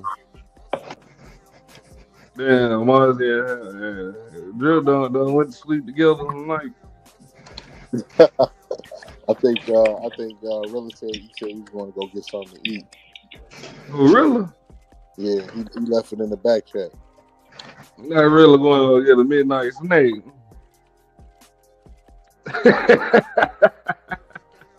Yeah, he ain't sports been fucking up. Nigga, I don't play nothing but that Tom Clancy Wildlands. The first one. You said Tom Clancy? Wildlands. Yeah, I remember back in the day he had that Splinter Cell. That's what made that Splinter Cell. I could never get in Splinter Cell and Metal Gear Solid. Oh, Metal Gear Solid was my shit. I ain't even gonna front. That was my shit. I can't fool with it. Damn, what they dipped off on a nigga too early. It was the story that got you, really, like, because it really was basic ass combat and sneaking around, but that story was like a movie. Yeah, I don't like that sneaking around there. I like to go all out there, all or nothing. Boy, you like playing that motherfucking 2K, hitting the part. Boy, they say 2K is black people's Call of Duty. Boy, your ass get cussed the fuck out. Man, I ain't played Park this year. Nigga, I don't be giving a fuck about Park. I really play my GM or my team. Yeah, a lot of people do. Like me, I always been a Park head, man. I guess because I started out playing Park. Like I always been a Park head. Goddamn, nigga, nigga, your internet be fucking up, boy. It's over there. Nigga be glitching and shit. I like that shit. Niggas better learn how to treat their teammates too for that motherfucker fucking around, fail the game. It was like this nigga stuff. I had that one nigga I used to play with from Seattle. Man, that nigga girlfriend, you start going off on his ass. You like, why you keep losing? Boy, man, that be rolling. This nigga try to put on. I'm like, nah. Nigga, she like, I was like, damn, that nigga girlfriend called Calipari, right?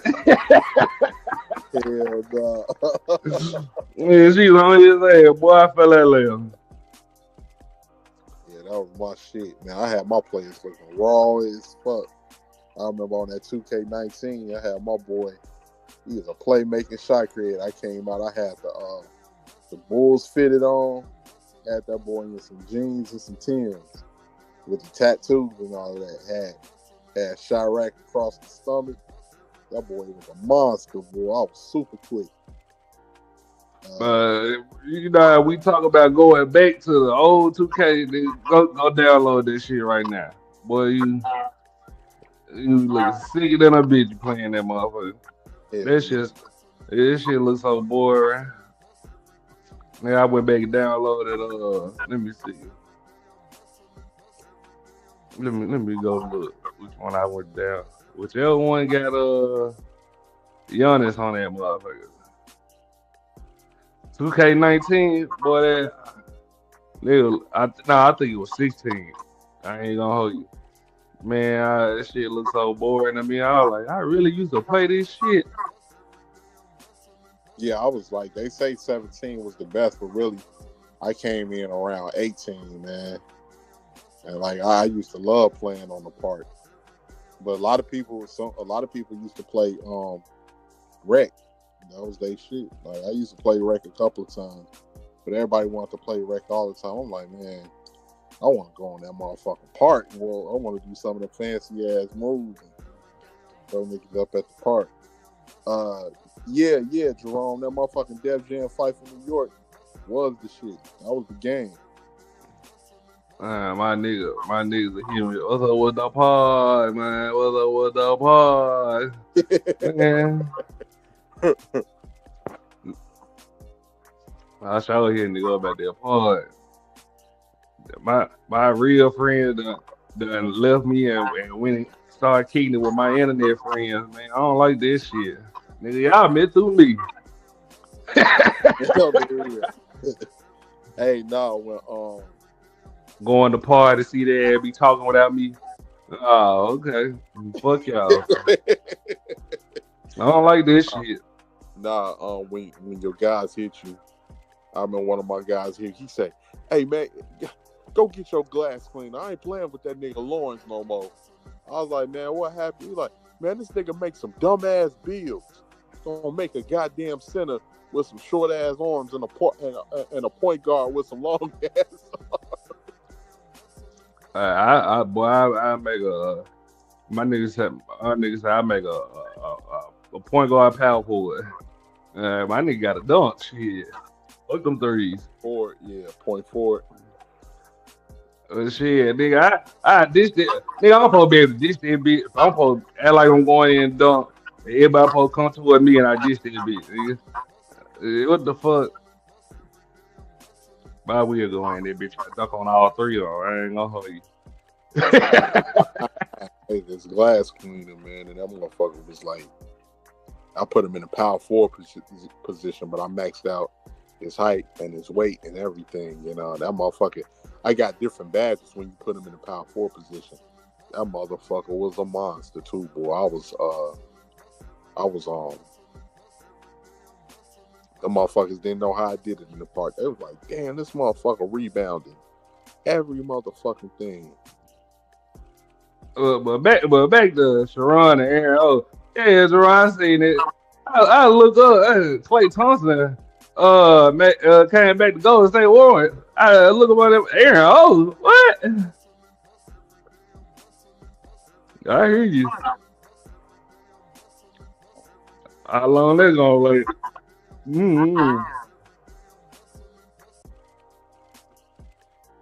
I ain't know Aaron plays sports. They gotta talk to Sherrod about sports never again. And nigga said height don't matter. It's all about skill. I said, nigga, that's not true. Nigga said, motherfucker. I said, that's the case, nigga. Power forward can play the one. Center can play the one, nigga. It ain't all about this skill, motherfucker. He said height matters, skill don't. Some shit. I remember what nigga I ain't been to go there since when they talking about sports. And that nigga you play rugby. Sir, get the fuck out of here. Ron played rugby. Yeah. Where the fuck you play rugby at in New York?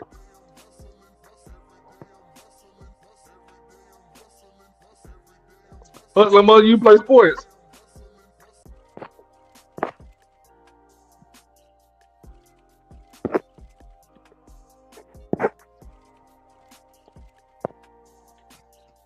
I'm back. What'd you say? You play sports, Hustler Muscle? Yeah, every now and then. What do you play? Basketball, and you want to count, I don't know, kickboxing or karate fight as a sport? Yeah. You talking about PE? The Boy and Girl Club? Huh? You said kickball. Kickboxing. Oh, shit. That's the goddamn kickball. Come on, man. Kickball sport to me, shit. I let that motherfucker fly. You hear me? Nigga take all running and kick that motherfucker. Is there a professional league for that? Yeah, I wish. Boy, I send that motherfucker. I send that ball to heaven. I played that in middle school at least. Yep. Damn, I follow a page with dodgeball sport. In some place, in some rec or whatever, Man, little short Mexican motherfucker be lighting their ass up. Be doing all type of tricks. That my dog ball boy. That shit serious and with Memphis. Nigga be running on the wall and shit.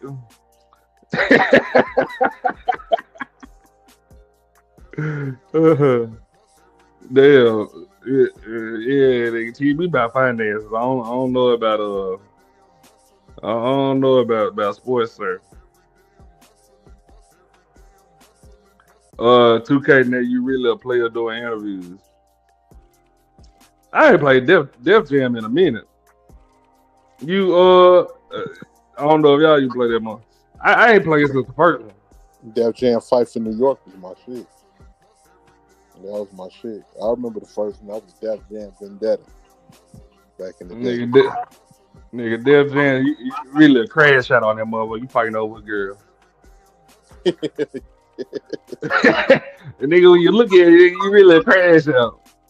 Nah, man, when your ass had to fight Buster and Fat Joe back in the day when Method Man was injured, you like, damn, don't let them let them knock him out.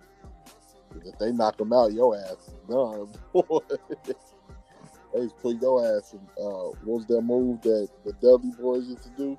Your ass would be getting hit with 3Ds and pedigrees and all types of shit. Getting your ass whooped. Today. Yeah, you said the Dudley Boy. I'm thinking about the goddamn Scotty Too Hot and Rikisha. Oh yeah, Too Cool. You thinking about Too Cool? I don't remember that name being Too Cool. But I don't know. I remember they just you come out together. Well, I don't even think they you come out together. They just you be friends. When I just actually started paying attention to wrestling. Yeah, Grandmaster Sexy and Gotti Too Hottie. That was Too Cool with Keisha. When I actually watching wrestling, I say it was Matt and Jeff Hardy. I don't remember nobody else being teamed up like this. Matt and Jeff Hardy, the Hardy Boys. Then you had Edge and Christian. I remember when Brock Lesnar took over. That boy had the world scared. Yeah, that boy The Rock quit just in time. That boy went to making movies. That boy Brock was a big motherfucker. Brock did have everybody shook. He was big as hell. That boy Rock, he left just in time. You hear me? Oh, you said Brock Lesnar or The Rock? Brock Lesnar. Oh yeah. Goddamn me, what's good, Red Pill right now? Y'all know that Vince got a great documentary. I ain't watched that motherfucker. I heard about it. I gotta check it out. Jerome. Man, shout out to Red Pill. Red Pill, you need to come on up here, brother. Goddamn, I can't be mad at them for talking about sports shit. Get it how you live, son. I need to find somebody who know how to do them parlay bets. I don't even know what them is, man. Goddamn, sports betting. I play sports and I don't know how to read charts and shit. Like when folks start saying 11 for 20 and shit, what happened to just 20 points, 13 rebounds, 7 steals, 5 assists? What happened to saying shit like Jerome? What happened to that shit? When motherfuckers start saying 7 for 20 and 11 for 11, where that shit go? I don't even know what that. I feel like this. You remember how you read the teacher handbook and shit? Not teacher handbook, but her grade chart. I tried to go in there and change my grade one time. I didn't know what the fuck I was looking at. How you not know what you were looking at? Damn, what they call it? What the teacher used to have 18 letters.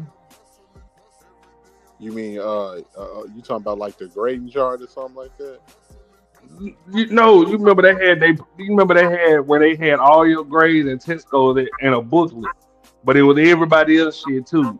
I can't remember what it's called, and it looked like it's on like construction paper with all type of lines on it. I couldn't read.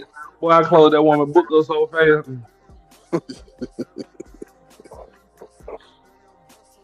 I remember getting a motherfucking F trying to turn that shit into a B plus. So it's time for me to go home before I get my motherfucking ass whooped. Man, I'm gonna go start parlay betting. Goddamn me. See how this shit. Like I wish I could just bet on teams. I think you gotta bet on other shit like over and under. They can get the more rebounds and shit. I'm gonna check this shit out. Like I know sports, but when you get to talking about nigga who can get the most rebounds and who can score first, you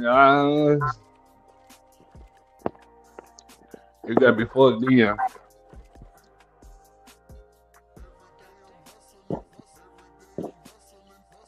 Man, this may be Steph Curry last year. What y'all think? Man, Steph, he up there.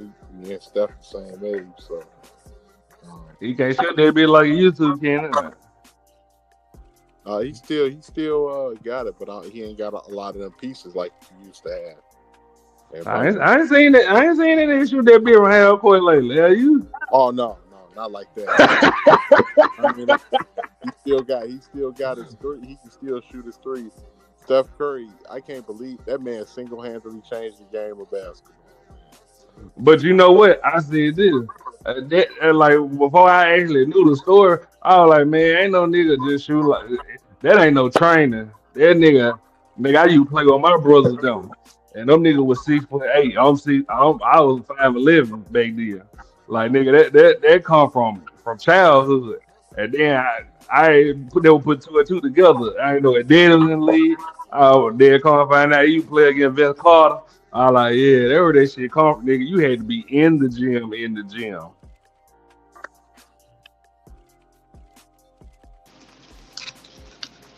To be frank, like me personally, I don't watch the game until it's playoff time.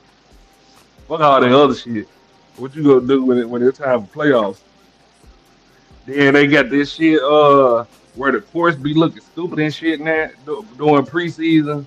I don't like this shit. Bring back the old jerseys, man. Bring back the old jerseys, the old logos and shit. Bring back the long shorts. Thank you. Yes. Please. See these niggas wearing booty shorts.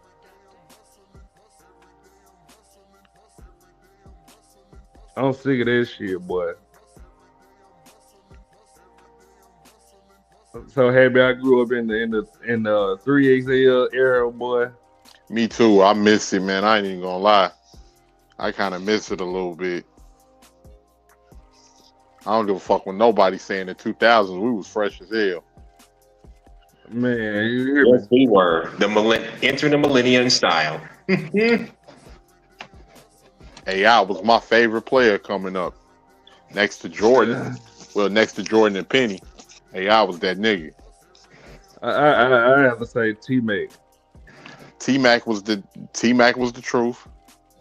T-Mac was the truth, but he wasn't no AI though.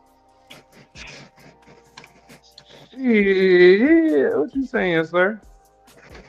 AI took his whole team to the finals with just him. Yeah, T-Mac stopped getting hurt. He could have been the next LeBron. T-Mac was the truth though. Vince Carter. Goddamn me. He should have stayed with Vince Carter. Nigga want all the shine. That would fuck him up. Like, goddamn, nigga. Man, Steve Francis. Steve Francis was a beast in his time. Yeah, I fuck with Steve Francis. And then goddamn, you know who I never watched, and I was like, God damn, when I finally seen the clips, Baron Davis. Oh yeah, Baron Davis, he was a beast. Yeah, Baron Davis was a beast. I always rock with J.R. Smith though, but I ain't full with No, when he was J.R. in New Yeah, Orleans. I used to fuck with J.R. Smith heavy, man. J.R. Motherfucking who else? Who else was a monster? Big Kmart, Kenyon Martin. I always full with the Nets. That whole little roster was hard. They had Jason. I remember niggas don't remember when Richard Jefferson used to play. Yeah, I remember when Richard Jefferson used to play. Richard Jefferson was cold. Jason Kidd.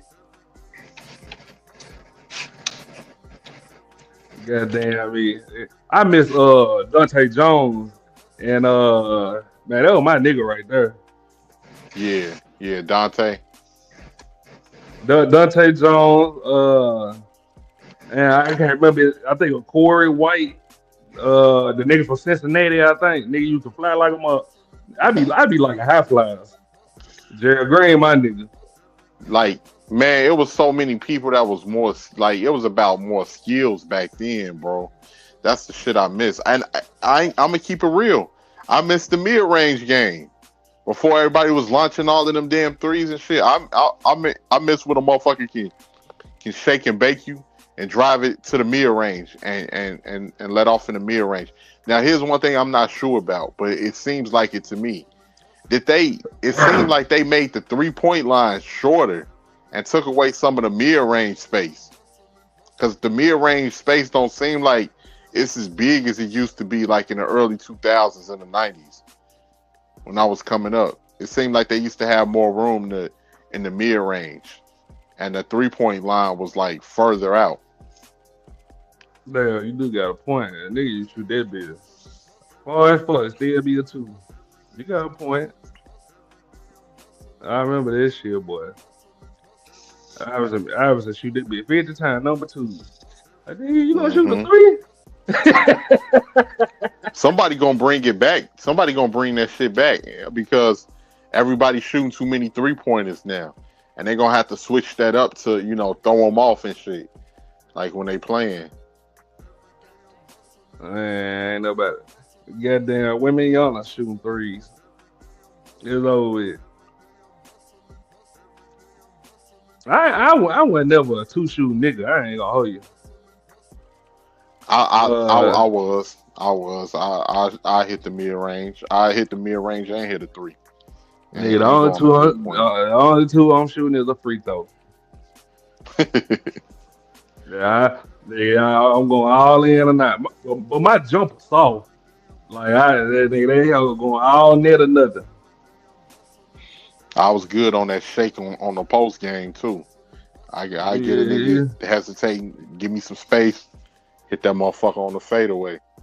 You look like you got a mean hook shot.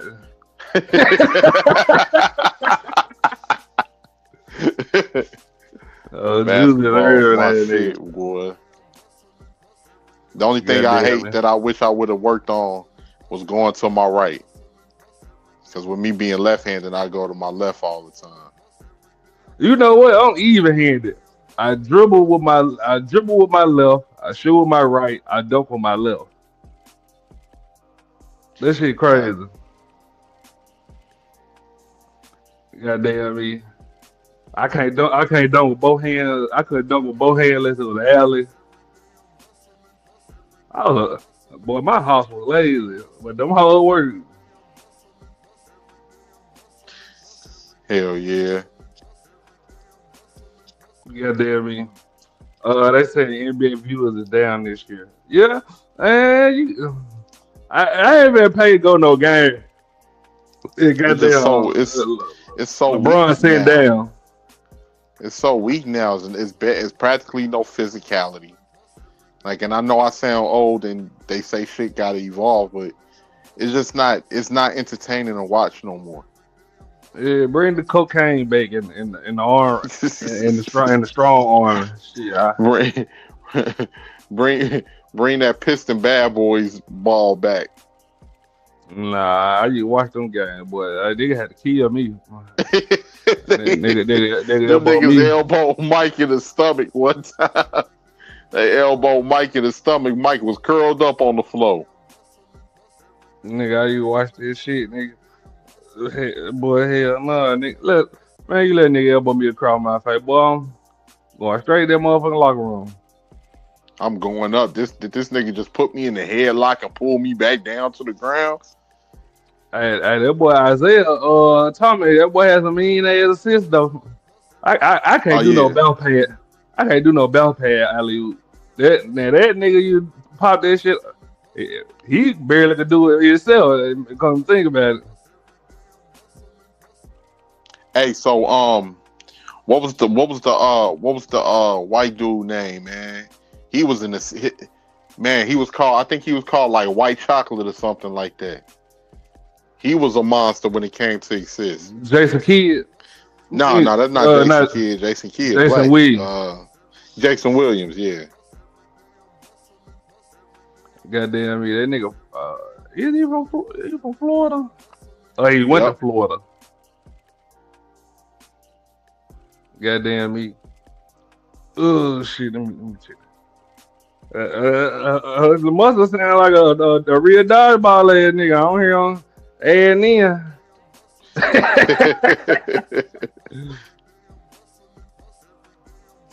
Oh shit. Yeah, nigga, I can't do this. Nigga, I come in the game, goddamn me. I pay for a whole game, nigga. I see LeBron sitting over there playing and shit on the bench. Not dressed out. Me personally, I never can sit down and watch a whole NBA game. Like when I used to play ball, I don't get into watching tape. Like nigga, I want to be on the court. I want you to surprise me.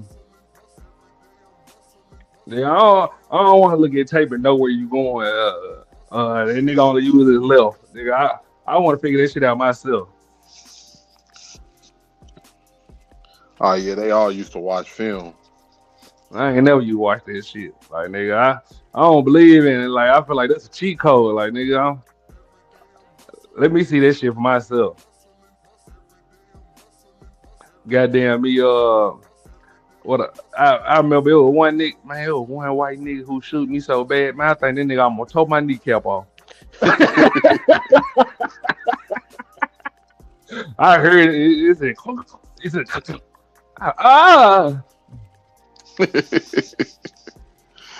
white nigga too hard ass move. I couldn't even be mad. It tore my tendon.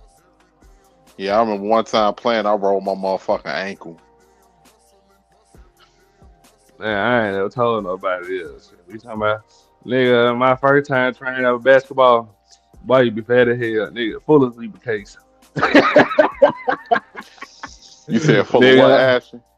Full of zebra cakes. Nigga, fuck you.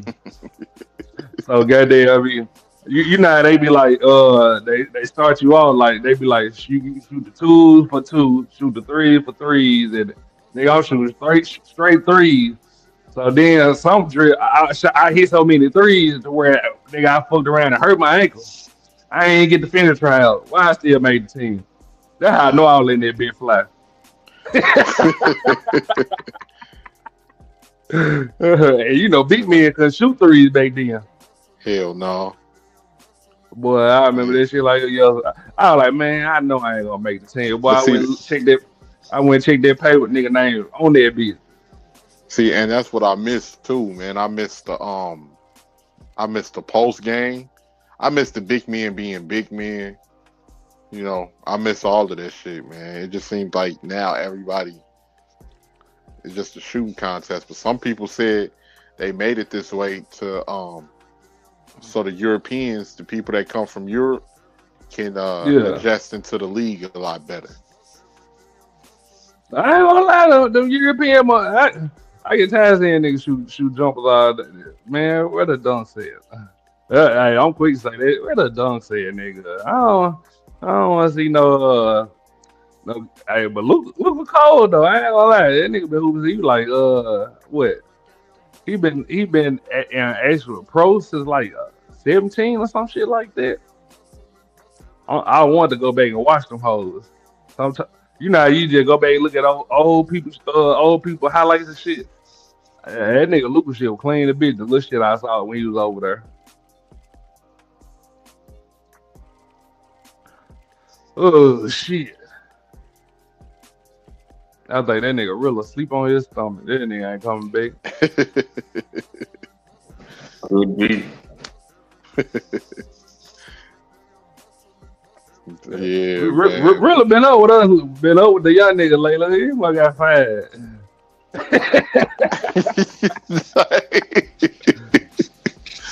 Shit, nigga. You know, I got fired. I was on this motherfucker. This the most I've been on this motherfucker. Yeah, I knew you was gonna get fired. You bullshitting. You on that motherfucker. I'm like, damn, nigga, get to finish the load, nigga. I used to stay saying that shit. Hey, all in the truck. I heard that motherfucker. Yeah, it ain't gonna be too far long. Goddamn me. Where Braun lead, that toughness is gone. Man, he the last of it. Well, with Steph Curry lead, I'm be so hurt. Yeah, already, damn, like boy. a lot of these new motherfuckers already don't know. I'm like, damn. I don't know none of these new motherfuckers. Goddamn, I still ain't watched Cunningham from Detroit. I still ain't watched damn, who else? I ain't watched the two twins, one of them in Houston. I ain't watched none of that shit. Goddamn me. Hey, you know what was so draining? I think when I first moved to Houston, James Harden just got traded. I'm like, nigga, when I tell you, it feel like a pair rally, nigga, whole Houston shaking. I'm like, man, y'all, I see how y'all be blowing. You know, man, Houston be blowing millions and millions on their players. Them niggas swear it down, they finna win a ring. Every year they get kicked out the playoffs. I think I wish you could see the face on the nigga. They had like goddamn Paul Wall died or something. Every time they get kicked out the playoffs, they be looking so depressed. I be like, damn, nigga, I really thought y'all had a chance. I can't really get mad because shit, man, we ain't had no ring since '98. Shit, yeah. Y'all could have had a ring with Derrick Rose, nigga. I've been saying this shit from jump. Man, y'all niggas wanted Derrick Rose to play 100% every damn game. And he ain't got nobody to pass to. Yeah, he wasn't. It wasn't. We didn't even have no shooters, man. The only thing we had that came close to a shooter was fucking Kirk Heinrich. Everybody, Luol Deng, motherfucking Joakim Noah. They was alright, but they were not alright. Derrick Rose was. I remember, as much as I'm a LeBron fan, man, when Derrick Rose went up against the Cavs. No, that was the Heat, I think. When he went up against the Heat for the Eastern Conference Finals, I was like, man, I love fucking LeBron, man, but I always got to ride with the home team, boy. It's Shoutouts. Got to ride. I ain't gonna hold you, Derrick Rose. You do that ass in here, boy. That Miami motherfucker was a beast. D Rose was a straight up beast. That nigga there, boy. Hey, I don't. Did that nigga ever lose against Miami? Yeah, they lost them Eastern Conference Finals. That's when Miami went up against. I ain't talking about the finals. I'm talking about doing regular season. Man, nigga, you had ass going through it. And he was doing a lot of that shit by himself too, man. Nigga doing 100%. Nigga doing 100%. I got Joakim Noah on my. And they can't do nothing but a handoff pass. I hate that he wasn't even able. I hate that he injured himself too, man. Because I remember D Rose tore his ACL, then turned around and tore the next ACL after coming off the one ACL. I was like, damn. Damn. Speaking of goddamn Miami, Governor Ron in this motherfucker. What up, Ron? Play City for what? Nigga, Houston ain't been good for goddamn. Nigga, I really ain't paying attention to Houston to goddamn teammates. That's the best thing that happened to y'all. And Steve Francis.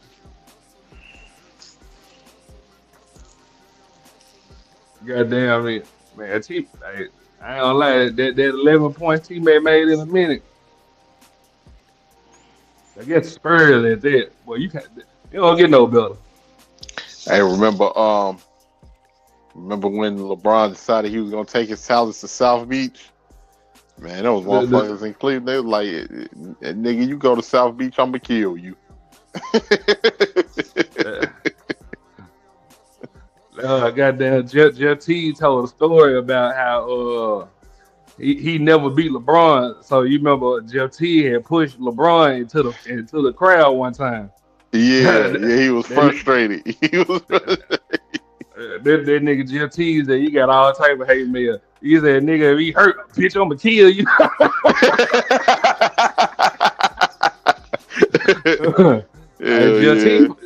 Hey, JT got hella stories. Nigga, I ain't watching. I be watching the clip. Like I get enough to where like I can make my algorithm show just that shit, even if I don't follow it. Hey, that nigga JT funny than a motherfucker, boy. That nigga got hella stories. He was like, cause them niggas was beating us, man, and I was getting mad. That was a horrible team to be on, the Atlanta Hawks. Oh yeah. But I ain't gonna lie, I think I could have did something with Josh Smith. Yeah, Josh Smith was good, man. You know who else was a beast back in their day? Motherfucking Amari Stoudemire. Yeah. Well, you couldn't pay me to lose with either Josh Smith or Amari Stoudemire. Boy, I've been throwing that bitch up so high for alley-oop. He ain't play. Everybody try to roast Dwight Howard now, but Dwight Howard was a beast in his day too, man. I don't know about that. No, that nigga was dominant. I remember that nigga helped change the game. No, when he was with the Magics, like when he first came into the league, he was a beast, man. He ain't had no help, did it? Nah. It wasn't Rashard Lewis, was it? He wasn't still on the major then, was it? I can't remember. I know it was him. I think Nelson. I forgot his first name. Jamar Nelson. Jameer Nelson.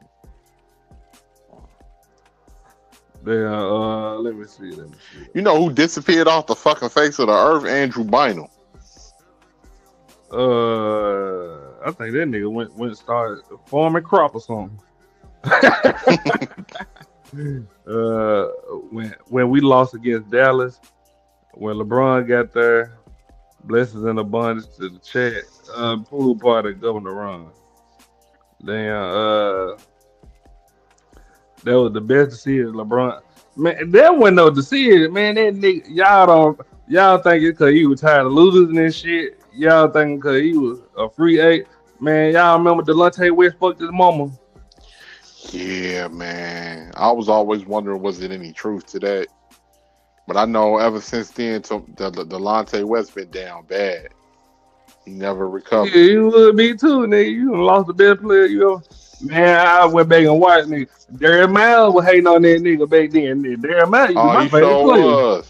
He sure was hating on LeBron. Nigga said he come off the bench helping us. Man, nigga got you up out of there so fast. Like, who the fuck is Darius Miles? Hey, that was my nigga. He played in the movie ACT. Yeah, I remember that. Damn, yeah, he was a beast. Turk and Howard was a problem. Damn, I forgot all about Turk. Bynum was the best Laker next to Shaq. Now, what's that nigga named Shannon Brown? That's what I like.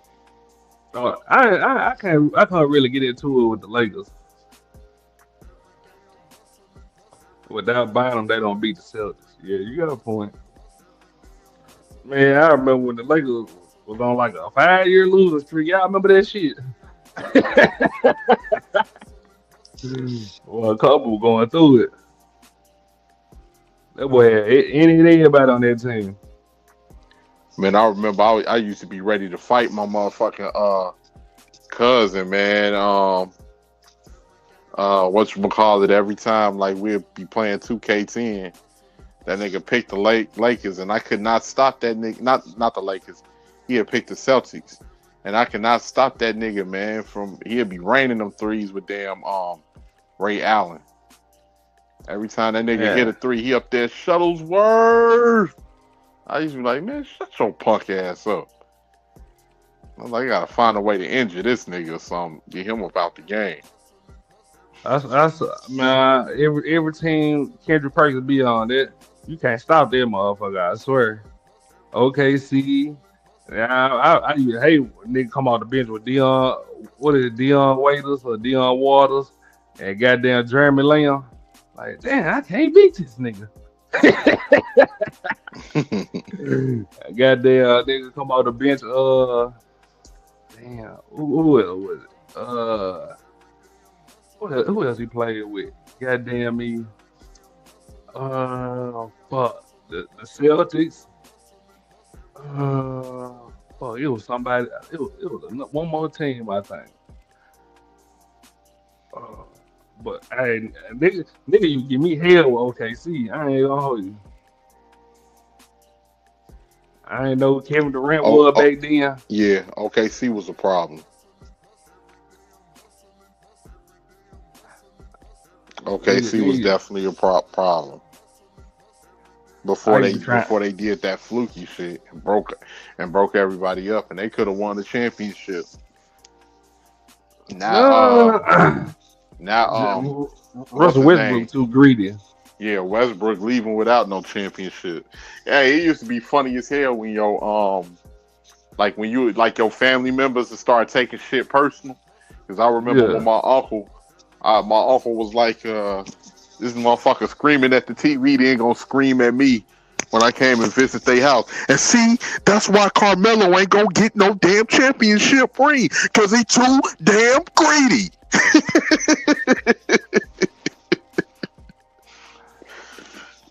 I ain't never looked at Carmelo as greedy. Maybe that's just me. No, I guess he wasn't trying to open up the salary cap for more players to come to the Knicks or something. It was something back in the day. Goddamn, that's exactly why you go. Yeah, that's it. That's what I was finna say. That's exactly why you go to OKC with the goddamn Knicks. Boy, them games you be so long. Yeah, man. Yeah, Carmelo was on the OKC for a while. Then he went to the Lakers.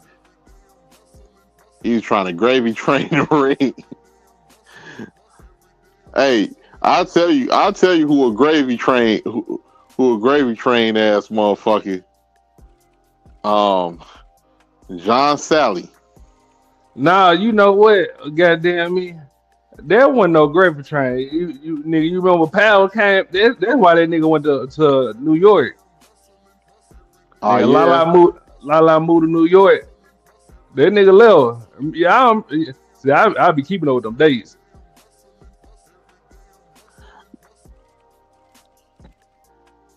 Nigga don't pay attention. Boy, that whole guy down there being fat, boy, that nigga hurry up and switch. Yeah, that damn. Oh, what? What about Steve Nash White having a teammate kid? Nah, I ain't never heard about that shit. I think he talking about Ginobili. You know what I'm talking about? I can't think of a name. No, I don't think they wasn't on the same team. That wasn't them. It was somebody else. I know who you're talking about though. Like one of I'm not sure if it was Tony Parker or somebody. Yeah, Tony Parker, Ginobili, one of them. They was cheating with their teammate's wife or some shit. Which that shit is foul. Shit, it's the league. Oh well. That motherfuckers stay doing weird shit in there. Damn, let me see. Shit. Excuse me. Google it, Jason Richardson. Oh shit. Oh shit. Damn, Jason. No comment. Damn, why I done dropped the gym on? I ain't know that.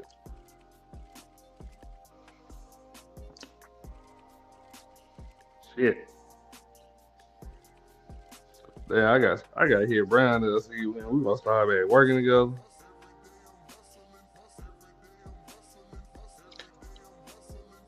You say hit who up? Brandon. Oh man, shout out to Brown.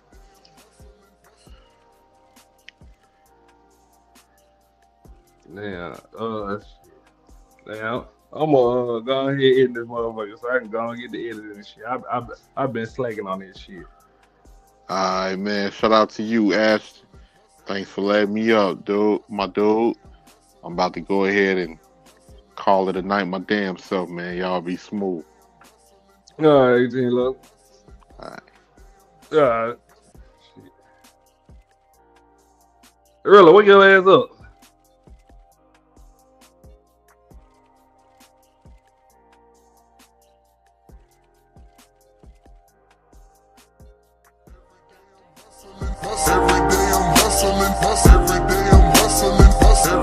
This cake will make you show up. I know you see this glow up. As baby busy.